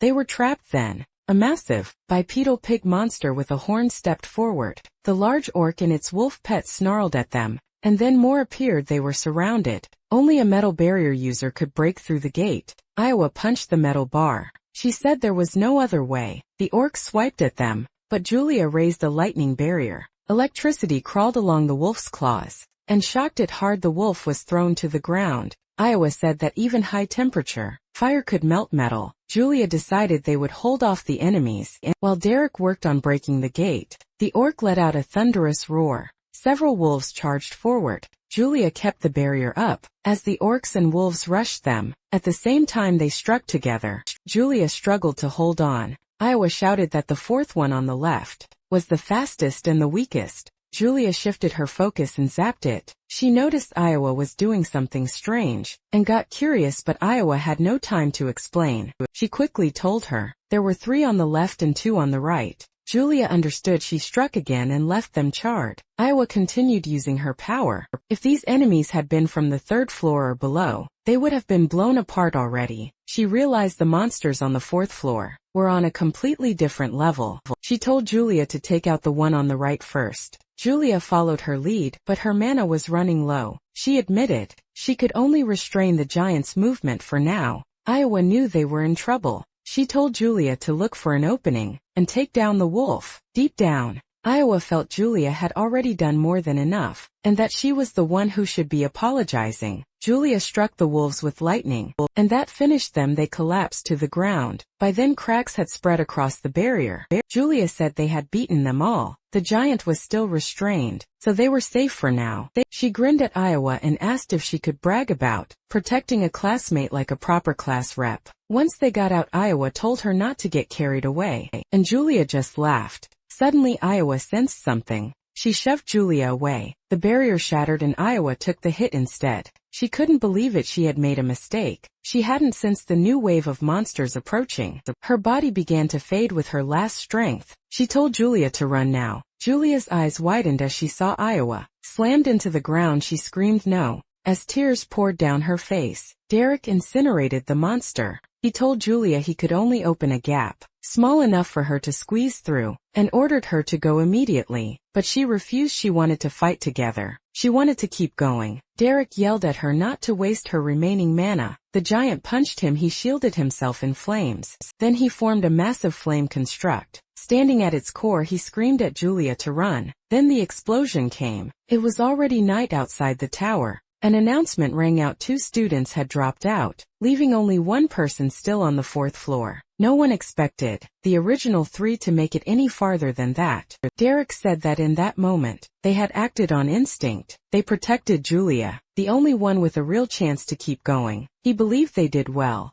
Iowa replied that she was just returning the favor. If this weren't Allen Tower, where mental magic users were heavily disadvantaged, she wouldn't lose to anyone. She walked past Julia, who was still sitting on the ground. She glanced at her. Director Otani noticed their teamwork, a scout tracking the illusion's movements, and an engineer dismantling traps. Each of them understood their own strengths and limits, and made the right decisions because of it. He thought it was magnificent, and he believed the same applied to the 2. Still inside the tower, inside the library was burning. The giant orc lay sprawled on the floor, as Lucas kicked it hard, blasting it into the wall. He had defeated it from the footprints. He realized Julia had already passed through. Elsewhere, lightning lit up the battlefield. Julia struck down several enemies at once. She pushed herself forward, determined to reach the safe zone. Before her mana ran dry, different kinds of monsters blocked her path. Her cheek began to turn holographic, but she thought of everyone. She screamed at the monsters to get out of her way. As she blasted them with lightning, they all fell together. She refused to let Derek and Iowa's sacrifice be wasted. Then she noticed something at the edge of her vision. She froze in confusion. Something had flown past her, and suddenly she didn't feel as tired. It was Lucas. He used Hero's War Cry, boosting fighting spirit to reduce fatigue, and increasing defense and attack power by 30 for 10 minutes. With that, he believed she could clear the 4th floor. Allen Tower would close once all the students finished their trials. If he wanted to investigate the upper floors, this was his only chance. Suddenly he woke up underwater. It was the 5th floor. He could tell from the entrance alone. He started swimming. A massive lanternfish monster drifted nearby, along with an aquatic humanoid creature. Lucas hid. He chose to avoid unnecessary fights and save his strength for the 6th floor. The aquatic humanoid checked his hiding spot. It froze when it found nothing. Instead, another aquatic humanoid stood there. The creature stared in shock. What it was seeing was Lucas's shapeshifted clone. Realizing the fisherman-type monster wasn't very smart, Lucas moved on toward the 6th floor. 5 minutes later, he burst out of the water. On the way, he casually knocked aside a huge red serpent monster. Meanwhile, Julia was being chased by a beetle monster. She ran as fast as she could. 10 minutes later, Lucas kept pushing forward, cutting down several monsters along the way. Julia ran into another wolf monster. Her brows tightened. She gathered her remaining mana and struck it down. 20 minutes later, she stood before the entrance of a tall tower. She stepped inside and immediately collapsed. She had reached the tower's interior, a safe zone. At the same moment, Lucas arrived at his destination as well. Both of them were relieved they had made it. Lucas stood before a portal. He reached out his hand and froze. He was floating in the cosmos. He couldn't believe it. This was the 6th floor. Lucas stepped onto a floating rock. He noticed there were no monsters. There was no concept of space either. All that stood before him was a stone monument. He extended his hand. He wondered if the monument was absorbing his battle. His aura flowed into the symbol. It showed an axe at the center with a sword and a spear, placed diagonally facing opposite sides. The symbol glowed brightly. Director Otani realized that the child he was observing had truly reached the 6th floor. He confirmed it was the war god's legacy, but it came with a problem. Lucas's sister was nearing her limit. Julia now faced a gigantic lanternfish. How much knowledge Lucas could absorb before the Allen Tower closed depended entirely on him. Lucas felt overwhelmed. His mind was pulled into a vision. The war god stood before a massive void. A pitch-black round creature spoke. It told Mars that it had won this time, but its seeds were already planted in the world. No matter how many tens of thousands of years it took, swore it would return. Mars's golden light shot into the sky. Annoyed, he told the creature to stop its noisy babbling. He clenched his fist. Power condensed into a single point. He roared for it to die already, then unleashed the war god's supreme art, Heavenbreaker. As the vision zoomed out, the black mass revealed itself. It was a pupil. The entire thing was a massive eyeball, bathed in Mars' golden light. The impact cracked the eyeball. Seen from outer space, it was the eye of a colossal dragon-like monster. the giant creature grinned. Lucas was stunned. He wondered if that vision showed a battle from the war gods past. He didn't know when it happened, but the evil entity had claimed it left seeds behind. That made him think of the Minotaur and the zombie monster from before. He decided he needed to investigate this more thoroughly. He touched the stone monument. A massive holographic hand suddenly reached for him. Lucas sensed it and dodged, thinking it was an enemy attack, but he quickly realized the target wasn't him. The hand struck the stone monument instead. Lucas could no longer read the section where the hand made contact. Then the hand pulled back. He finally understood. It had been aiming for the monument all along. Though he avoided the attack, he was still ejected. That made him think Julia had dropped out. With the monument gone, there was no reason for him to remain in the Allen Tower. His clone merged back with his main body. Sugar noticed him and wondered what had happened. This time Lucas could feel that something inside his body had changed. He wondered if it was because he witnessed the war god's technique in that vision. The gears of the tower's lock began to turn. On the screen Julia appeared with a smile. Director Otani hoped these young ones would continue to devote themselves diligently. The trial had concluded, and the Allen Tower began to close. Just then, the final participant completed their challenge. The instructor urged everyone to welcome her with a round of applause. Kai had been asleep, so the sudden cheering startled him awake. He was shocked to learn that it was already over. Julia had rewritten the records of the Allen Magic Academy. She exited the tower with a bright smile. The instructor announced that she had reached the 5th floor. Director Otani entered the library. Someone was already waiting for him and had poured the tea in advance. Director Otani turned toward that person. It was the headmaster. He assumed Otani already knew why he was there, and bluntly asked what had happened during the Allen Tower trial. Director Otani accepted the cup and replied that there should not have been any irregularities. The headmaster said it was strange that the mage class freshmen performed so poorly. Many students had failed to earn even a single point. Director Otani pointed out that 18 students scored 0 points and last year there had been 12, so it was still within the margin of error. But the headmaster argued that the number of students who reached the 2nd floor was only half of last year's. Director Otani suggested that he ask the mage class advisor about it. He added that he personally wanted to question how they were teaching. If students were losing their composure that badly, then he pointed out that the headmaster was so focused on the mage class that he had overlooked an anomaly in the martial arts department. That made the headmaster ask what kind of anomaly had occurred in the martial arts department. Otani replied that for students had their martial artist restrictions loosened after the trial and were on the verge of leveling up. Shigert was currently assisting them.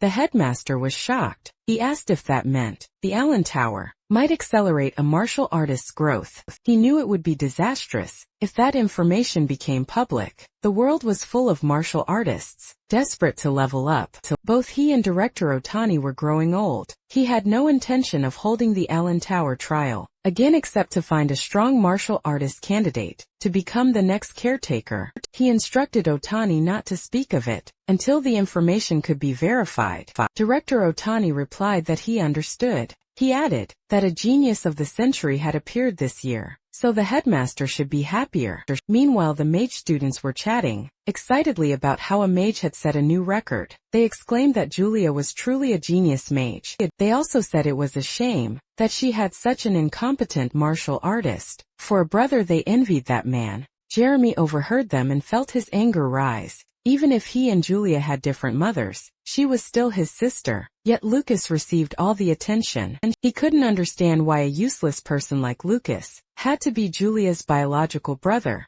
At the cafeteria, Theodore entered through the window, riding on his flames as expected. The girls immediately squealed when they saw him. He smiled at them. That kind of attention was familiar to him. He believed that even if Julia broke the record, the school idol was still him. But when Julia entered, and all the attention shifted to her, his ego took a direct hit. They admired her from afar, whispering about how cute she looked while eating. They even noticed that her meal cost 20 points, and that 20 points meant nothing to her. Theodore cursed Julia inwardly. She had received 1,000 points, just for breaking the Allen Tower record. Lucas encouraged Julia to earn even more. Suddenly Theodore slid over to their table. Lucas noticed how fast he moved. He wondered what Theodore wanted. Theodore told Julia that she was talented, but she shouldn't get cocky, just because. She reached the 5th floor of the Allen Tower. Julia replied with her mouth full, asking what he meant. He had to repeat himself, but he couldn't continue, because he suddenly sensed a powerful energy.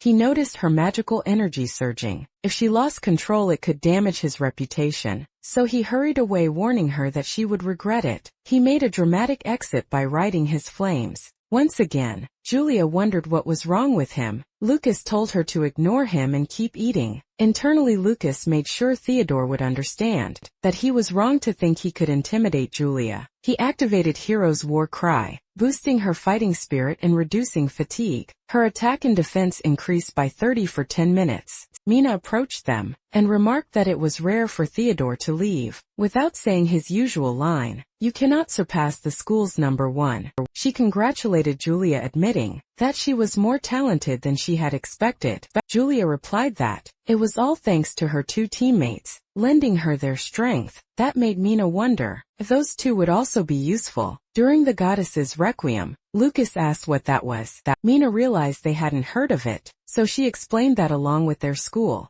the Kyoto Magic School and the Holy Magic School were known as the 3 great magic schools of the Carmina Empire. Every year 9 outstanding freshmen were chosen from the 3 schools to determine who stood at the pinnacle of the new generation of geniuses. She was certain that Julia would be participating. That year Lucas found it interesting. He wondered if Julia felt the same way. At the elite class girls' dormitory, someone was being jolted awake by an alarm clock. It was Julia. Since she had proven herself in the Allen Tower, Lucas no longer woke her up in the mornings. She hurried, with toast in her mouth and books in her arms. She dashed forward using Thunder Dash. She crashed straight into Iowa. Iowa glared at her and told her to watch where she was going. During class they ended up sitting next to each other. Julia realized she had forgotten her textbook and was on the verge of tears. Iowa noticed, so she pulled her desk closer and shared her book, telling Julia to stop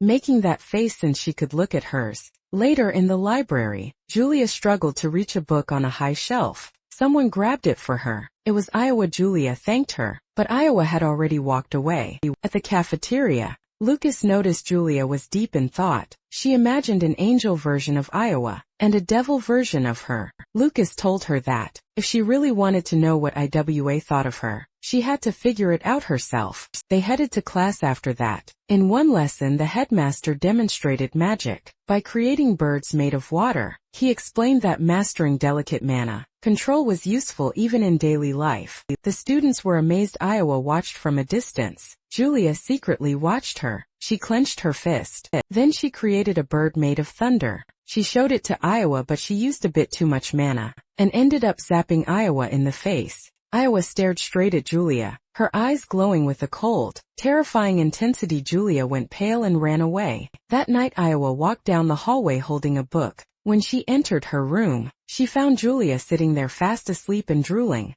The drool was about to drip onto the blanket. Iowa sighed. She noticed a box, wrapped in star pattern paper on the table. Curious, she read the card. It made her smile. It was a letter from Julia, apologizing for what happened. She invited Iowa to go out, and included cookies to make up for it. Iowa wrote back that cookies alone wouldn't earn forgiveness, but she ate them anyway and said they were delicious. She added that if she felt like it, she would go with her tomorrow. The next day, Iowa was already waiting and growing impatient. Julia had invited her, yet she was late. Iowa muttered that she was hopeless. Julia arrived and apologized for making her wait. Iowa immediately pointed out that she was late. Iowa froze. She hadn't expected Lucas to be there. Julia cheerfully announced that she brought her brother, and that he would be treating them. Iowa had agreed, because she thought it would be just Julia. Lucas could see the look of disgust on her face. Julia remained completely clueless. Someone spotted them. It was Maya.